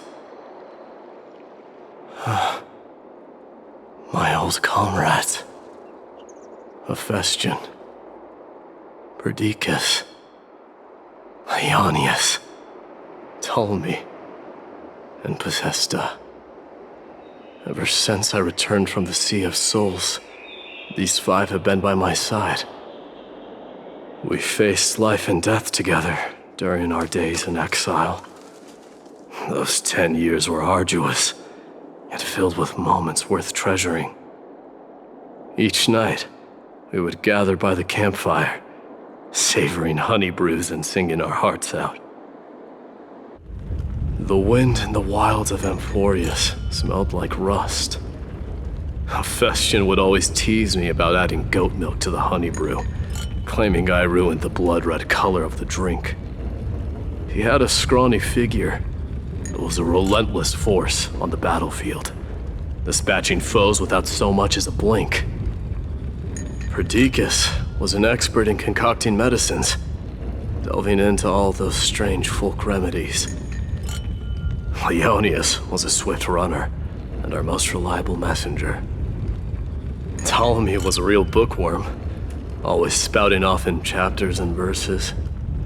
When we left Kremnos, he made off with a stack of ancient tomes from the Grand Library. Not like it mattered, as my family owns the library. And then there was Possesta. He was the silent type, but a truly masterful musician. This is the first time I've heard you mention these five, and their names. They died on the battlefield before the Kremnoan detachment managed to join Akuma.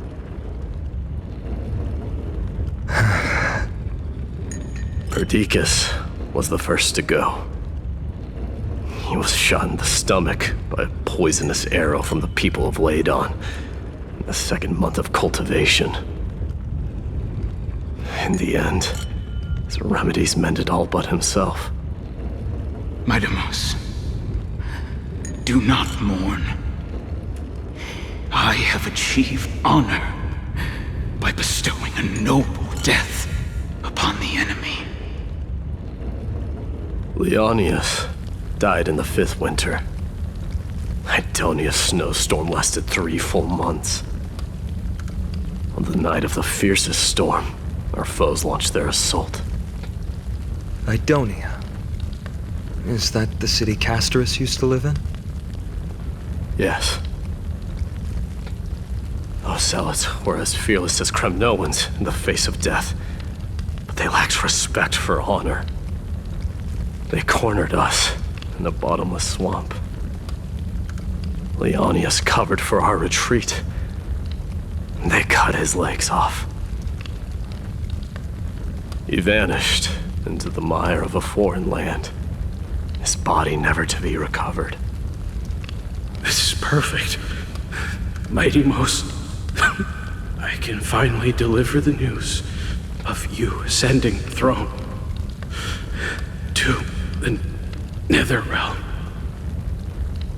20 dusks later, we finally breached the walls of Idonia and entertained the usurper's plea for peace. However, the rebels refused to surrender and set up an ambush within the city.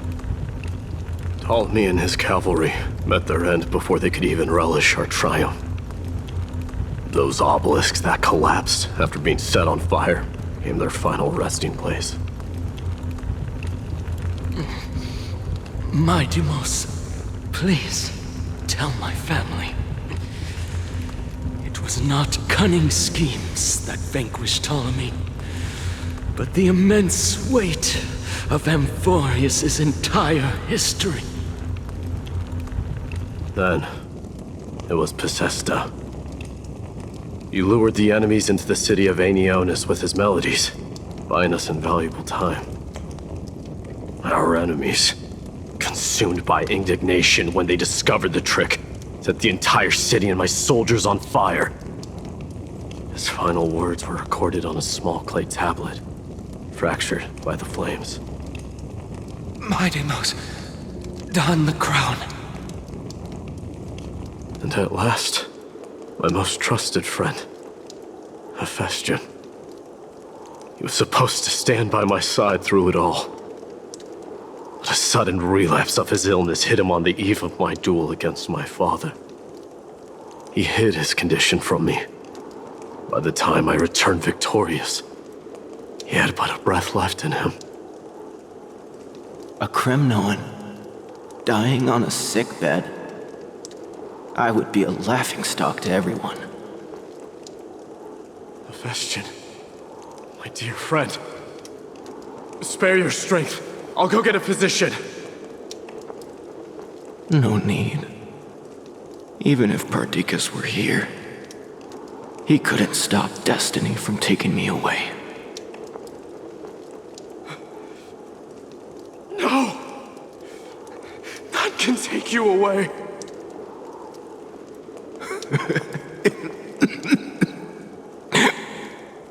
Midamos,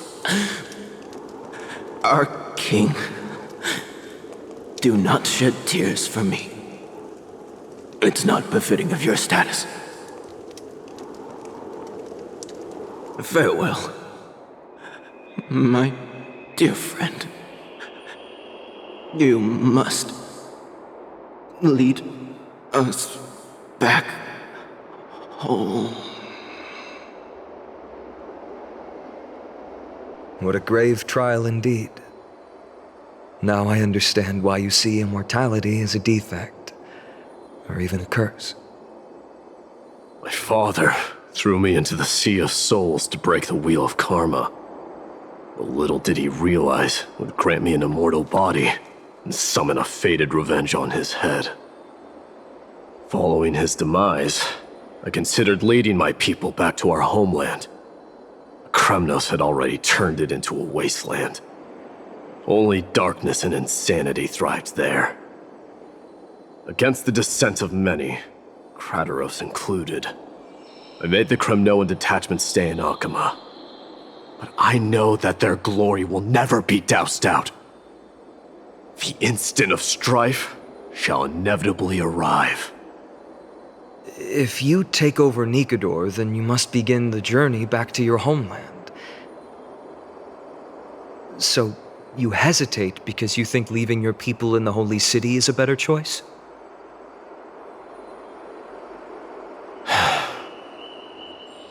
I don't know. But I have never been crowned. And those 5 were never endowed with any titles. None is aware of their glory. Your predicament is truly complicated. I don't know how I can give you any useful advice. Maybe you could seek counsel from more people, such as the Grand Craftsman.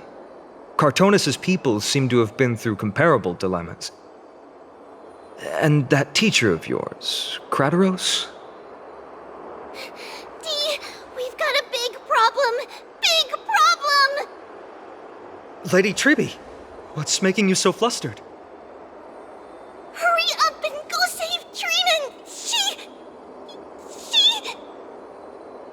got abducted by Krateros!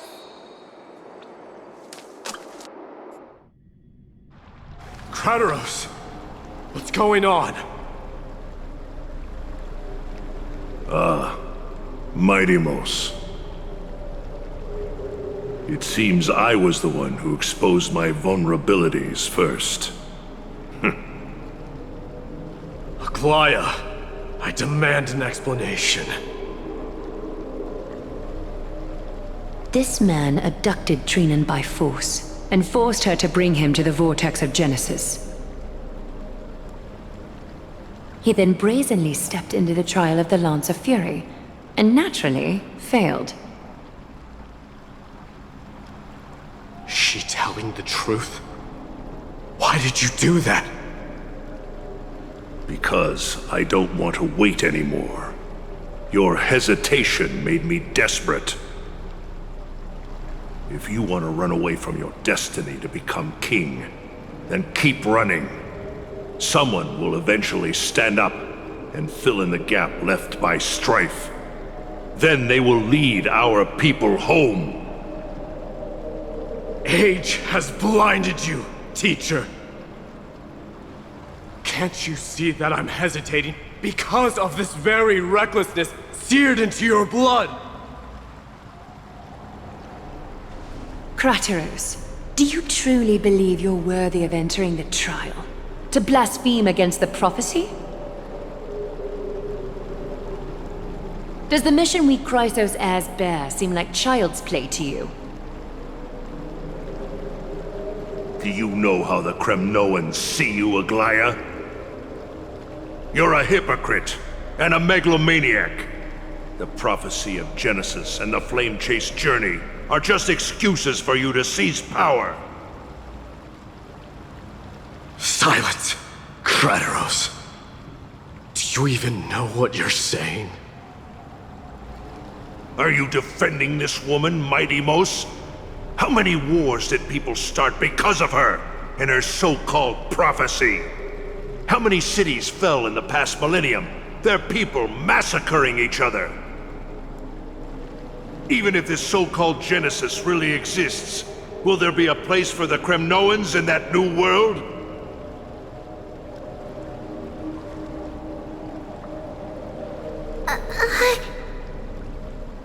Are you done talking? By agreement between the Chrysos heirs and the Council of Elders, those who trespass upon the vortex of Genesis need not be tried by the Council. I am allowed to pass judgment alone. Krateros, your actions are unforgivable. I hereby sentence you. Aggie, wait! We have a proposal! Someone has to resolve this conflict between the cities. Lord Kratos did not use violence to harm us. We can sense that his anxiety stems from his concern for his people's future. Please, Aglaya, hear us out first. I'm listening. I'm sorry, Lord Kratos. We were so preoccupied with deciphering the fragments of prophecy that we neglected those of you not favored by its message. Your accusations were harsh, but justified. We wish to earn your trust, and those of the Kremnoans. I think the best way to do that is to take you to witness the source of the prophecy for yourself. How are you going to show me something that has no form? You've heard about that Outlander, right? She has somehow made a connection with Orynyx and can completely replicate scenes from the past. We will ask for her aid. Tomorrow, at the Abyss of Fate in the Temple of Yanisopolis, we will show you everything from that distant memory, Kratos. A fair proposal. I accept. Until then, you will be stripped of your freedom. That is my one condition, and I will brook no argument. It is not the first time I've been made someone else's prisoner. Do as you please, demigod. Teacher, why did you do this? Forgive me, young master, but I just cannot wait any longer. Ever since your father died, our people and I have been waiting for a day to revive Kremnos. We placed all of our hopes in you, but never received an answer. This obsession for returning home has become a sickness for our people. Wise as you are, I refuse to believe that you can't see the truth. You have a clear head, which is why you're also incomparably alone. A smart person can only choose to tangle himself with the mundane of this world. If you're truly capable of leading our people beyond this blood-stained fate, then prove it to me once more, Mighty Mos. Just as you did back then.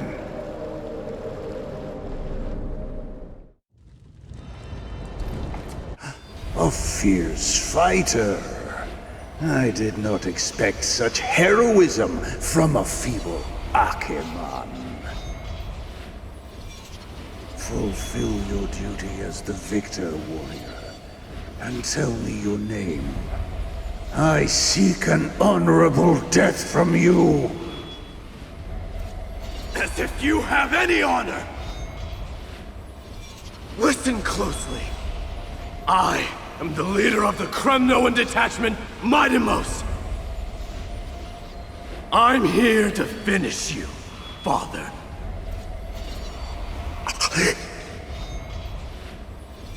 It is you, the beast spurned by all. So you did defy death. The prophecy was true. You will bring an end to my Kremnoan dynasty. Defy? You're wrong. Death fears me. It's the reason I have this body of steel. As for you, you already stand at death's door, Father. You were the one who threw me into the Sea of Souls. The one who tried in vain to enslave a Titan. And the one who desecrated the body of a god. Haikis! You're a weak king. So weak that even the lowliest hyena is a more noble existence than you. And now, fate's reckoning is upon you. Then swing your blade. Take my crown. Coronate yourself with an old king's blood and inherit it all. Become the new rightful king of Kremnos. No. I don't want the crown. Listen. If there's only one end for the kings of Kremnos, then the crown means nothing to me. All I want is your life. To avenge Mother and my comrades. But the walls of Kremnos will not fall with me. Do you truly think you can escape fate's grasp, my son? You and I, we're both the same. We feast on strife and fear. Now, kill me! The son of Gorgo is destined to be crowned in blood!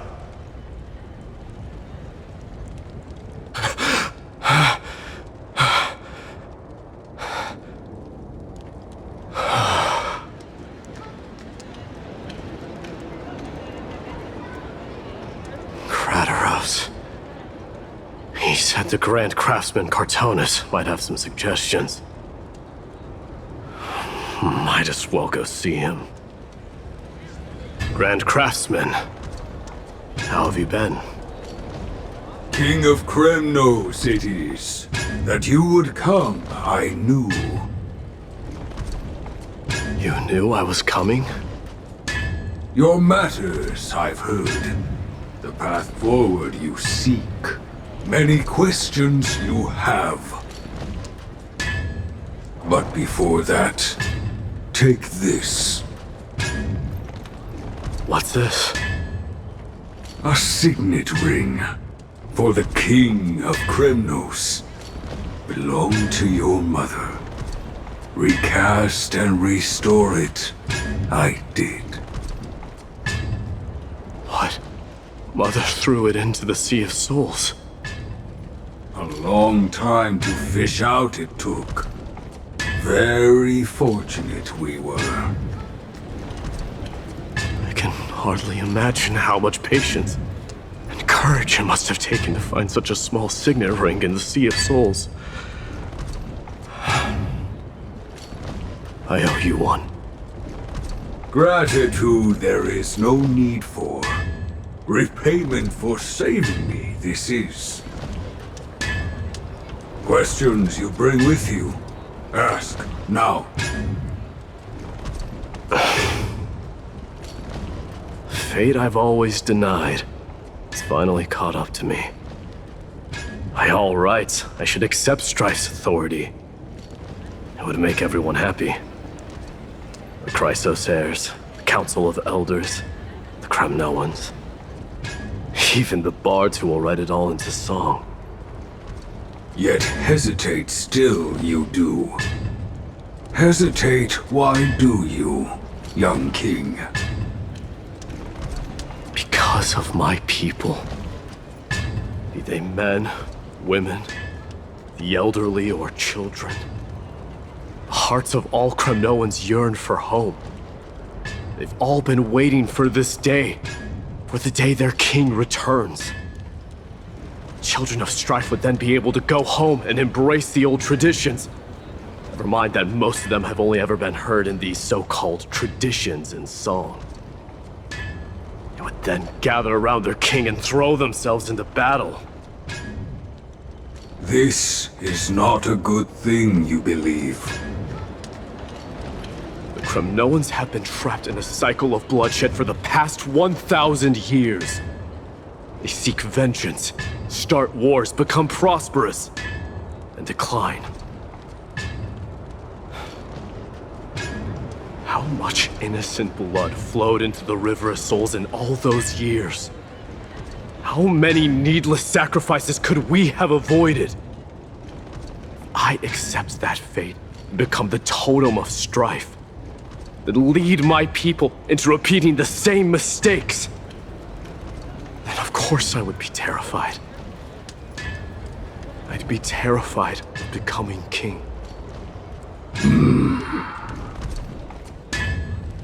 A different kind of Kremnoan you truly are.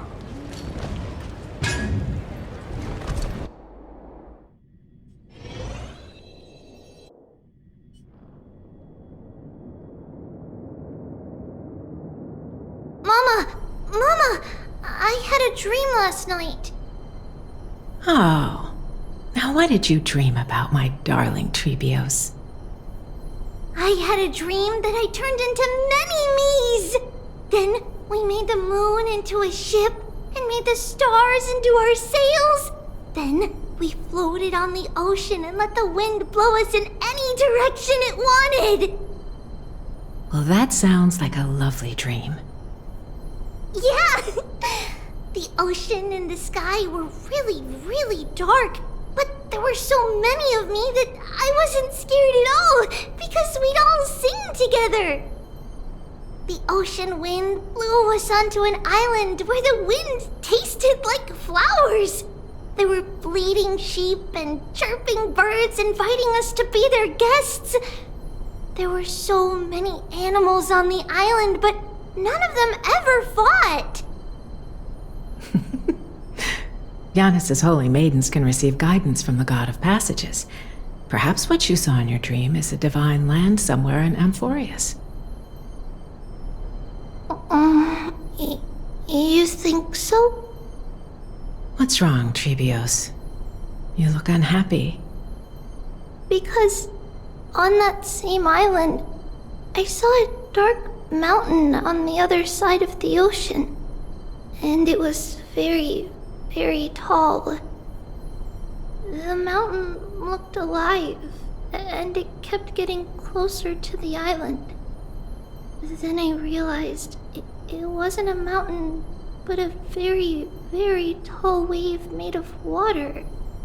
When the wave smashed against the island, it looked like it was going to eat the island up. The small animals tried to chase it away, but they couldn't stop it. Then there was a bang and I woke up. A dark wave. Mama, does something that scary exist in real life? Yes. Unfortunately, it does exist in Amphorius, but it's very far away from our temple. We call it the Black Tide, though it has nothing to do with water. It has no shape or form, but it can swallow up animals, humans, and even titans, turning them all into monsters. Oh, the Black Tide is a baddie. I don't want everyone to turn into its food. Can't we chase it away? Of course, my dear. You only need to behave well and listen to what the adults tell you. Study all the knowledge and etiquette you need, then grow up and become a proper holy maiden. The divine Yanis will then give you guidance and help you light the way for the people. Wow, I'm gonna eat a lot and study a lot and become a holy maiden. But Mama, you said the Black Tide can swallow up titans too. What do we do if even Yanis is eaten? If that happens, then the Holy Maiden will have to be the one to guide people on the right path. After all, we are the human avatars of the God of Passages, yeah? Yeah! But one person alone is not enough. Once you're older, you'll make a lot of friends. You must do your best to unite them, because that's also our duty as priests. Friends? Are they also like me and Mama with pretty red hair? They might not, but they'll certainly be just as smart and kind as you. Mama? Am I dreaming?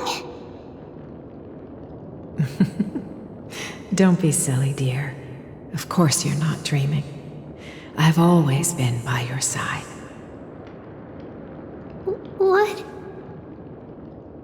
Now be a good girl and call your friends over too. Let's play hide and seek, just like we used to, okay? My Trevios is the smartest girl. I'm sure you remember where everyone is hiding.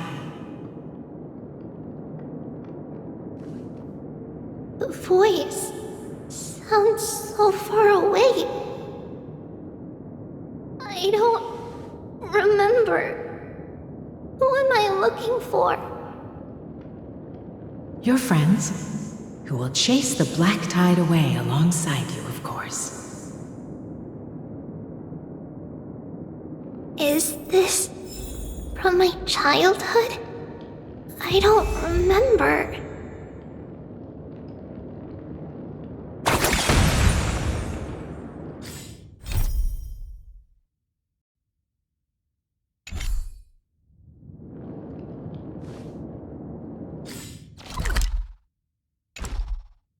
Use the spin. There will be an amazing captain on that big ship. She's cheerful, optimistic, bold, and cautious. She'll be able to get everyone together. Wow, that's amazing! Can I be the captain? Of course you can. But you'll find someone else who's better for the job, my dear. I think that person lives in a beautiful temple that sits atop a hillside, covered in golden fig trees. There's a noble girl there who's very smart, but also very delicate. Just like Mama? Perhaps. But before we find the captain, the ship also needs someone who can navigate it. Who could that be? Let me think. I know! She's Trevi! I named this doll after myself? I don't remember it all. Is this a dream or something that happened in the past?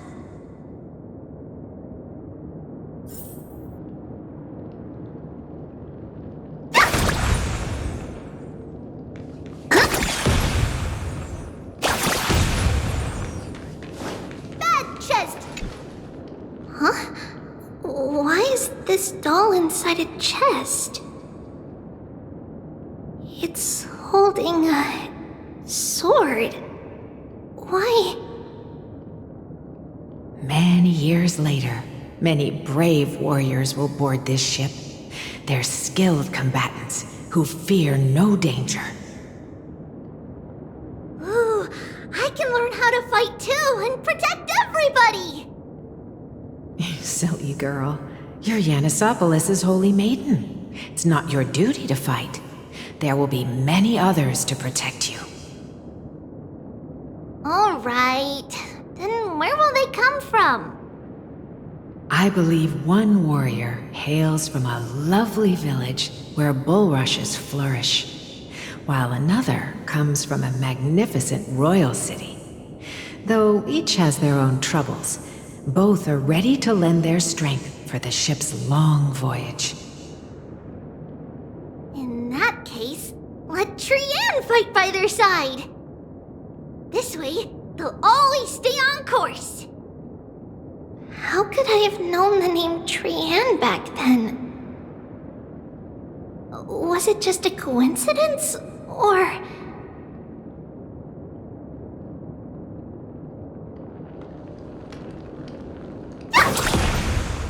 Learning can change your destiny!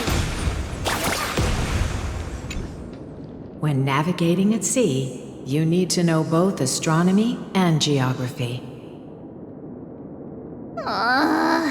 Isn't Yanis' knowledge enough? Ah, sweetie. The ocean isn't like the land. It's easy to get lost. That's why it's important to learn to recognize the miracle of Aquila. Alright! Even though my brain is already super duper smart, I'll still try my very best! Circe also favors children who try their best. They will send a wise scholar as everyone's teacher to help you reach your dreams. I want to be a teacher too! Oh, wait. I'm super duper smart. So I want to be the teacher's teacher! Why not? But if you're going to be a teacher, you might need to tone down that hyper energy of yours. Then Trinin can do it! She's well behaved and would make a great teacher! Mama and the others always said that I had a great memory. But now, I can't even tell if this is a memory or a dream. Come, let's line them up.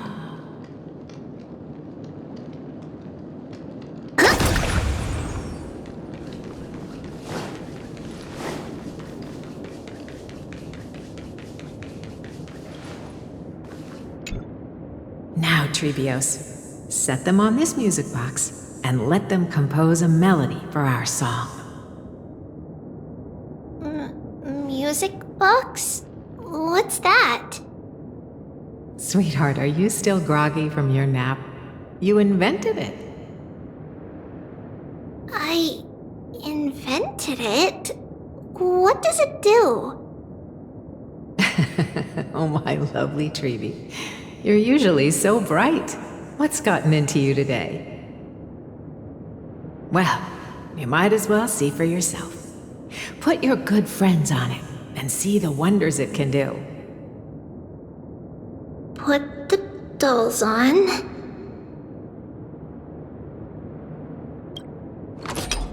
It's rotating, and I can hear something. That's right. It's a music box.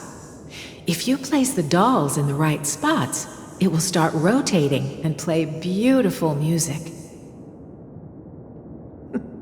Out of all your inventions, this one is my favorite.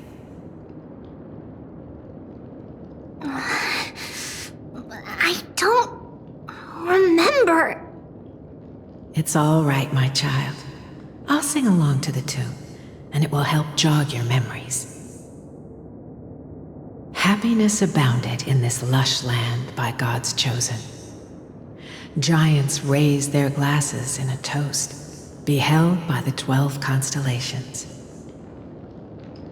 3 carved the heavens and the earth. 3 wove the threads of fate. 3 molded life with their hands, and 3 guided calamity's gate. They declared the world too unstirring, hence wished endless laughter upon the living. Thus you and I were created, with words and song to weave, and love and intimacy to give. Thus creation was complete. Who then will bear the weight of humanity's souls, to lighten the steps of the living as a whole? O great Kephale, all-knowing Father of stature so tall, yet low does their gaze willingly fall. With light of dawn heavy upon their shoulders, golden blood spills unto the land, converging into a boiling river that flows to the heroic heirs of this world.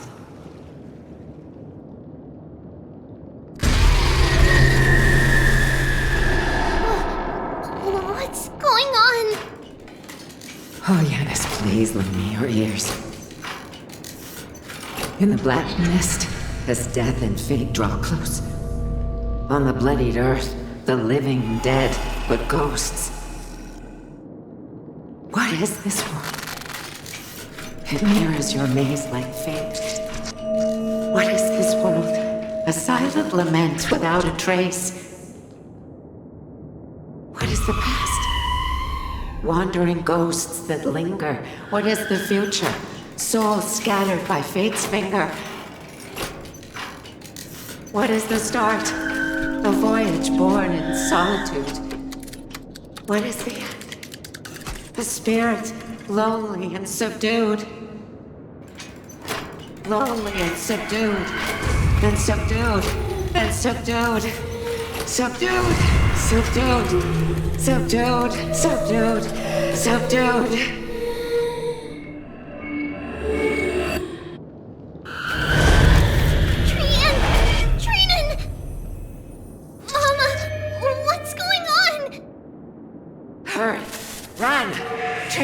Run! The black tide has arrived!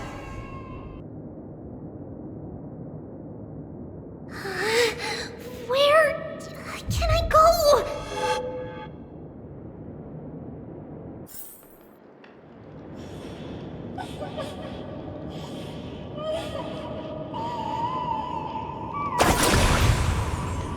What's this?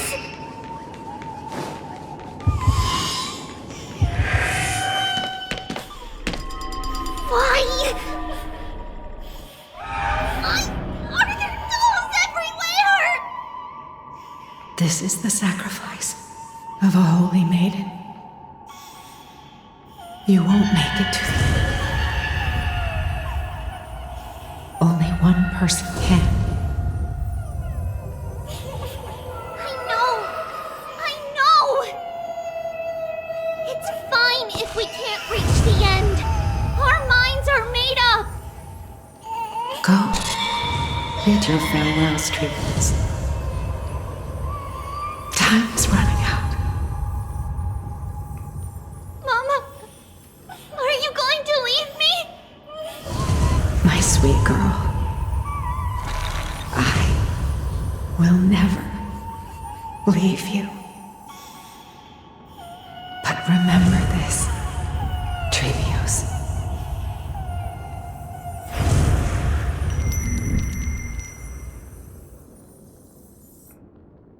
All shall bid farewell to one, and that person alone will witness the miracle.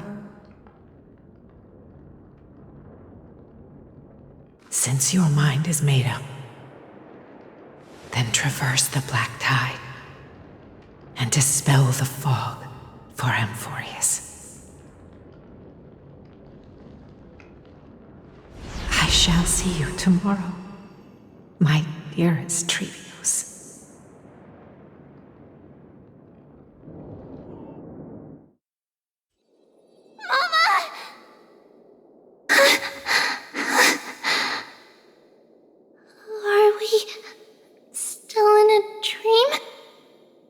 Did you have a nightmare?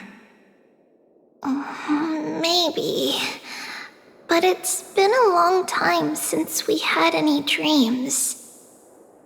It's not yet the entry hour. You still have plenty of time to rest. No. Our heart is still racing. It must be that reckless Kremnoan soldier who startled Trinan. And you as well. If you want, I can pass through his chest with the golden thread right now.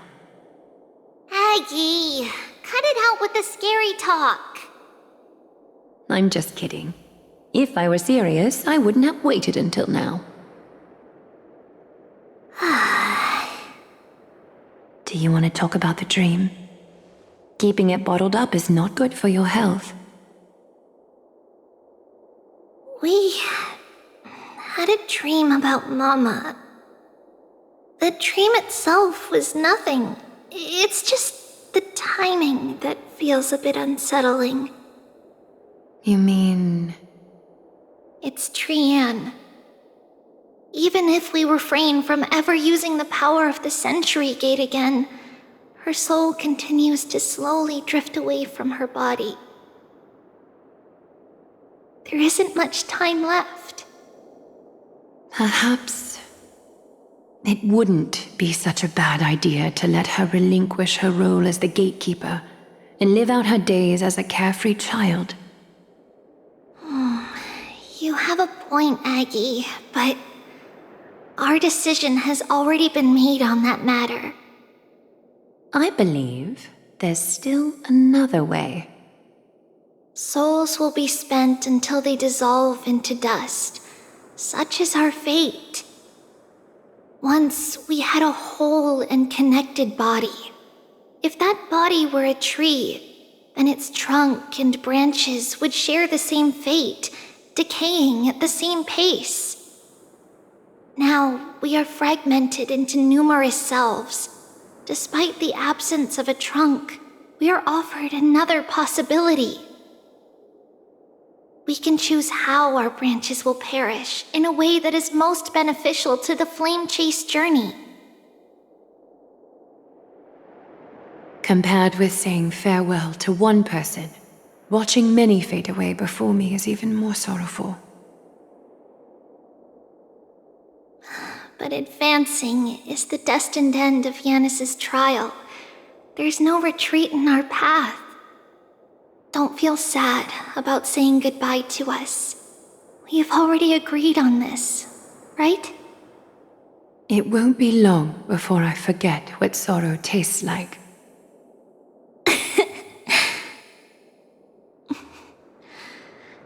So, what would you like for breakfast, Aggie? What? Where did that come from? After all this talking, we are feeling a bit hungry. Plus, it's nearly the entry hour now. Do you remember when we first met, Aggie? You were still a little one, and we caught you secretly eating oatmeal late at night. While my emotions might be fading, those memories are still as vivid as ever, teacher. Please, let me do it. What would you like to eat? It's fine. Leave it to us.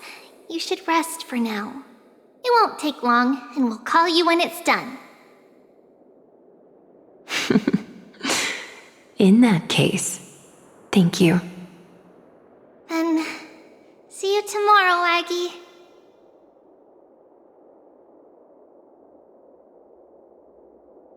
Nevertheless, that nightmare is ominous. Memories are slipping away, even the image of Mama. Just as expected, another trip must be made into the abyss of fate. Hopefully Orynyx will be willing to help us.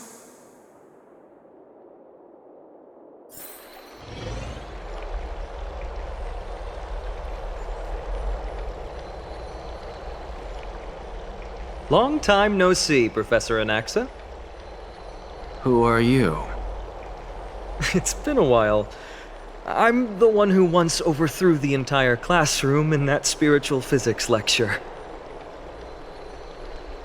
Oh, it's you. No way. Do you really still remember that, Professor? I remember that glib tongue of yours. What brings you here? Surely you're not here to reminisce. You could tell. Of course. You only beat around the bush when you have a hidden agenda. That's not true. I'm here to seek enlightenment, as always.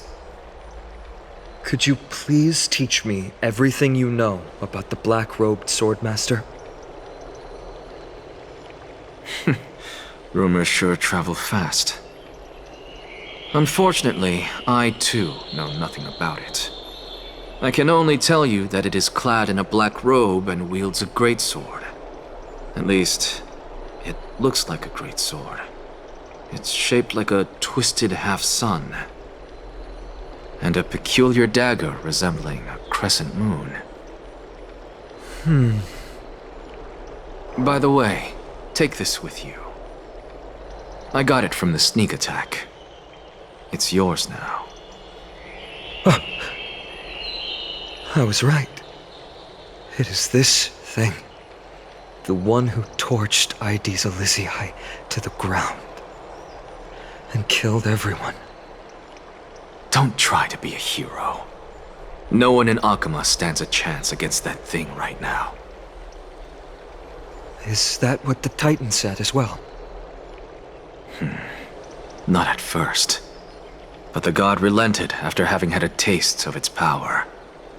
Even with the god possessing me, I couldn't fight against that blade. That incredible power doesn't seem to be granted by any Titan. Are you suggesting that it originates from beyond Emphorius? It's possible. Much like the Black Tide, no? Nonetheless, it's an enemy we must overcome. We? Drop the pipe dream, Phynon. No one wants to see you fall by their blade. His mere presence will endanger the Holy City and the Flame Chase. You know that I don't believe in... You don't believe in the so-called prophecy, I know. However, I'm here to seek your assistance, not at the request of Aglaya or Tribi. I just want to eliminate a threat to the city I pledged to protect. That's all. The tragedy at the Grove must never happen again. Take a seat. Since you are sincerely seeking enlightenment, I suppose I can tell you one more thing.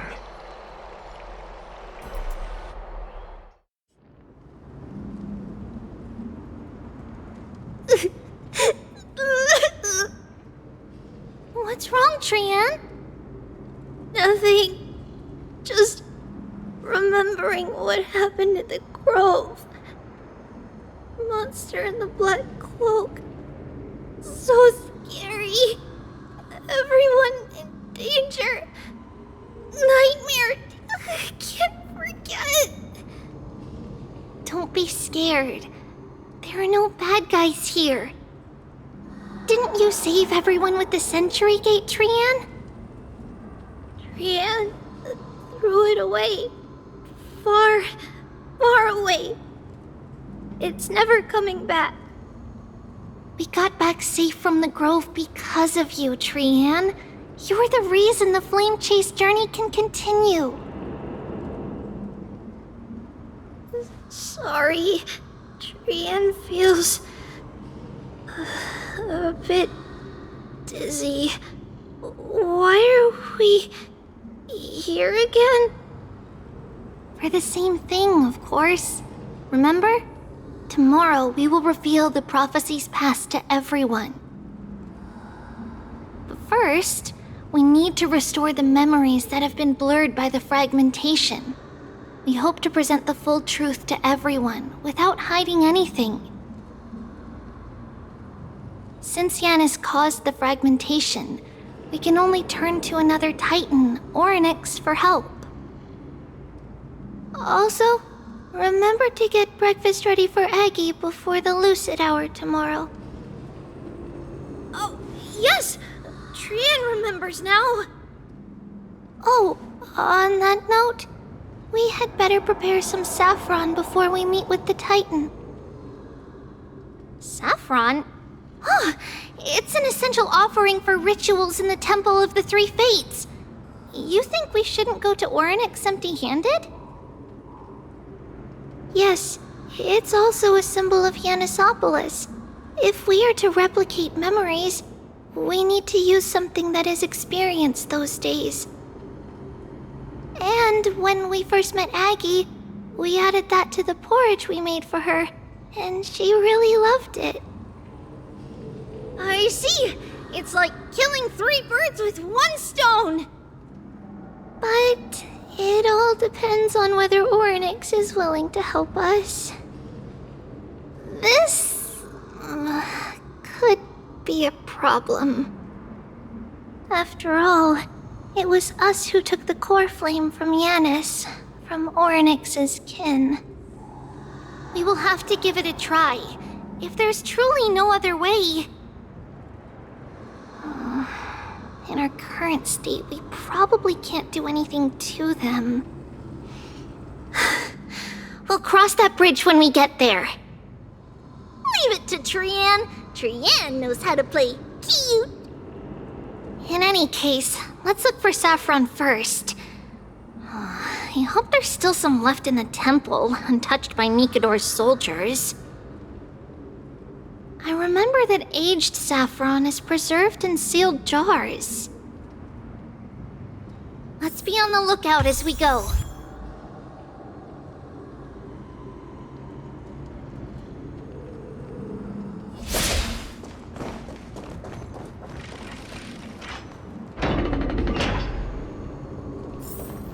It's a dead end ahead. Turn back, teacher.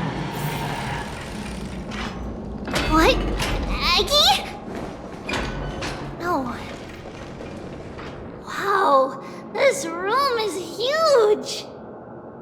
Trinan, did you? Yeah, I saw it. Was that a warning from Orynyx? What are you two whispering about? Treeby? Trinan? Trian can't even hear our own telecommunication. Well, never mind. Trian suddenly feels like this place is quite familiar. Oh, there's a whiff of safari in this room. It's right over there. Over here! Follow Trian! Trian, slow down!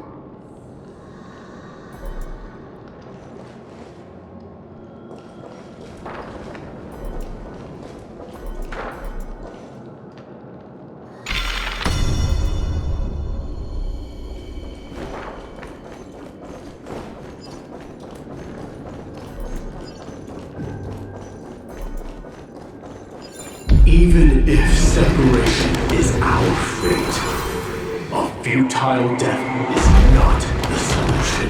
Right here! I summon thee, Orynyx! Stir up ripples of past reverie! Something's appeared! Wait, we should read it first.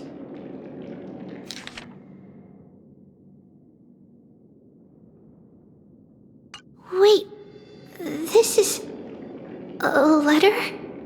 It mentions something about Saffron and Trepios? Isn't that name... Never mind that for now. Why is this letter here? And how did Trian sense it? Could it be our lost memories?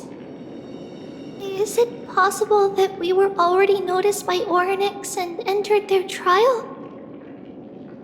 But why haven't they said a word? Orynyx has the whims of a child. Perhaps they're toying with us on purpose. Come on, this isn't the right time to be playing games.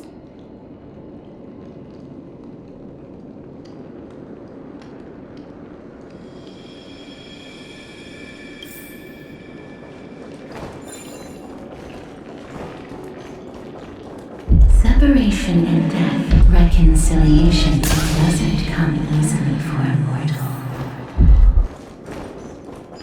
Are these visions also fragments of the past? Treeby! Trinan! Look what I found! Is this the safari? Coming! We'll take a look. But Trian, there's nothing in here. What? It was right in the stolium. Huh? There's really nothing here. That can't be! I swear I saw it! I swear! Trian is telling the truth. It was right there! Where did it go? Trinan, Treeby, why aren't you saying anything? Trian can't seem to hear you at all. We were just lost in our thoughts. Don't worry, Trian. What you saw was likely, Yanna's hair. We must have startled it away. Okay. Could Orynyx be trying to make us falter? But why would they do that? Something feels off. Treeby, don't you think this temple is a little too quiet? What do you mean? It might just be an illusion, but Trinan wonders, is Orynyx really putting us through a trial?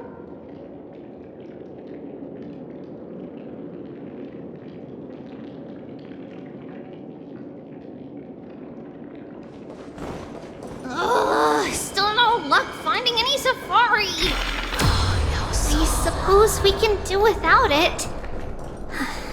Let's try to convince Orynyx. At least they didn't toss us out. Whoa! Treeby, Trinan, look at this! So cool! It's really quiet in here. Do all Titans live in dark places like this? What's going on? Orynyx disappeared?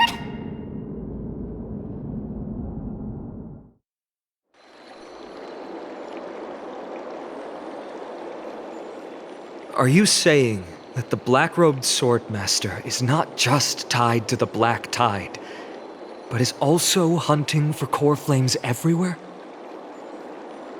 This is the most plausible possibility. First, it has a vessel that can hold core flames. Second, I'm one of its targets. Let's start with the first premise. Its peculiar ceremonial blade can interact with a core flame, as evidenced by the pull I felt when it stabbed into my chest. I hypothesized that the blade can sense, absorb, or even retain core flames. The second premise is even more explicit. When it was engaged in fierce battle with many of us and was heavily distracted, it remained consistently focused on me. Or rather, on the Titan Circes inside me. So it's plundering the flames. But if your argument holds up, wouldn't he be headed to Akama soon?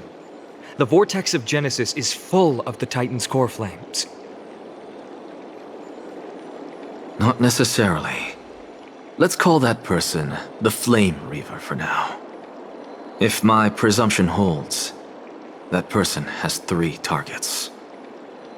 The first target is me. The second target is Orynyx, who hasn't yet fallen. And the third is Akama and the Vortex of Genesis, where the core flames are housed. But I suspect Akama won't be their first target. Kefali's core flame is guarded by the Council of Elders' arcane power. And Fagusa's water curtain should be able to block out any external perceptions. What about Thanatos and Aquila? Their core flames are yet to be restored. The whereabouts of Thanatos remain a mystery to all. As for Aquila, can you fly? No, I can't.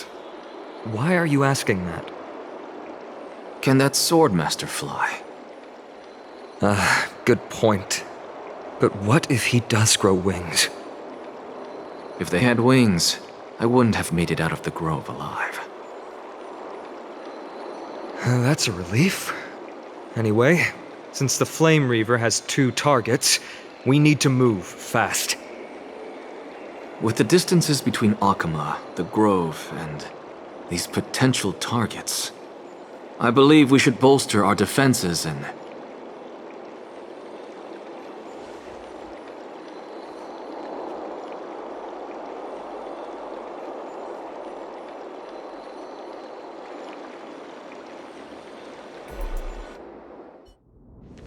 Orynyx! Are you in here? No response at all.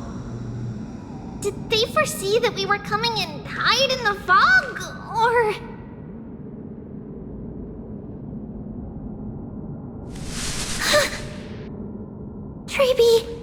We should leave. This temple has other people in it. What?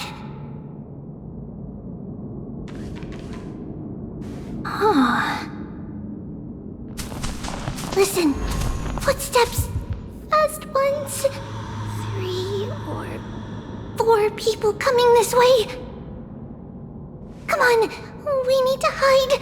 Whoever they are, we can't let them see us. Treeby, Trainin, come check this out. What's this? Trian feels like it's so familiar.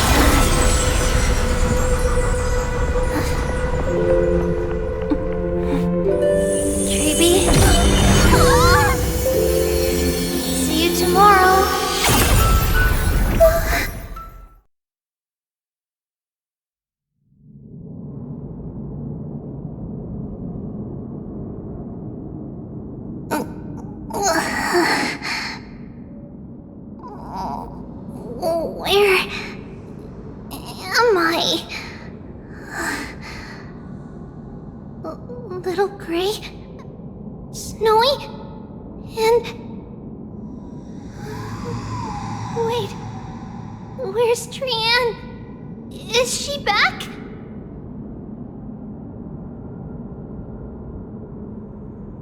We only saw the 2 of you collapsed on the side of the road when we arrived. Danny and I looked around, but we couldn't find any traces of Lady Trian. What about the black-robed swordmaster? Blast it! Of course it's him.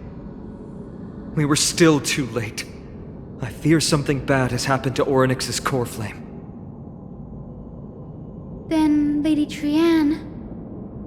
She doesn't have much divine power left.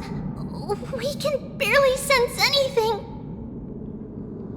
That you're both safe is already a blessing. Everyone, we must take action now. We should split into 2 groups. One group will stay in the Abyss and meet up with Aglaya's reinforcements, then search for Trian's whereabouts. The other group will come with me to pursue the black-robed swordmaster and recover the core flame.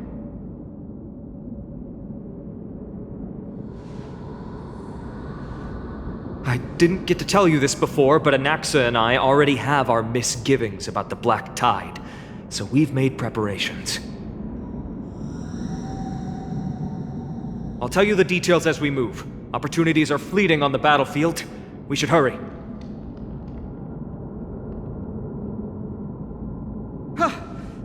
Lord Finan! Lady Treeby and Lady Trinan. I'm glad you're all right. Did Aglaya's people get here? Yes. Lady Aglaya already knows about the situation and sent along a message. Finan, I understand that Swordmaster is of great importance to you. But if you charge in without a plan, I fear that you won't be the only one who dies in vain. I understand. Hatred is a hero's deadliest poison. I have no intention of fighting alone. If that Swordmaster really is related to the Black Tide, the Chrysos heirs must not take them lightly. I have indeed planned to return to the Holy City and discuss the strategy with Aglaya. We'll need all the help we can get for this encirclement.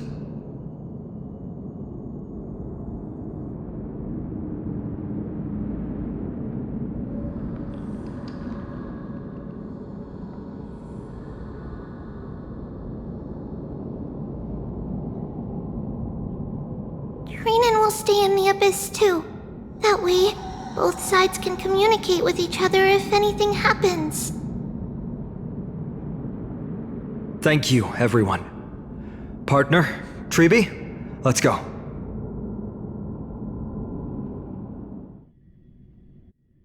We're back, Aglaya. You should have come to me first, Finan. Aggie, there's no need to scold Snowy. Akama is currently in grave danger. I know. It's beyond my imagination that the only two titans humankind can still rely on fell in such quick succession. I've never seen the golden thread pulled this taut, as if it could snap at any moment. Finan, tell us your plan. Time is of the essence.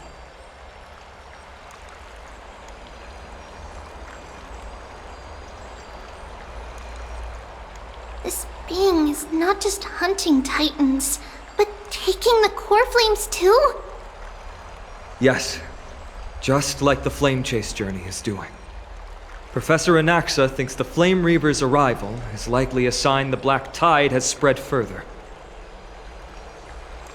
Regardless of whether you're right, this being is still far more aggressive than we expected.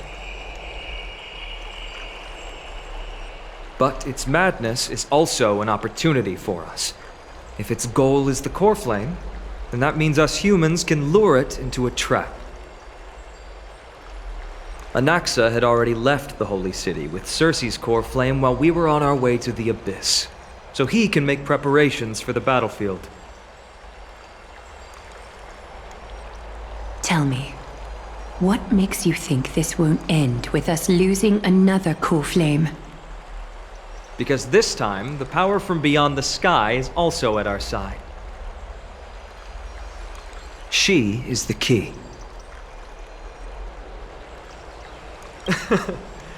We need your other companion, too. Ma'am, do you mean me? I see. Finan, that battlefield you mentioned. Is it Castrum Kremnos? Yes. I'm sure everyone remembers the astonishing miracle our partner here performed with her companion during the battle with Nikador, and how they awakened Castrum Kremnos' past. That will be the key to our victory. We will use Orynyx's power to once again open a passage to the past and lure our enemy inside. Then, we'll seal the Flame Reaver in the maze of time. Impressive. Orynyx has fallen, and Yanis's divine power already belongs to Akama. Once we take back the core flame, the Swordmaster will have no means of escape. It's very clever, using the element of surprise instead of brute strength. Can you do it, little one?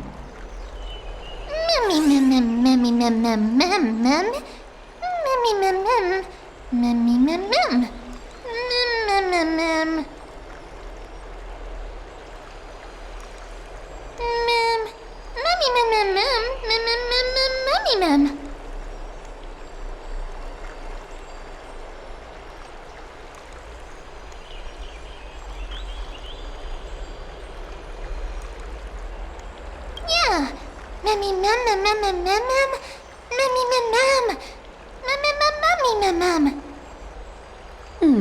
Such enthusiasm. I'm glad to see you're confident. By the way, the Council of Elders declared a state of emergency when Treeby went missing. Kynus and her following have heard tell of the incident at the Grove, and are galvanizing support in secret. I fear she'll make her move before the next assembly of the citizens.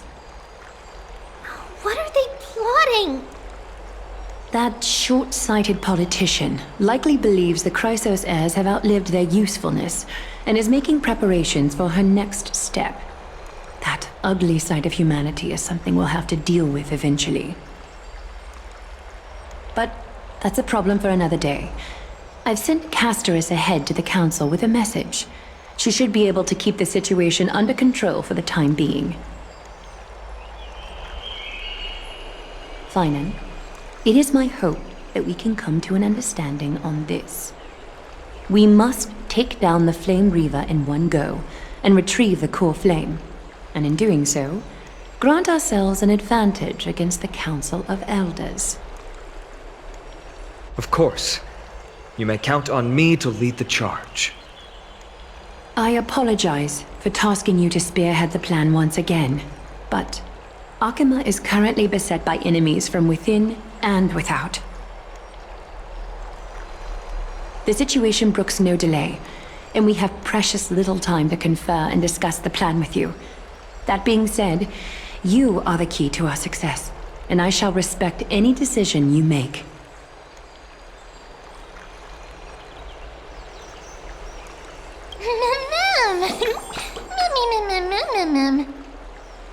We are grateful to you for your aid, and to the rest of you as well. Now, let us be off to begin the hunt. May carefully sharpen our gaze and grant us victory over the enemy.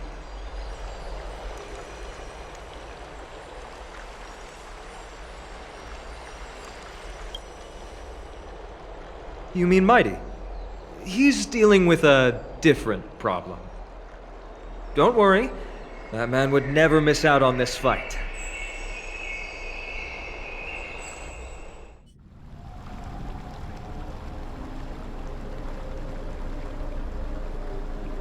Farewell, my dear friend. You must lead us back home. You and I, we're both the same. We feast on strife and fear.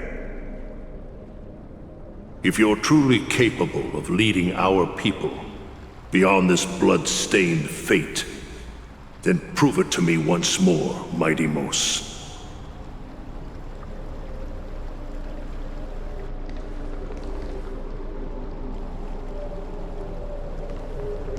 I knew you'd be here. I heard you're about to set off on an expedition. That's right. It's going to be a tough battle, and our destination turns out to be Castrum Kremnos. Is that why you're here? To pray to the dead Nikador? No, just the opposite. I'm here to tell you, you can entrust the front lines to us this time. You can't afford to lose your upcoming battle either.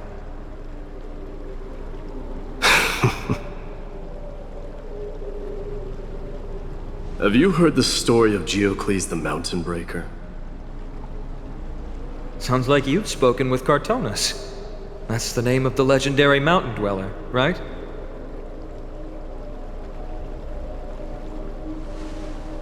Let's have a chat before we go our separate ways.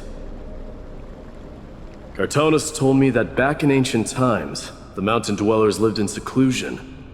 They spent their days quarrying and gathering, living a simple and peaceful life away from strife. But Geocles was different. He resisted their traditional way of life, yearning for the world beyond the mountain. They're safe, but humdrum culture was like fetters around him.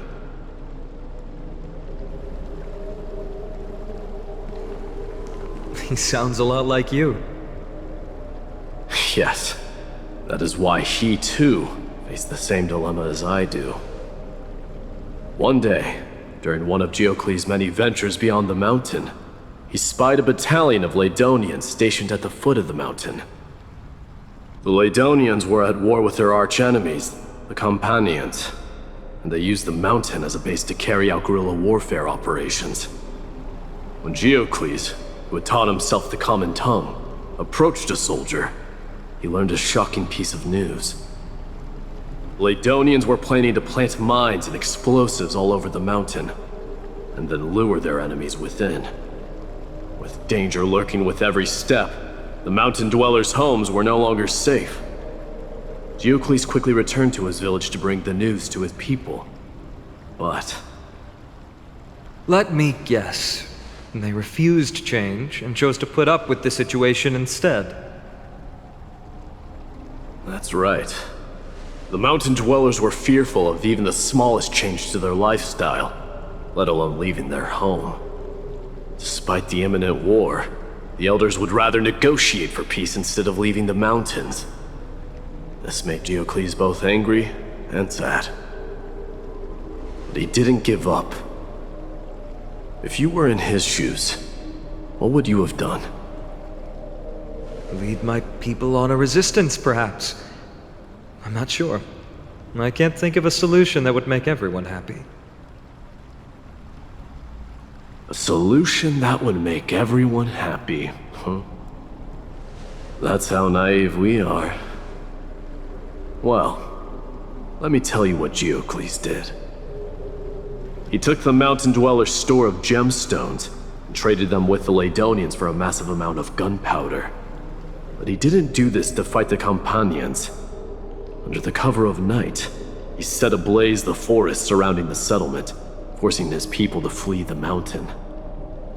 That great fire marks the beginning of mountain dweller history. Since then, their people became part of civilization, and giants became a common sight in the holy city. Meanwhile, that mountain they once lived in has turned into little more than foam inside the black tide. But leaving their homeland also brought many mountain dwellers misfortune. They were hunted by Kremnoans or enslaved. Indeed, that is undeniably also part of their history. But that is Diocles for you. The merits of his actions, or lack thereof, have been scrutinized by many, but historians nevertheless hail him as the Mountain Breaker. Why do you think that is? It's simply because he took action and enacted change with his own hands. He didn't try to make everyone understand him, nor did he even waste time trying to make everyone happy.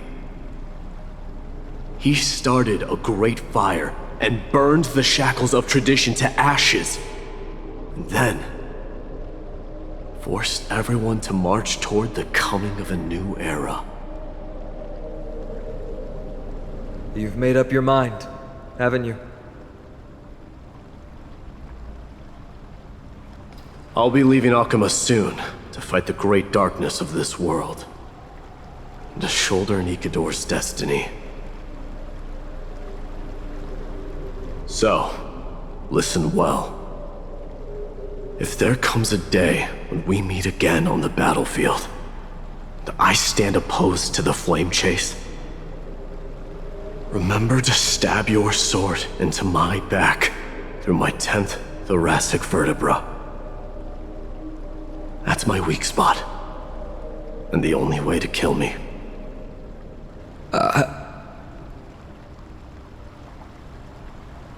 You have my word.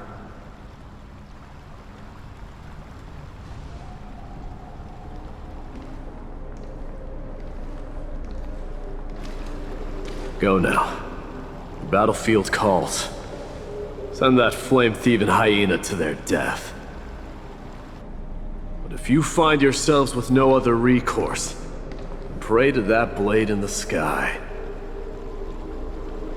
And loudly call out the name of the new god.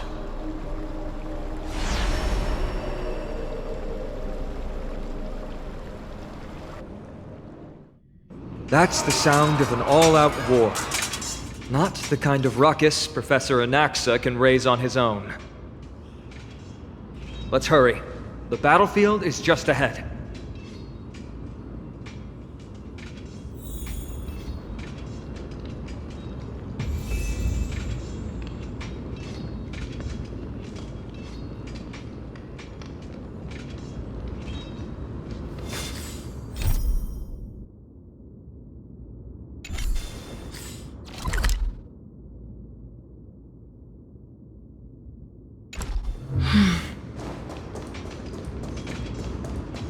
No way.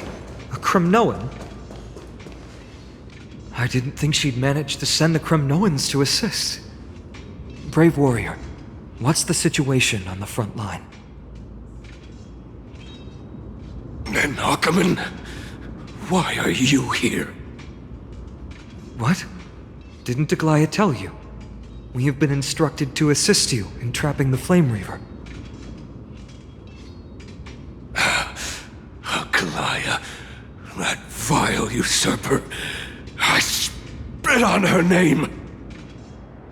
Our king will be back soon. He'll be able to deal with you and that black robed.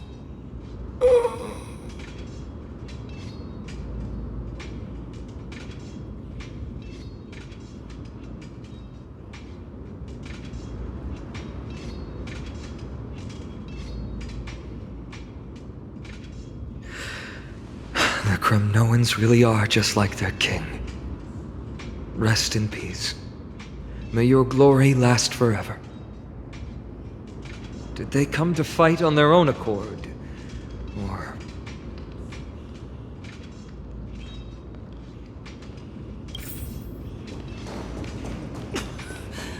I can still... You must become king! Nikador is with us! We're almost there. I can't see. Once we take back the core flame, Yanis's passage will open. When that happens, you must evacuate immediately. Don't stay behind. The rest will be up to how well we work together. But remember what Mighty said before? Cast aside all distractions once you're on the battlefield. Let's go, partner. Today, destiny shall stand with us!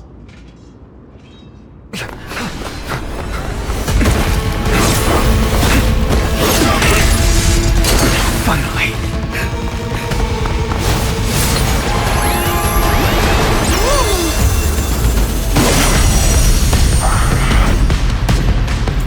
Pent in the memories of the dead! Executioner! You sure know how to keep a man waiting. Any later, and I fear the Titan would have sacrificed me. Thank you. Frail child of humanity, 'tis more effort keeping you hale and whole against that blade than it is in seeking the truth of the world. For oblivion. Some value, I suppose. Existence is unity.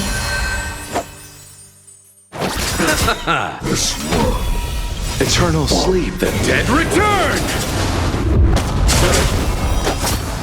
I venture forth to hunt. Forever triumphant! Victory is inevitable! Never hesitate! I won't do. Another journey begins. On the still waters of oblivion. I weep for the departed. It too shall fall. You chose the wrong enemy. They're trying to overwhelm us with nothing. Split up! Take them out! It's just a Oh, what a spirited display, deliverer. The fearless knows not fear. I won't do. free will, or was it destined for oblivion? There's more to life. I'll see you off. Again? I venture forth to forever triumphant! Victory is inevitable! Never hesitate! Another journey begins. On the still waters of oblivion. Some value, I suppose. Fangs and claws got Every dull. petal and all will be swept away by the wind. You chose the wrong enemy. Receive divinity. Don't worry, it's just a scrape. Destined for oblivion. There's more to life. Eternal. I underestimated you.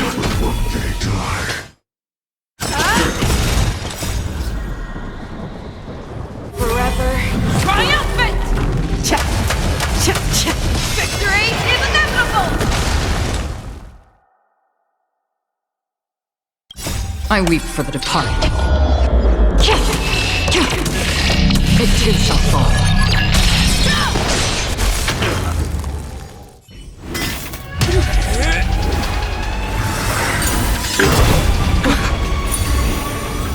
At long last.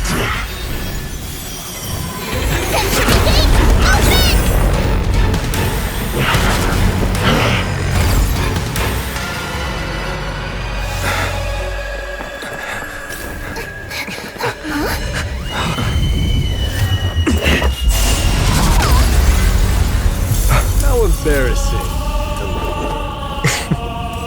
You didn't come down from the sky? The city is mine anyway. So why shouldn't I go through the front door?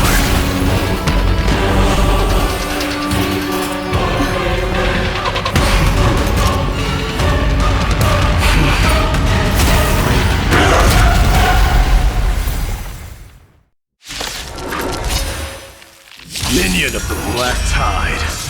I, King of the Kremnoan Legion, will be your opponent today. Long time no see, Nikador.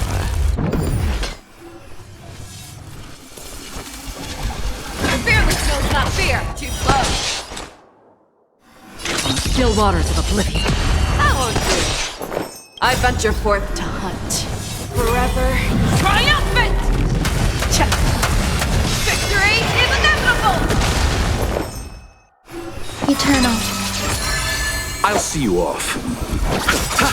Eternal sleep. The dead return! Show me what you can do. I'll give you 5 seconds. Destined for oblivion. I weep for the departed. It too shall fall. Such petty tricks.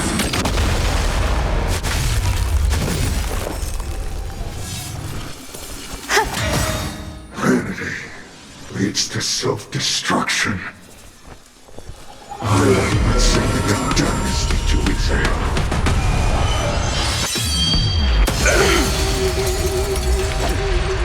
Well fought. That was a good opener to the ceremony. Now, we honor the fallen gods with this fight to the death. Receive divinity. Don't worry, it's just a scrape. Never hesitate! Too slow. On still waters of oblivion. That won't do. Some value, I venture suppose. forth to hunt. Forever triumphant! Victory is inevitable!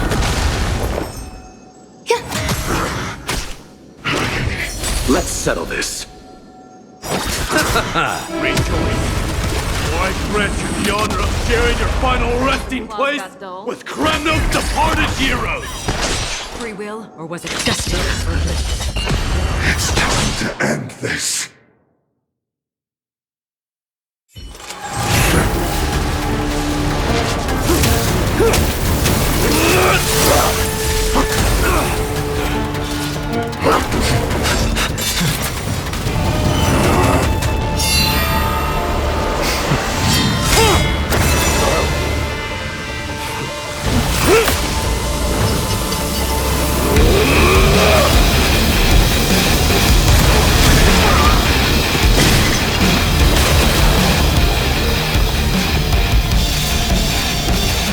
Heroic souls of Strife, heed my call!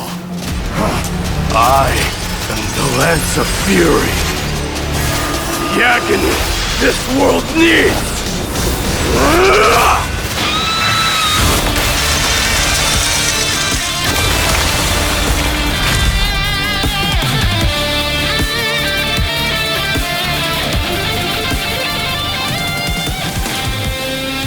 Witness this.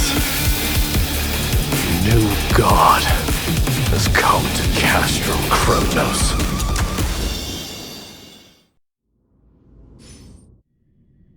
Look! The warriors have returned! But are the rumors true? Has Ornyx fallen? It's as the Council of Elders said. We face a dangerous threat. Yet the Chrysos heirs are only inciting more chaos. They don't care about the people's safety. They really gave the core flame of Strife to a Kremnoan at the end. What a noisy crowd. This, doesn't feel right. It's probably because Orynyx is gone. Orynyx was a generous titan in the eyes of the people. They graced us with miracles, allowing humanity to reap many a convenience from the past.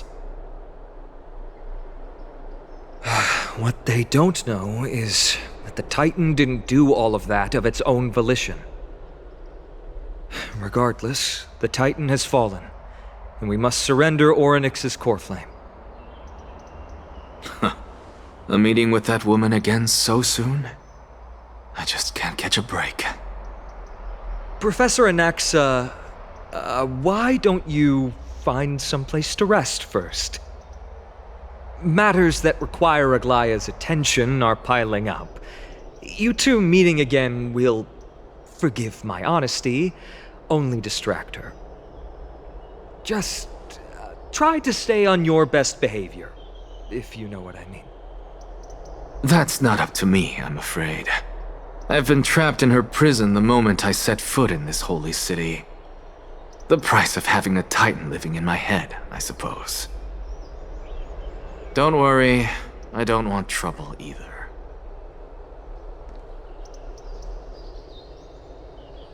They have differences in ideology. All right, I suppose that's putting it lightly. Don't worry, you'll figure out the intricacies of these relationships sooner or later. I'm sure you don't need my help handling Orynyx's core flame. So I'll be off.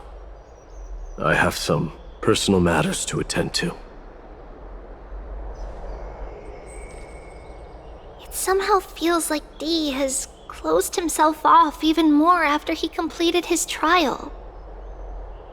Yeah, a lot has happened in the past few days. You've been lost in thought for a while now too, Treeby. Did Trinon bring news? Yes. She has found Trian.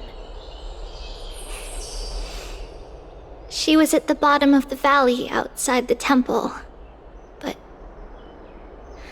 that's where the good news ends. I'm sorry. It's all right. They also found someone else besides Trian. He was no better than a corpse when Trinan and Hyacinth arrived. He had suffered more cuts than could be counted and leaped off a cliff from a great height, all to free Trian's body from the clutches of the black-robed swordmaster. What a brave soul. Do we know who he is? Yes. It's Krateros.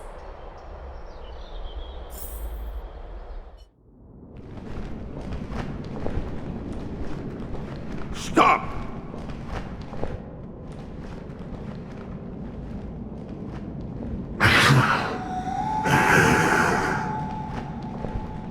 If you want this girl dead, you'll have to kill me first. How ludicrous.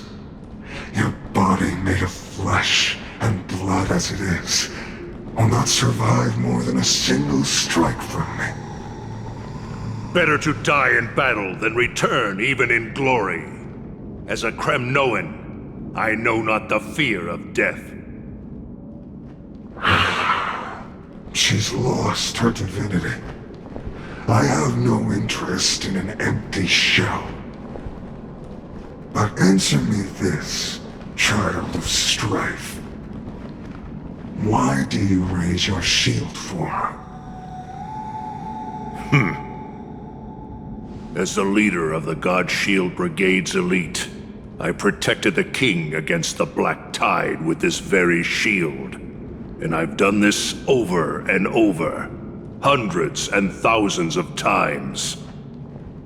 A pathetic killer like you could never understand the weight it bears. pitting and crumble like rusted iron. Good. Supreme glory shall be mine, as I indulge in the libations and incense offered by my descendants. Come, let us fight! For Kremnos! For my king! For Amphorius!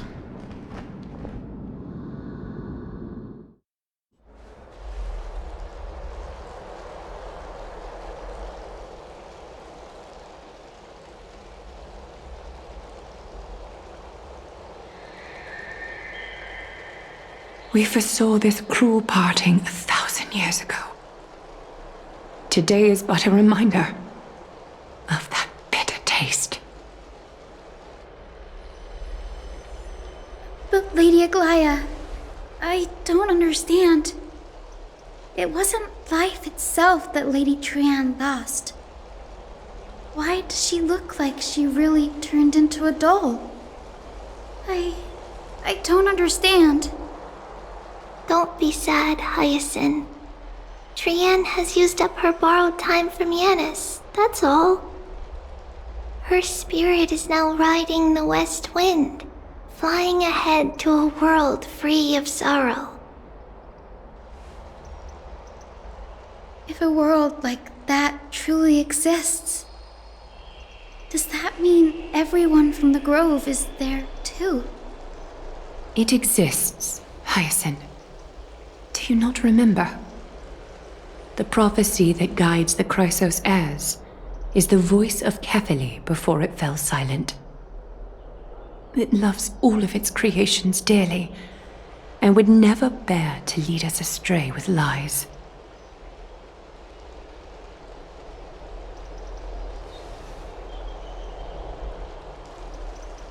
What about the Kremnoan veteran? How is he doing? The Twilight Courtyard has done all we can. Even so, we've only managed to keep him from breathing his last. I had to use the Sky Priest's techniques to help him to walk again. But if light ever disappears from Akama for good... No. Let's hope that never happens.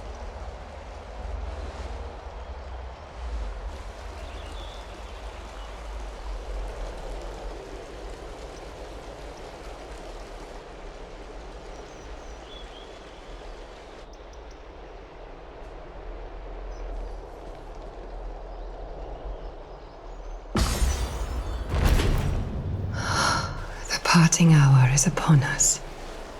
Yet the golden thread runs slack. The heroes have returned with their spoils. Everyone, please take this opportunity to rest and prepare for what awaits us. You've returned unscathed and brought tidings of triumph.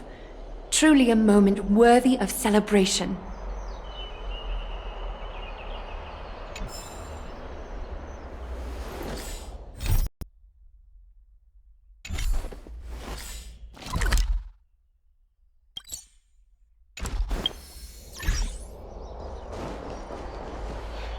It's incredible to think that we returned Nikador's core flame not so long ago. It wouldn't be an exaggeration to say that you and your friend's arrival has melted the glaciers of history.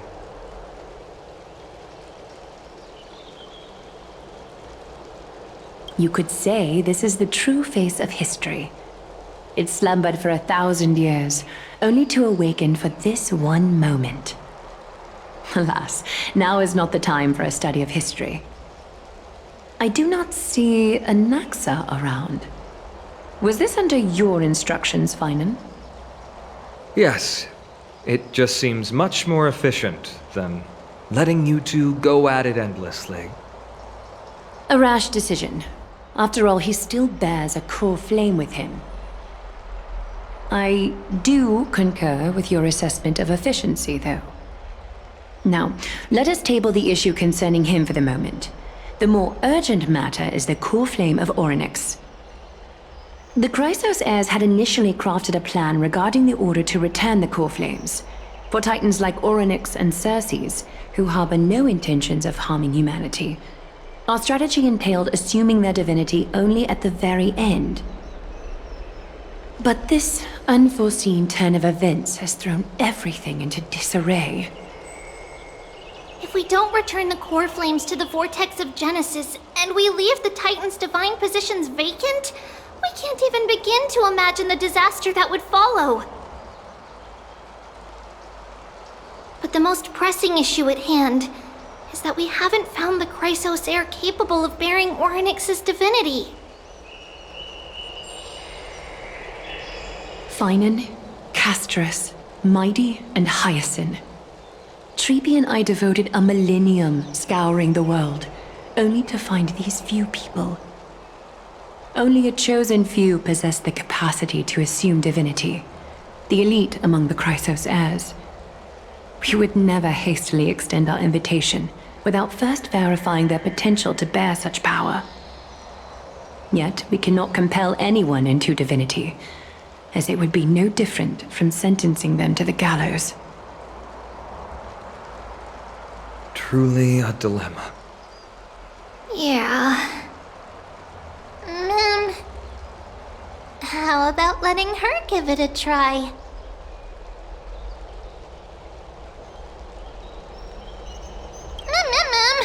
Mem special mem.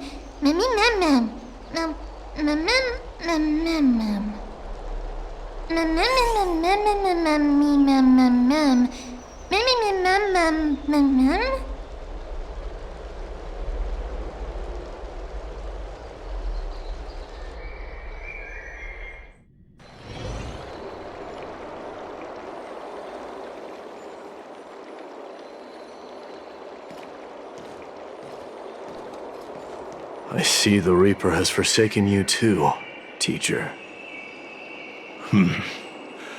It simply put my life in the hands of the Twilight Courtyard.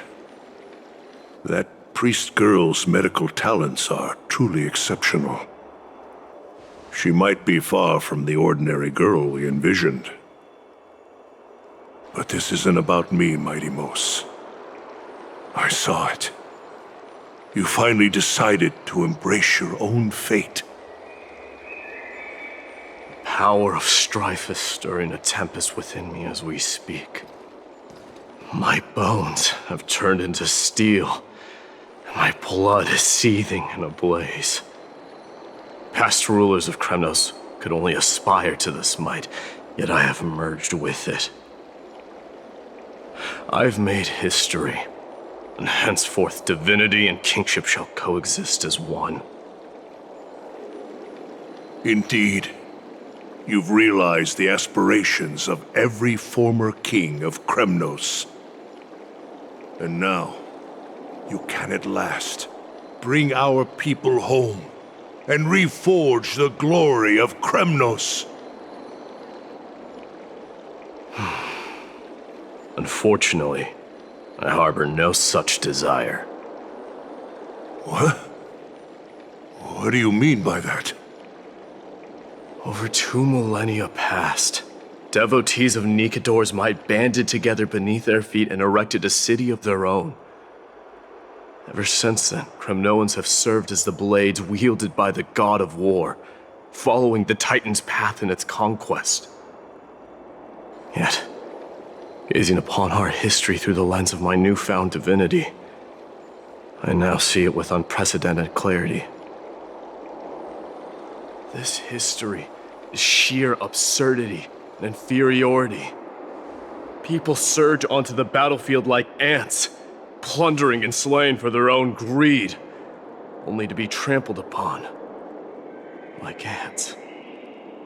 The city and the beliefs that Kremnoans hold so dearly, alongside the supposed tradition, mere anthills that could be crushed with a single touch in the eyes of the Titan.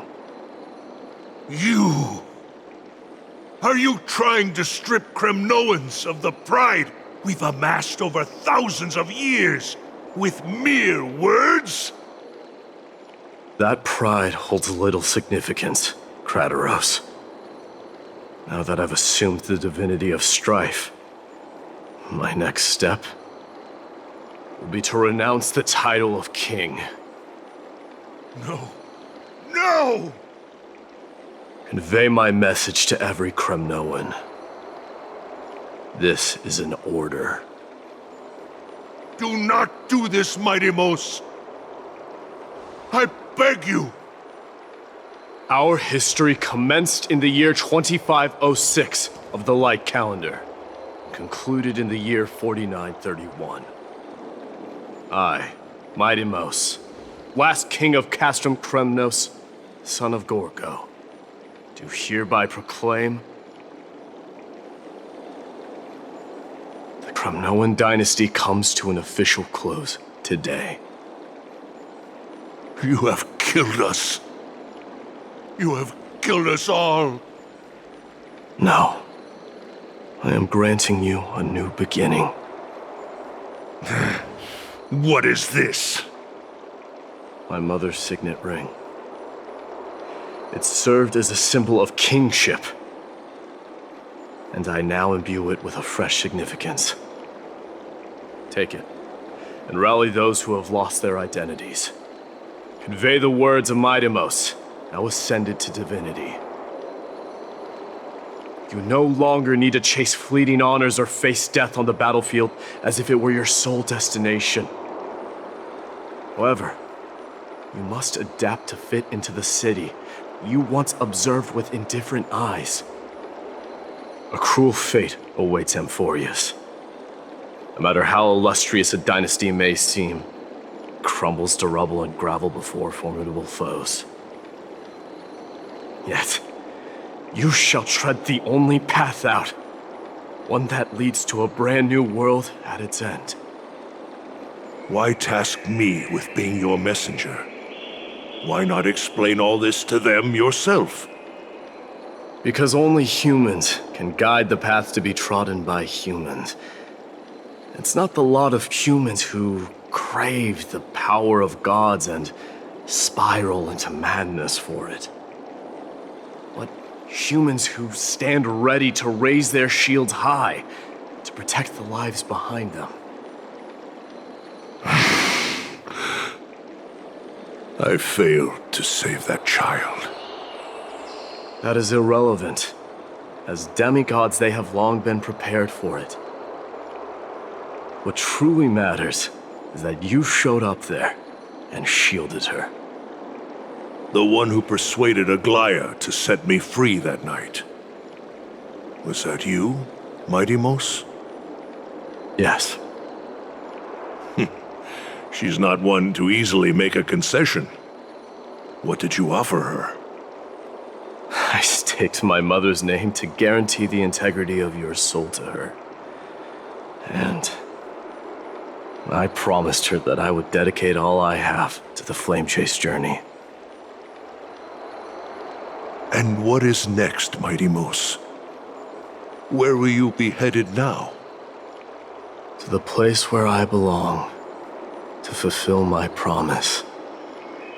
The madness that has plagued Nikador and the darkness that has consumed Amphorius. It's now my turn to fight against it. There are some people to meet with before I leave.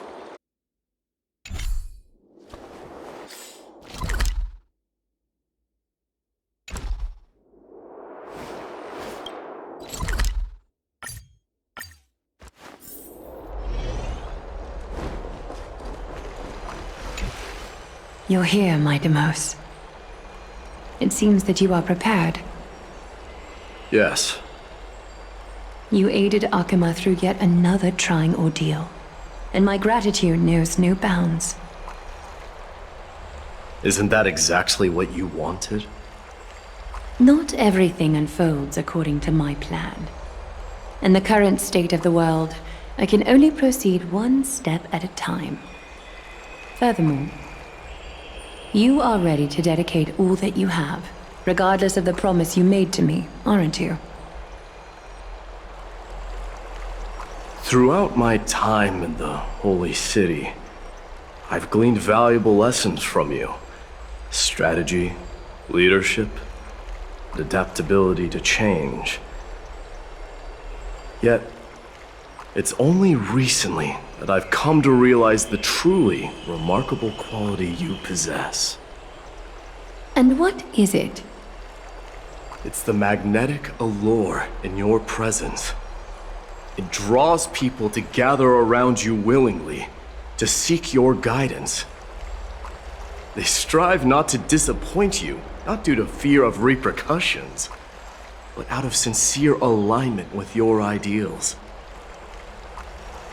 That is precisely what every ruler of Castrum Kremnos has been missing. I am truly honored to hear that. And now, my Deimos, you have risen as the most powerful demigod in the world. How do you intend to wield this newfound power? I shall see Nikador's aborted mission through to completion, and become the strongest bulwark for Amphorius to defend against the Black Tide. I will secure enough time for the Flame Chase journey, until you manage to lead everyone to reach the miracle of Genesis.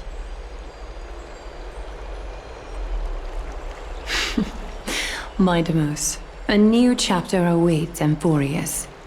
Yet, the one who guides the people to the destination need not be you and I. Huh. What did you see after assuming Nestia's divinity? Despite the passage of 1,000 years, every word of that prophecy remains as vivid as ever. You shall have your final bath in warm and radiant gold. Just as cryptic as all the other prophecies. What's the reason for the laughter? I was just thinking, if an ordinary person encountered these words, they would probably stay away from the baths for the rest of their life. But I cannot forgo the delightful experience a bath offers. So, I assume you also glimpsed yours, my Deimos? One day, you shall die with a wound in your back. Well, that is a rather straightforward scenario. If I were to be terrified by drivel with no basis, I would not have attracted your gaze and joined the Flame Chase journey in the first place. You speak the truth. May you be destined for a powerful fate, and may we reunite in the promised new world. Farewell, mighty.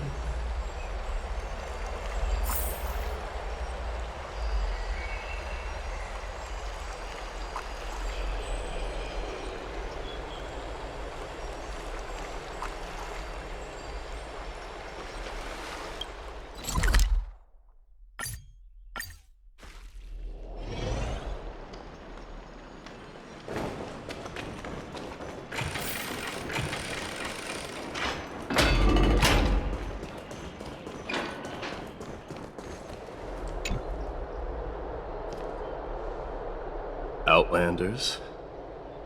No. Trailblazers. I will soon make my way to Castrum Kremnos. If all goes according to plan, this may be our final meeting. I just want to let you know that I appreciate everything you have done for Amphorius.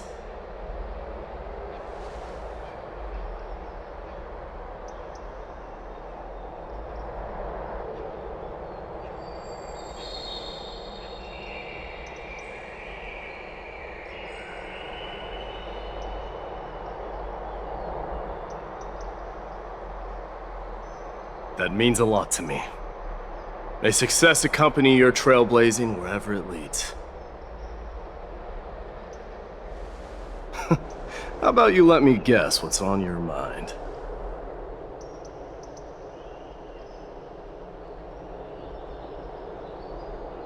Are you thinking about saying something inspiring?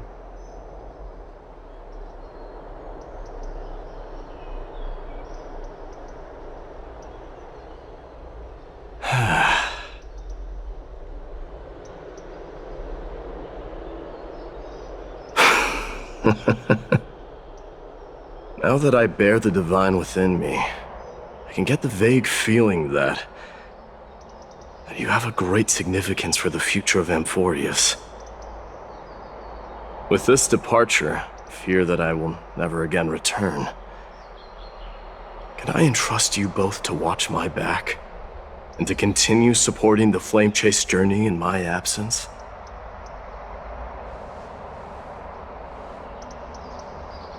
You have my gratitude. Then, farewell.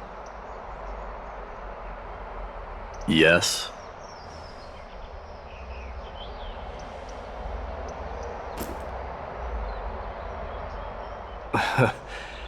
Sure, let's do it.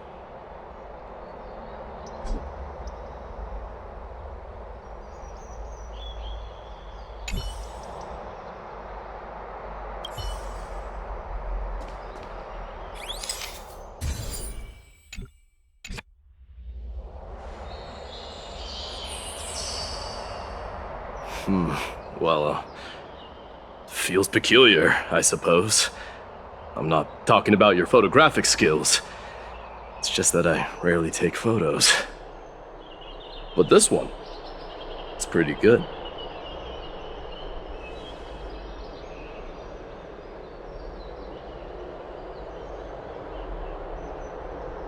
I wish the same for you during your time in Amphorius.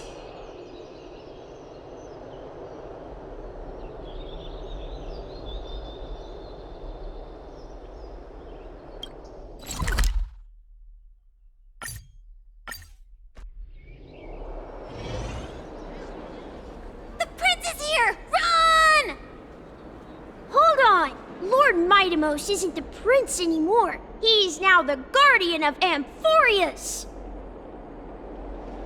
What's going on?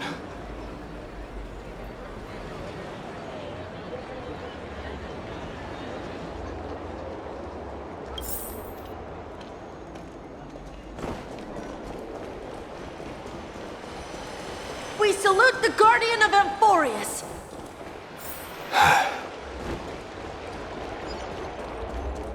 We salute you. It's been I should have known you were the mastermind behind this. Hey, don't go pointing fingers without cause. I swear I'm innocent this time. See those kids over there? They're the ones who brought everyone together. I admit, that took me by surprise. Were you seriously just going to sneak off without a word with me? Well, I was actually on my way to bid farewell to you, but ended up running into this. Oh, that's quite an honor, I suppose. We better not leave them waiting too long, don't you think? The road to Castrum Kremnos from here is long. Perhaps it wouldn't be a bad idea to take a moment and etch their faces in my memory one last time.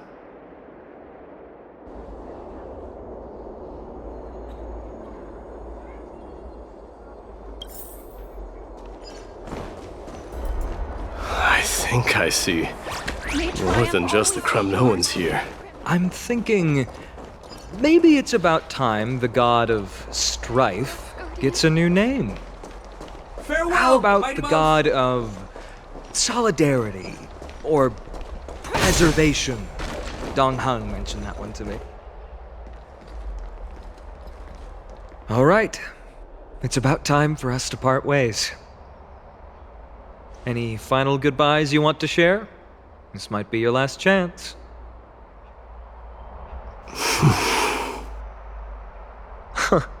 Why so quiet? I thought divinity would wash away some of your sentiments. Do you truly feel as carefree as you seem? Or is this just a facade you wear? You know what? You sound just like Aglaia at this moment. But you're not off the mark. I just thought that putting on a nonchalant front for this occasion Might help us preserve some dignity.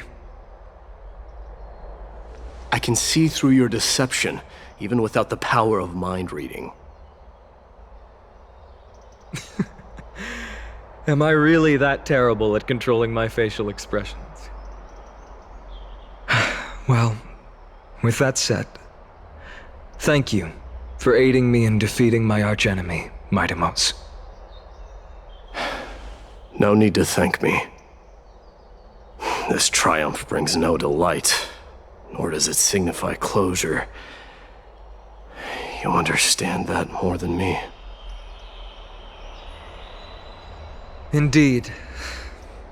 In the end, I still haven't unraveled the mystery behind that black-robed swordmaster.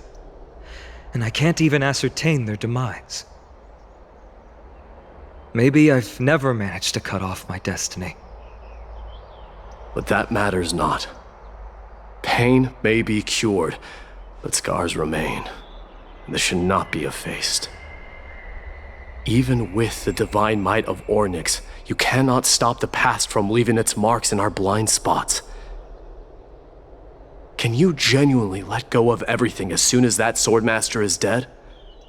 That's impossible. Revenge is merely an obligation that must be carried out, and no one can find mental fulfillment through it.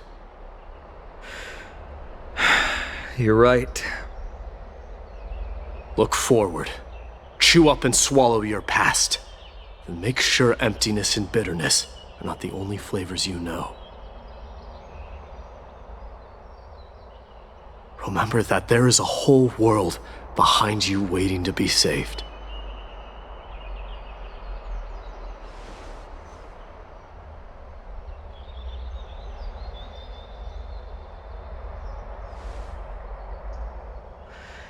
I will keep that in mind.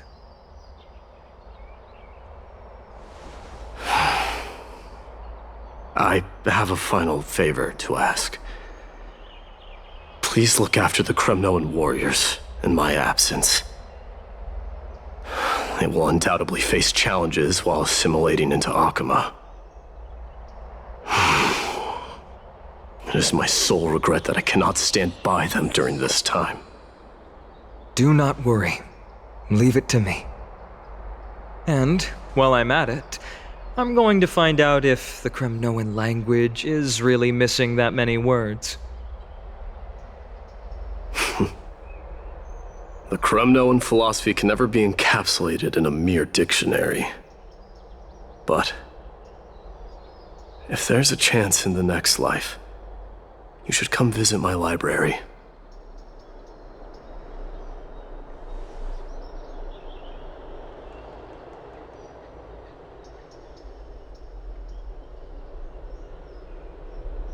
I'll be on my way, Deliverer.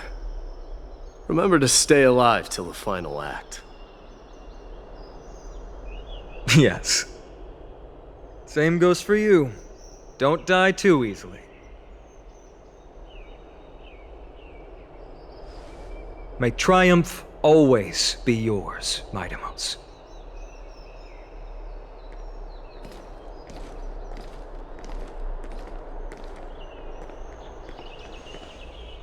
Oh, right. One last question. Go ahead. You better not leave any regrets behind. Are you the one who told Cartonis about the signet ring? Well...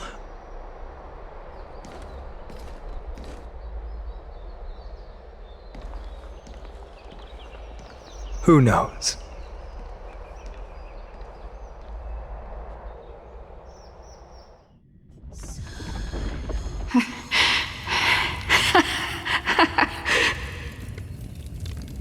Get up, my son.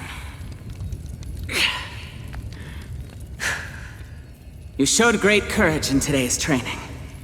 Let's wrap it up for now. Yes, Mother. Mother, there's something I want to ask you. What is it, Midamos? Why must we learn to fight? It is for glory and honor, my son. For Kremnoans, mastery of swords and spears is ingrained from birth, and the battlefield is our destined end. Is that really the way it is, Mother? What makes you say so? Because you don't sound entirely sure. You're right, my Deimos. I once believed those words, without question. Until your father cast you into the Sea of Souls. It was at that moment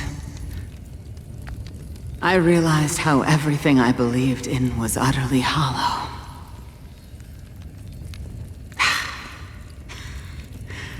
Perhaps the spirit of Kremnos had once existed. But as greed bloomed in the hearts of humanity over the years, such spirit had long faded alongside our glory. I no longer put my faith in any oath or doctrine. Now I have just one role. That of your mother, my Deimos. Your guardian.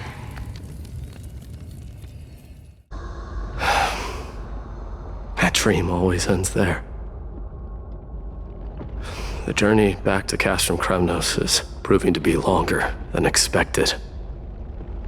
Krateros said that shortly after my fall into the sea, my mother challenged my father to a duel. She died through father's treachery, and I never saw her face. Yet each night she would show up, waiting by the flickering firelight. I always anticipated the sequel to that dream, believing she had more words of wisdom or guidance to offer. But now, I think I finally come to understand. That is all she wished to tell me. And now, I too am left with but one role.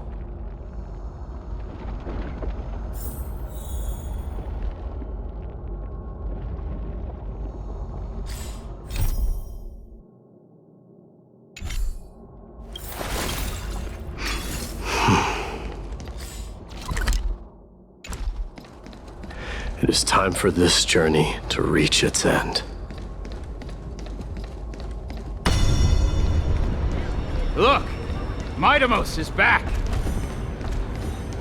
Glory belongs to you! We've got fresh pomegranate juice. Want to try some? Welcome back! We meet again, Your Welcome Highness. back!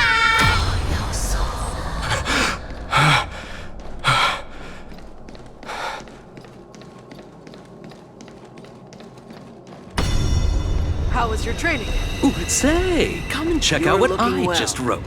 Mighty Mouse! May Nikador Did you just come back from training? It's I'm been a gonna while. beat you at the festival. Welcome home, my Deimos. Have you found something?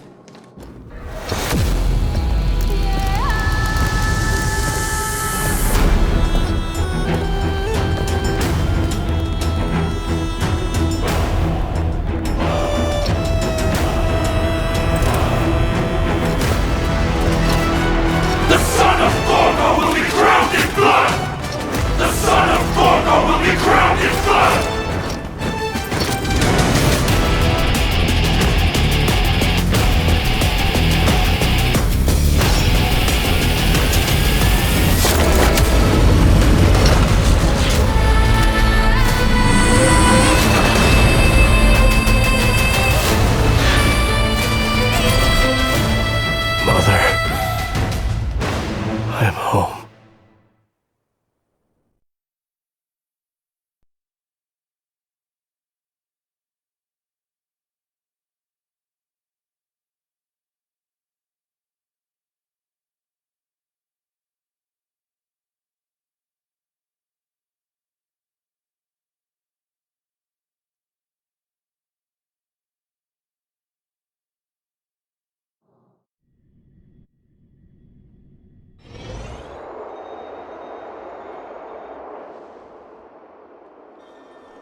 We smell sunlight and the wind of Akama. This was your favorite spot, wasn't it, Trianne? Lady Trianne, why did it have to end up like this? Take it easy, Cass. Departure is a part of life. It's just that ours isn't as tumultuous as it is for ordinary folks. When we started our journey, Yanis had already provided their prophecy. Just like how that Titan divided themselves to create the countless passages in the world. It's only natural for us to follow the same path since we inherited their destiny. If you don't mind, Treeby, are you still willing to unveil that past for us? The past regarding the prophecy?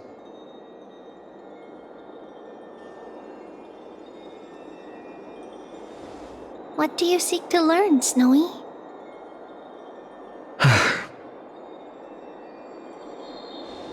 Mightimos has left the city to face his own fate. That is, the fate of every demigod. We will all eventually let go of our past to follow the same path as his.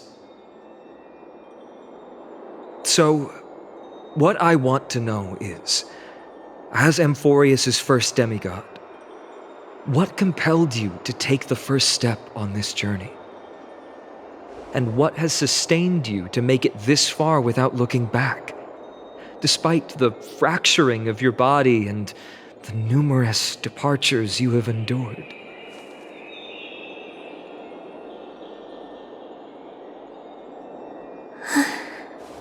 All right. Teacher, are you sure about this? Dee is already doing what he has to do. What reason do we have to keep it from them? Let's go, everyone. Let's go to the abyss of fate and see how it used to be.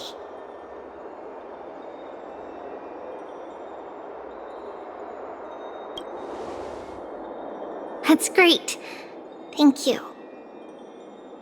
Trinan, would you mind? Treeby, are you not coming with us? I want to stay here with Trianne for a bit longer. I see. We'll be off then. Take care. Since you have made your decision, then let's proceed as you wish. See you later, teacher. Cass, are you not going with them? No. I'd prefer to remain here to accompany Lady Trianne. She hated being alone. What's this? A little gift that I had hoped to deliver to her personally, though fate had other plans. Oh, so you saw us arguing that day? Yes. I figured Lady Trianne would like it a lot, so I bought it. I see.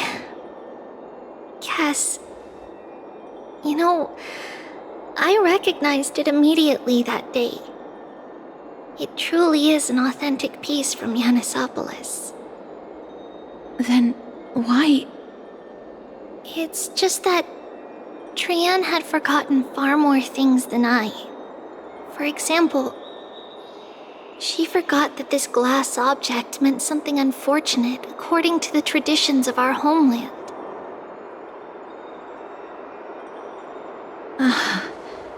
I'm sorry, Lady Treeby.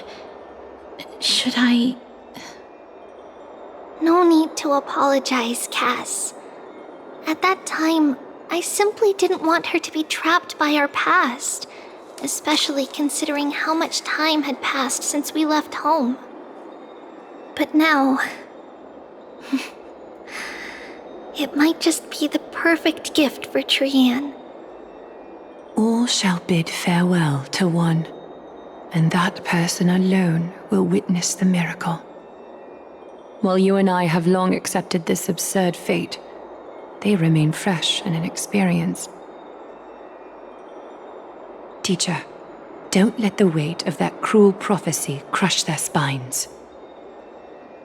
But it would be even more cruel if we allow them to ignorantly fall before the gates of the new world. They will eventually need to know the truth. We just need the right opportunity. This, to me, feels like the right opportunity.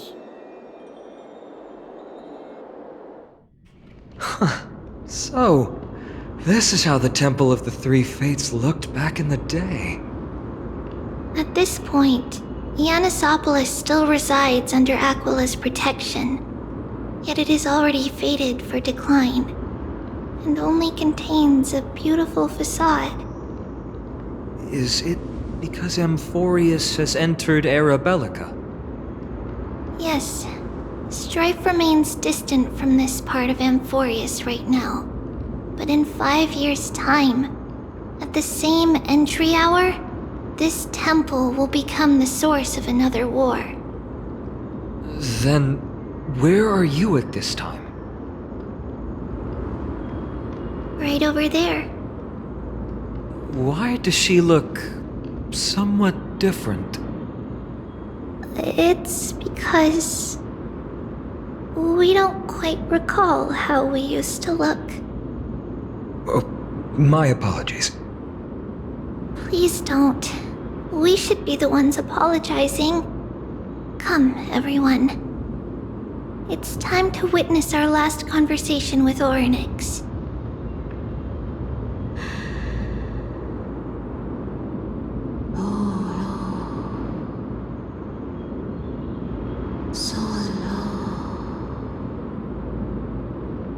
You're here, Orynyx.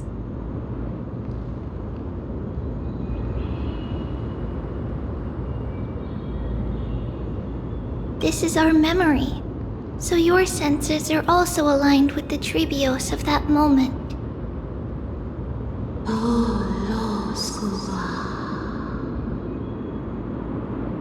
False prophecy, huh? So you still think that way?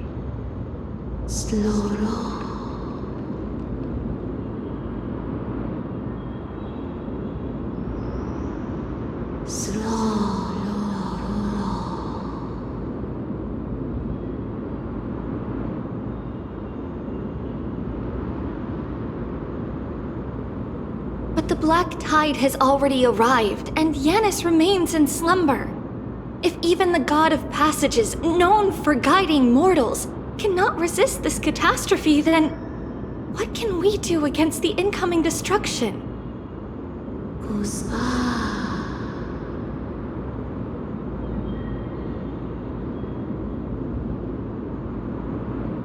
Those chosen by fate would never have their family taken from them. And how can I alone remain safe and secure while watching the entire world crumble before my eyes?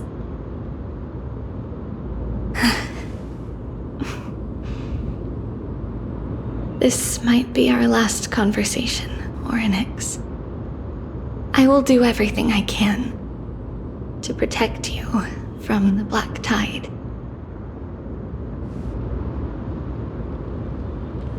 The family she just mentioned. It's our mother. She fell from the spot into the valley a long time ago. It was during a grand ceremony held to seek Yanis's guidance. But things took an unexpected turn. It was Kefali who responded instead. Did something go wrong with the ceremony? Yes, but those two occurrences were in fact unrelated. Kefali's response was simply a coincidence. On that frosty night with treachery abound, as the holy maiden of Yanisopolis met her demise, the world-bearing titan also fell in another corner of the world. Let's keep up with her. This story... She should be the one to tell it. That thing ahead. It's the altar of Talantin. But that's...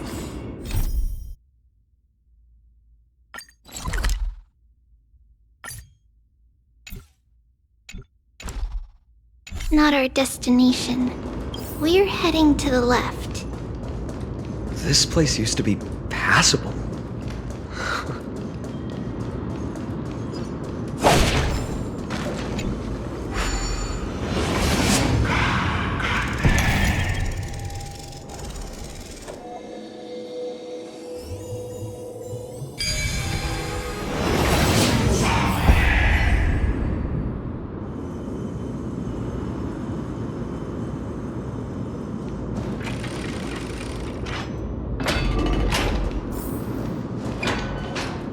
I never thought there would be such a hidden space in the Abyss.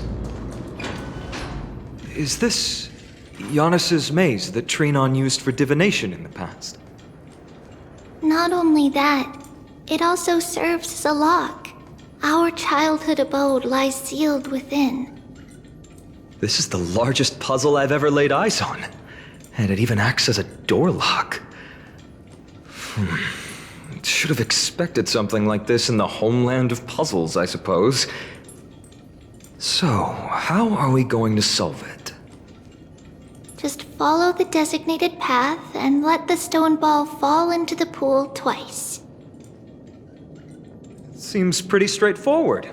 Even Mighty might be able to complete it in a single try. That's not talking smack. It's clearly a compliment. Mighty. If he were still here, we'd probably take a lot fewer detours to solve our issues. Enough with the talking. Let's just get started.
Impressive. You too have the makings of a high priest now.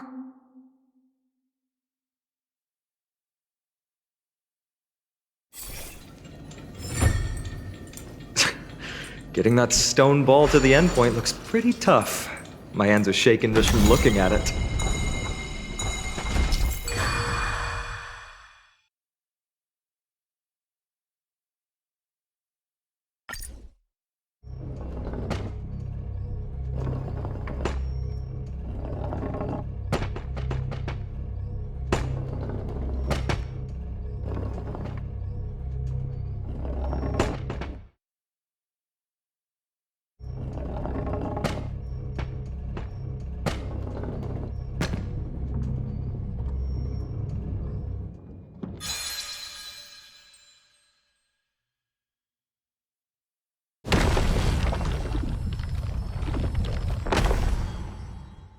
The secret door is open.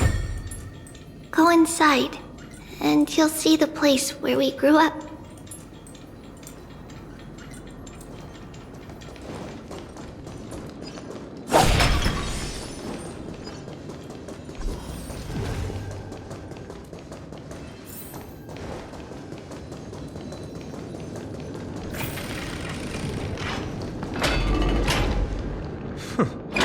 You grew up in a place like this? By the time we were born, the role of the Holy Maiden had already diminished to a mere title. Those in tune with the Titan's guidance are bound to become messengers for others. To maintain appearances, those in authority added some embellishments. And with Mother around, our childhood wasn't entirely without joy. Even so, I still find it hard to imagine.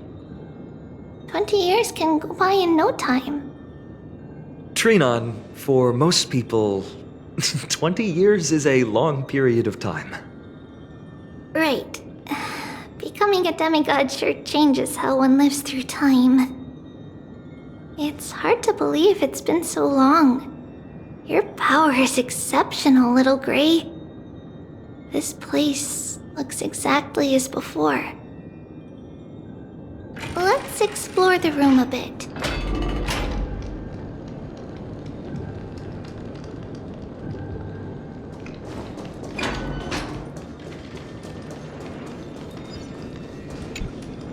There's so many boxes here. These should be our belongings. What's this? A red glass fragment?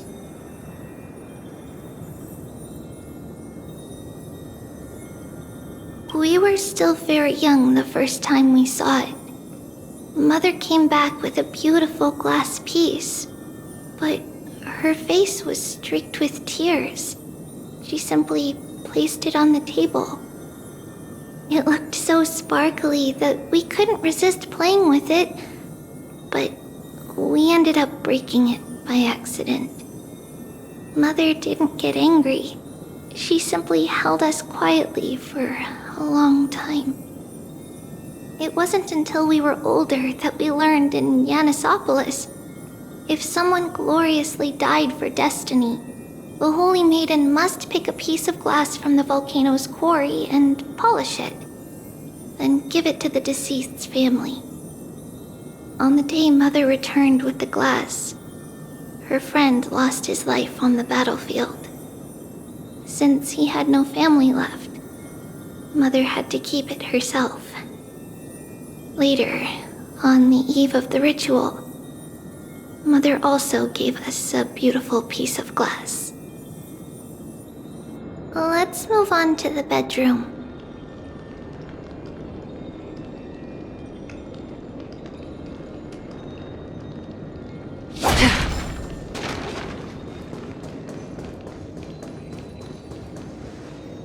It's Trebios. Just as expected. It's time to get going after all. Mama, are you going to that ritual tomorrow? That's right, my sweet girl. What's the matter? I wish I could go too. I have something to ask Yanis. Oh. What do you want to ask? I want to know how to chase the black tide away. Ah, I see. Unfortunately, it's a secret ritual, and only I can preside over it. If you want me to consult the Titan on your behalf, you'll have to promise me something. What is it? Be a good girl and go to sleep now. And whatever you dream of, don't be afraid. Just sleep through the night until morning comes. Until the next time Aquila opens their eyes. Can you do that for me, sweetie? That's it? Of course I can!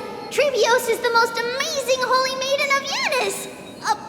Well, little Holy Maiden. But why, Mama? Because this ritual might take a long time. How long? Tomorrow, my sweet child. I'll be back tomorrow. If not tomorrow, then the next tomorrow. If not, The tomorrow after that? But if I still haven't returned for a very long time, that means the ritual has succeeded. It means I've found a way to chase away the black tide and reach the new world on the other side. But for various reasons, I can't return to bring my sweet girl with me. But I'll be waiting for you there. As long as you stay brave and kind, we'll meet again in that new world. It's the end of the west wind, the black tide's other shore. A radiant sea of flowers, blessed and protected by the gods. In the rosy horizon, you'll see a silver-white shoal. It marks the end of your voyage. A haven, free from storms, cold, and heavy rains. No sorrow can linger there. That is where I'll be, waiting for you. Wow, that sounds just like the island from my dream. Oh, I know. I'll turn the moon into a ship and the stars into sails to go find Mama. Pinky promise? Pinky promise. As long as you sail toward tomorrow, as long as the sun will rise for the next day, our wishes will come true together. If the final murmurs of the Titan are true, if such a place really exists on the shore beyond the black tide at the end of Genesis, then our promise still stands. Please, wait for me, Mother.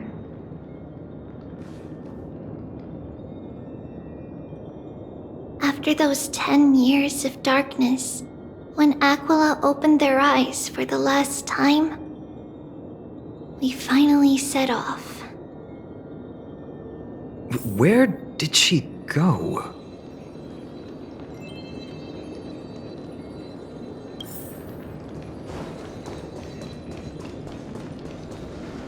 This way.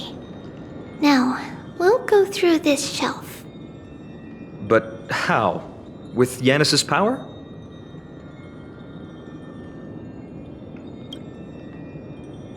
No, we hadn't acquired their power back then. So, this obstacle, it was simply a mirage? Yes, the answer is right on the shelf.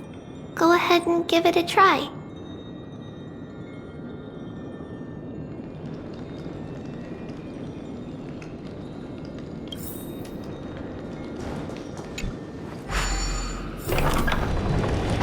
It's a secret passage. It was a secret passage prepared by the Holy Maiden's supporters for Mother and me as a precaution. And now, it is turned into our passage to escape, just as anticipated.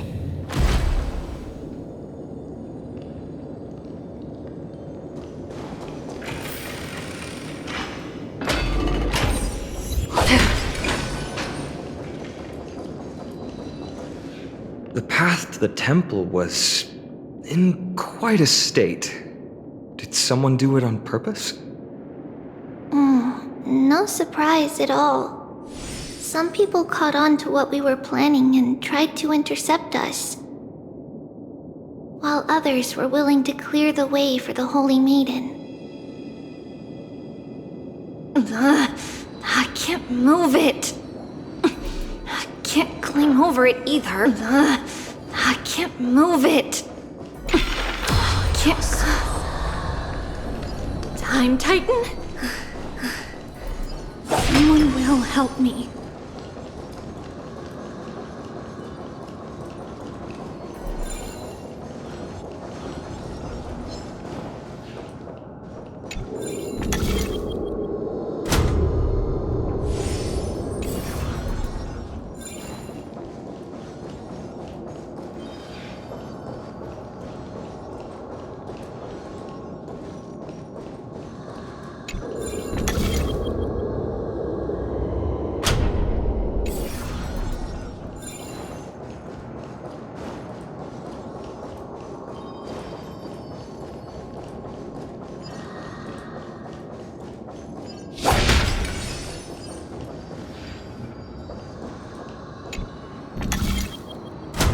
Just like this. Regardless of our actions, the past will remain unchanged. It was someone else who helped Trebios in the actual events of history. We don't remember the details. As for why memory recreated the past to be like this, it must be because it's closer to the answer within our heart. The passage is now cleared.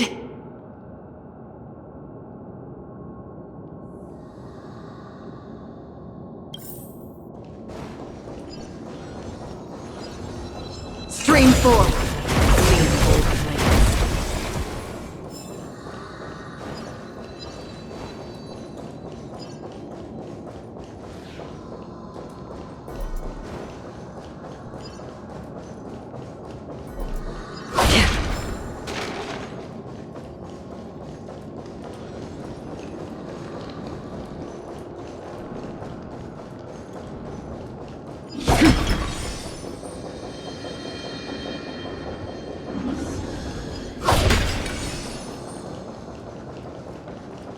Ornix. Thank you, nameless god.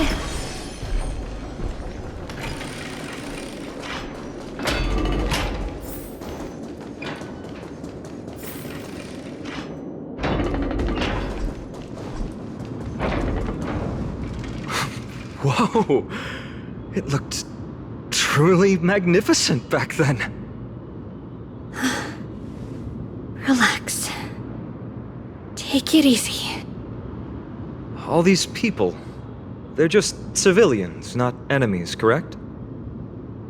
Mostly, but it might not be the case later on.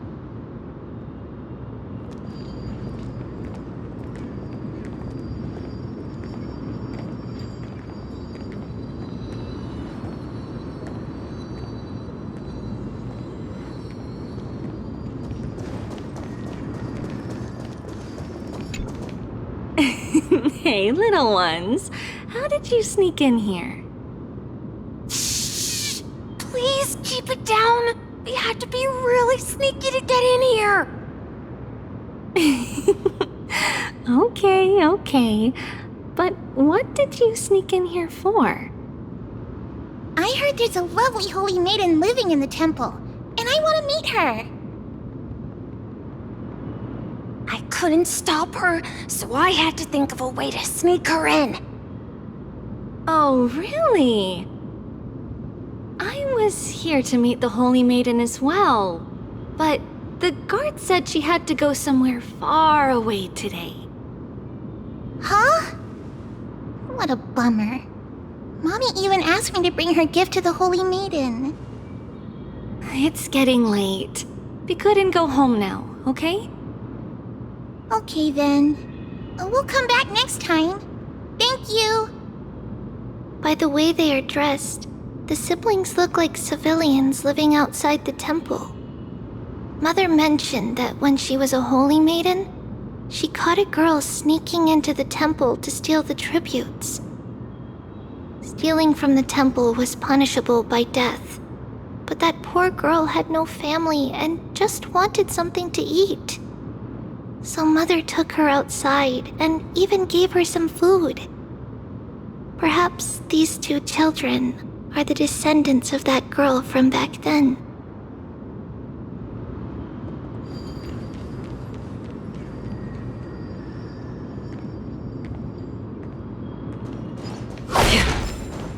Ah, Lady Maiden.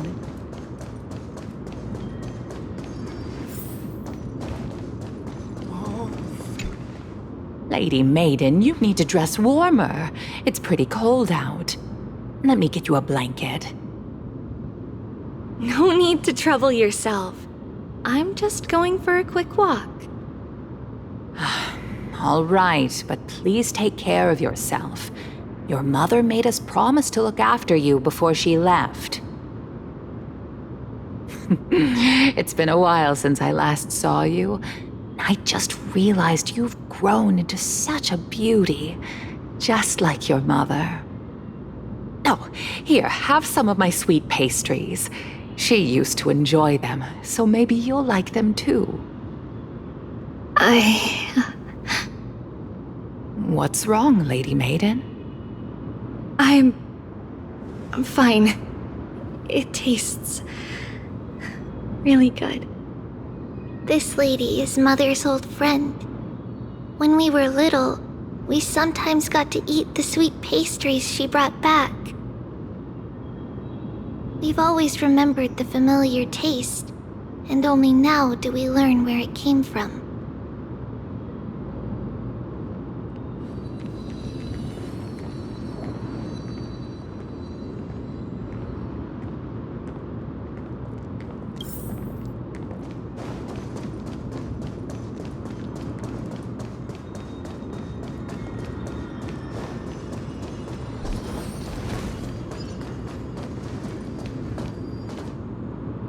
Apologies, Lady Maiden, but the Janus Vault is under maintenance today.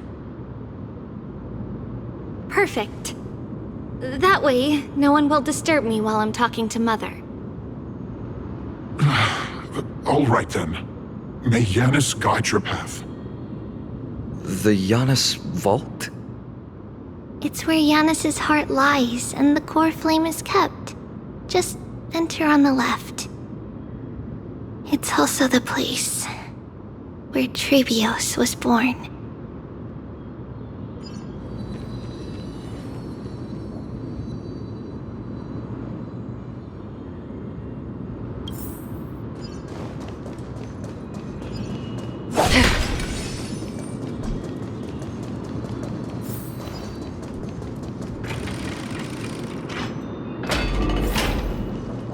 Trebios.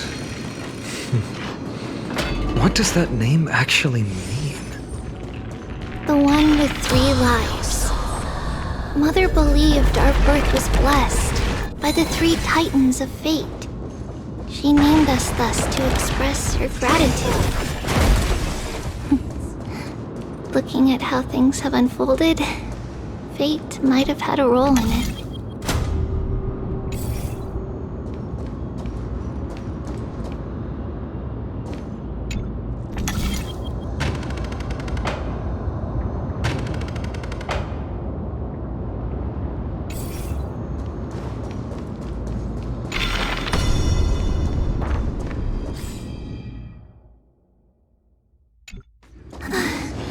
Finally, the Janus Vault is right ahead.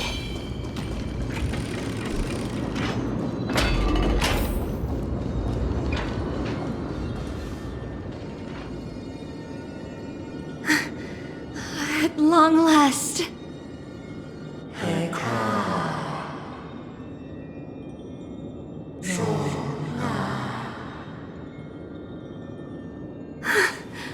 I knew there was some sanity left in you, Janus. Just as I thought, you too have been confined.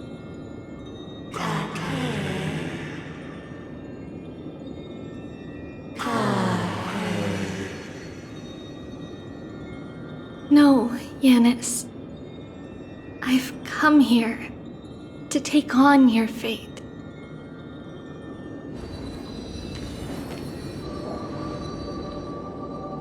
By the blood of the Lamb and the strength of my blade-wielding right hand, I am Trebios, the listener, the announcer, and the witness of the prophecy.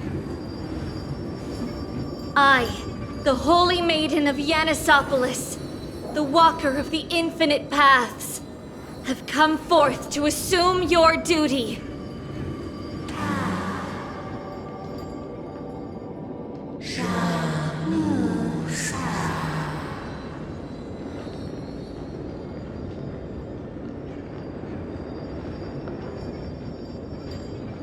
Just as I wished. This journey promises to be a long one, with 1,000 selves to accompany me. I'll never be lonely.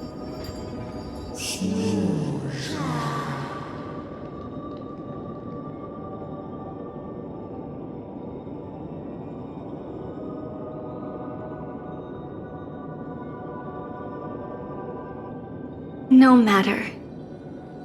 My hands are not made for bearing arms. But my feet are destined to embark on a journey for the benefit of all.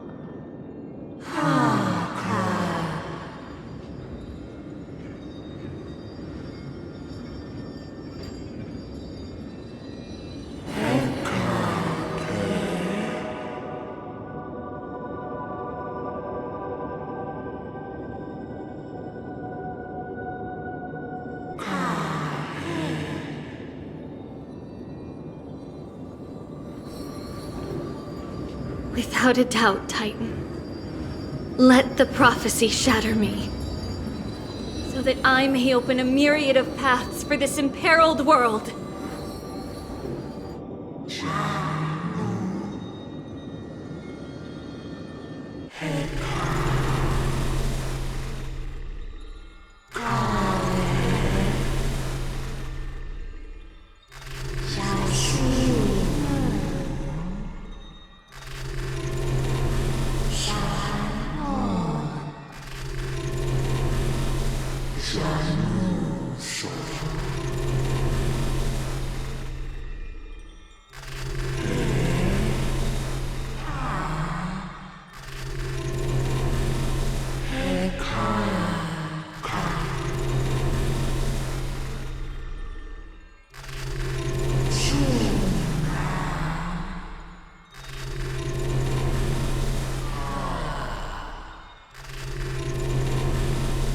I understand, Yanis.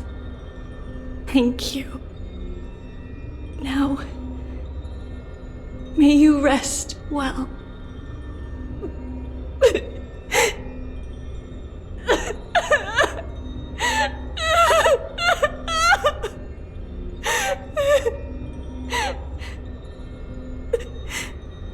Mother, did you see that? I have assumed my duty and stand ready to set out. We will step over the gods' corpses and wander among humanity, and thus we shall sweep apart Amphorius's pitch-dark fog. May we... May the world follow the myriad paths trodden and reunite at the end of the west wind, where flowers bloom in spring. Mother, I shall see you tomorrow.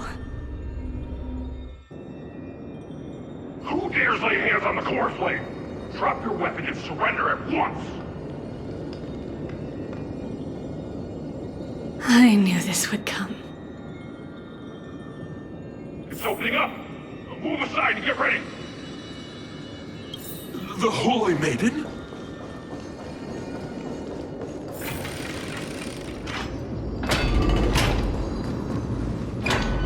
What's happening here? Lady Maiden, where's the thief who stole the core flame? Look at what she's holding, you buffoon! She is the thief! Take your positions and ready your arms! We're taking back the core flame! Bring it on! What? Come forth, loyal guards. At least do it properly. Pierce me in the chest. What are you scheming? This is your last chance. If anyone wants to earn a promotion and rise through the ranks, I'm right here. You all know who I am. Go ahead. However, if there's still any loyalty within you, step aside for the Holy Maiden. Otherwise, by the decree of the Holy City's Codex, anyone who dares to harm the Holy Maiden shall face execution! Captain, what should we do?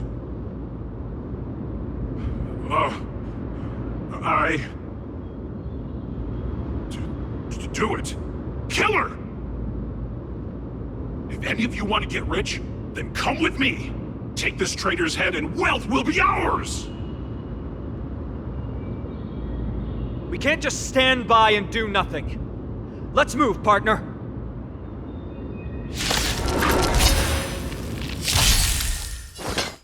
Never hesitate! I won't do. Destined for oblivion. Existence is unity. The dead return! Forever triumphant! Victory is inevitable! The fearless knows not fear. Too close. How's that possible? Could the Titan actually be on her side? That woman is the traitor!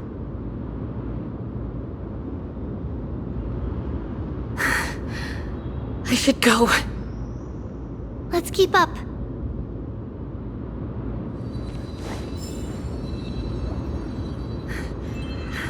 The path is opening up for me. Oh, Yanis, protect me. Stream forth. The gleam of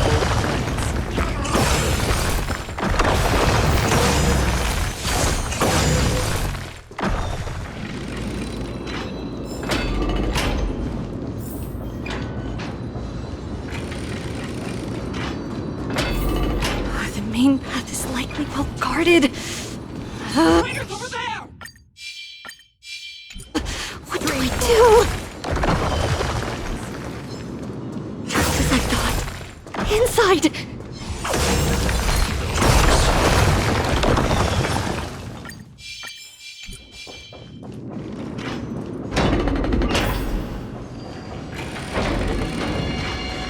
There are guards here too. And alert them.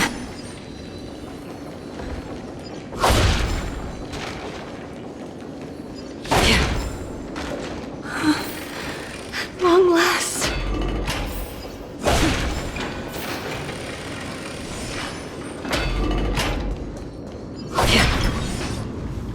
A creature of the Holy City guards, but I'm already so close! This should be the last fight. We have to help her get through. But I don't get it. This has been puzzling me for a while now. Who has been aiding Trebios in her escape?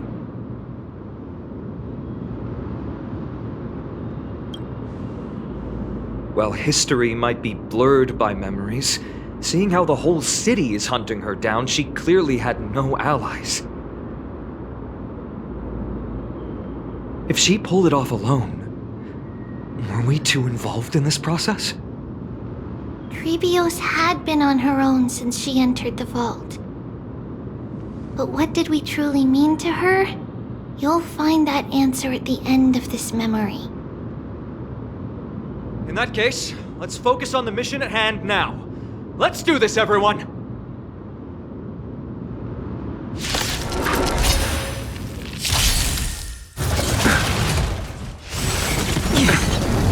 How about a one-on-one? Never hesitate!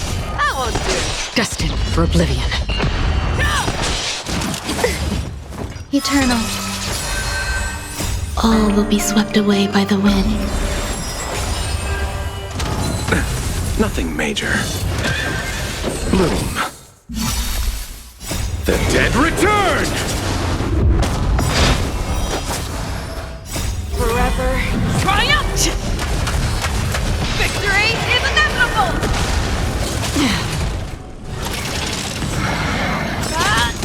On the still waters of oblivion, I weep for the departed. It too shall fall.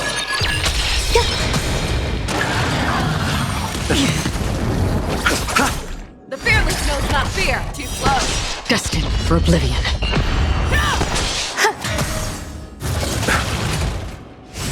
How familiar. Receive divinity. Again.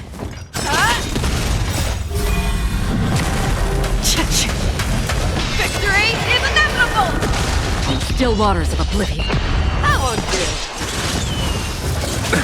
do. Nothing major.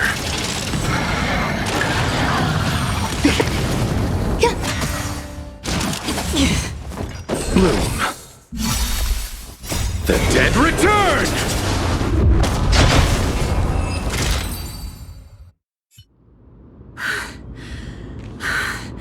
Finally, beyond this gate awaits a boundless world. This is where my journey begins. God of Passages, can you see me? I will complete the path that you started. No response after all. Yanis, may you have a good dream. I can't stay here much longer. It's time to leave. Well, looks like this is the end of the memory. Not yet. The question that has been puzzling you. She's about to reveal the answer. But nothing happened. What was making her or you hesitate at this moment?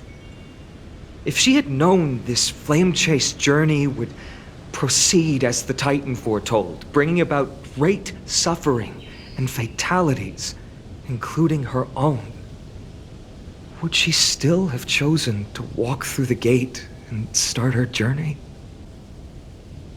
I think the answer is already within you. And you've made your own decision. What? You can hear us? Not really. She can neither see nor hear us. Yet she knew that one day, someone would return to unveil this dust-covered memory. We can never know for sure who helped us back then. But that kindness was forever engraved in our hearts, motivating us to move forward. Time has modified this memory into a special letter, so that we do not forget our original intent. It's a letter written by Trebios of the past and sent to her future self. In this memory, it is Trebios of the future who overcomes all difficulties for her and sends her on a long journey toward the tomorrow where we are. Yes, you'll remember it all. And then find your way back to the gate where everything began. Here, I will set sail toward the distant horizon. Here, you have traveled far on your way home. Such is the maxim that unveils Trebios' fate. You shall shatter into 1,000 fragments and wither on the soil of foreign lands. So, if you ever feel lost, return to this place. I'll keep this memory here for you. Or for me, to embrace it again. Worry not. The loss is something we've grown used to. Our resolve and our pledge are what Trebios will never forget. Each one of us has never failed to remember. Losses are a constant on the flame chase journey, among which even life itself holds little value. The hot blood of the sacrificial lamb will not be spilled in vain, like my mother and I. The libations poured are guaranteed to bear fruit, just as my blade-wielding right hand is not a hollow formality. Surmount the myriad passages of Yanis, and we will once again ride the west wind and let the wings carry us far away. So, this is your answer? That's right. In the name of the three fates, I stand by my answer with no regrets. Now, with or without the god's blessing, I run towards the world's agony. If I can truly pierce through the utter darkness, we will meet again at the end of the west wind, where flowers bloom in spring.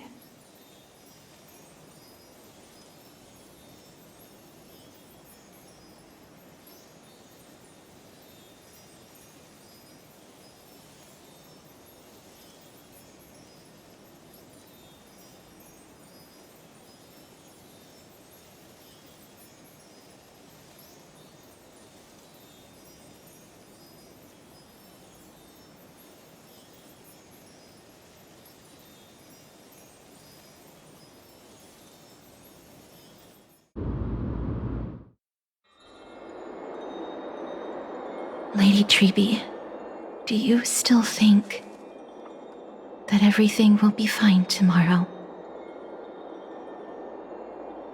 Yeah, that's what Trianne would say as well. With all due respect, Lady Treby, you know perfectly well that see you tomorrow is nothing but a white lie. I hope your toughness is not a mask hiding a lonely heart.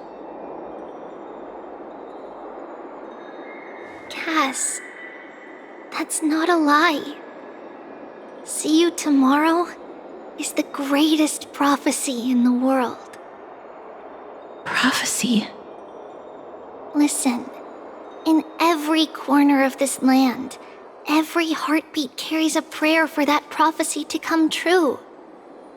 It may be that only a few heroes will bring tomorrow to the new world, but the prophecy of leading everyone to tomorrow belongs to all in Amphorius. But not everyone has the chance to see tomorrow. How can such words be called a prophecy?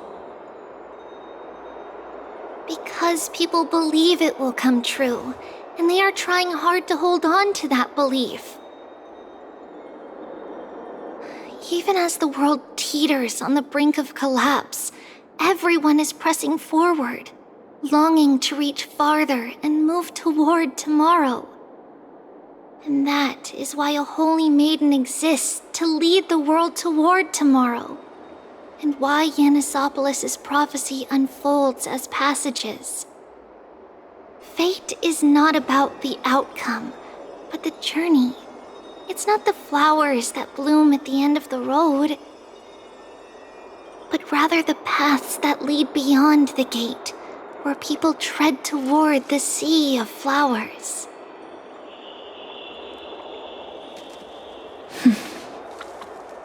So, Cass, if anything is troubling you, just set it aside for tomorrow. There's no difference between demigods and mortals. The troubles we encounter can only be resolved by our future selves. Reflect through the long night. Wait for the dawn as you think. Then set off at daybreak. The hesitant part of us will be left behind in the dark, while the determined side of us will know no fear. Because that's how Tribios has journeyed so far to spread the prophecy.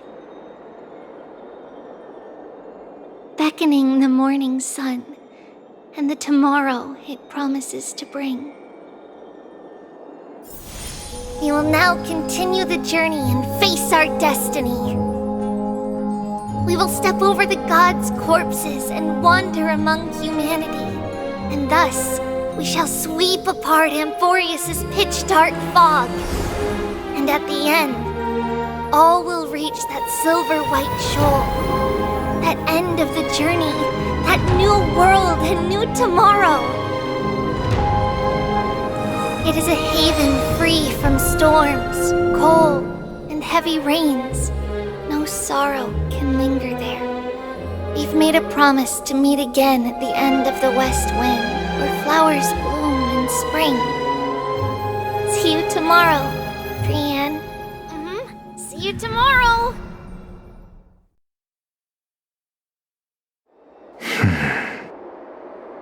Child of humanity, surely you are not waiting for the arrival of night.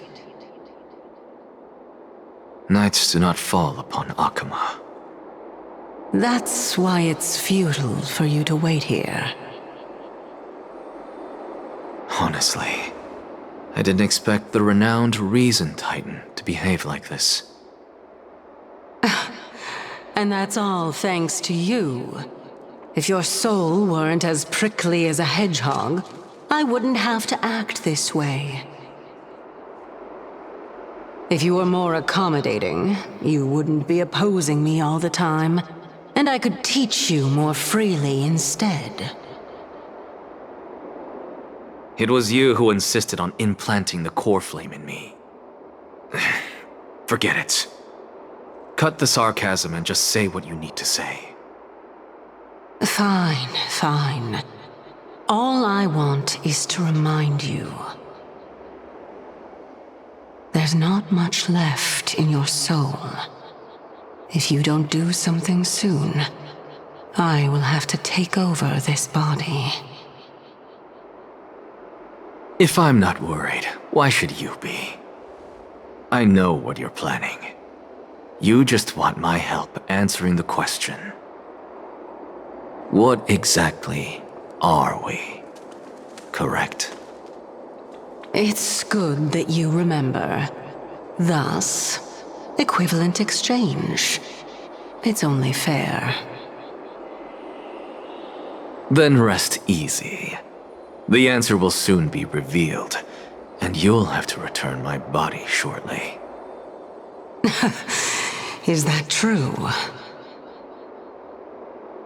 Certainly. I initially thought this extremely frail state would hinder me from getting my body back. But I didn't expect the answer to be right within it. That saved me a lot of trouble. I don't even need the black-robed swordmaster's ceremonial blade. That's certainly worth celebrating. Regrettably, I can't carry out the upcoming experiment alone. The girl who's walking with death, is she fully prepared? Be patient, Titan. If we're always so guarded, how can death reach us easily? Unfortunately, on behalf of Okima, I must ask you to slow your pace. I forgot about you. My apologies. A child's words are always carefree. I'll just dismiss these words as nonsense from a cheeky child. Come now, conceited performer. It's time to address your relationship with that Titan. What if I refuse? Provocation will only tip Talantan's scales further toward your demise. There's no need to go to such lengths. Oh, monster neither human nor divine. Don't forget that you won't dare kill me. If you snuff out the core flame of reason, what else can you use to stand against the council? Do you two mind if I cut in? I warned you. Do not interrupt me. I just have been meaning to ask. Does death really matter to you? What do you mean? What I mean is, before I implanted the core flame into your heart, you were already a silent, cold corpse.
And so, this long day passed for Akama.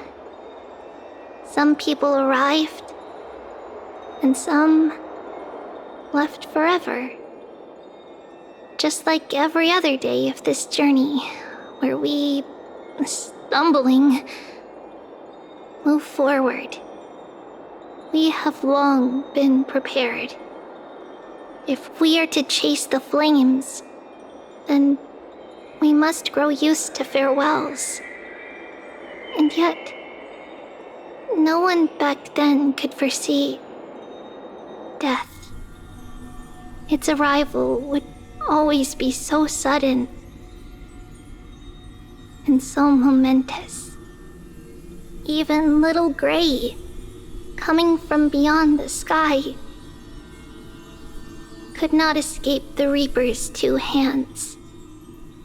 And what people gained and lost in that trial of death was far heavier than life itself. Just like the destiny that the prophecy revealed for Cass. At the end of the Sea of Flowers, the souls of the living shall warm thy fingertips. And after an embrace, there shall be eternal separation.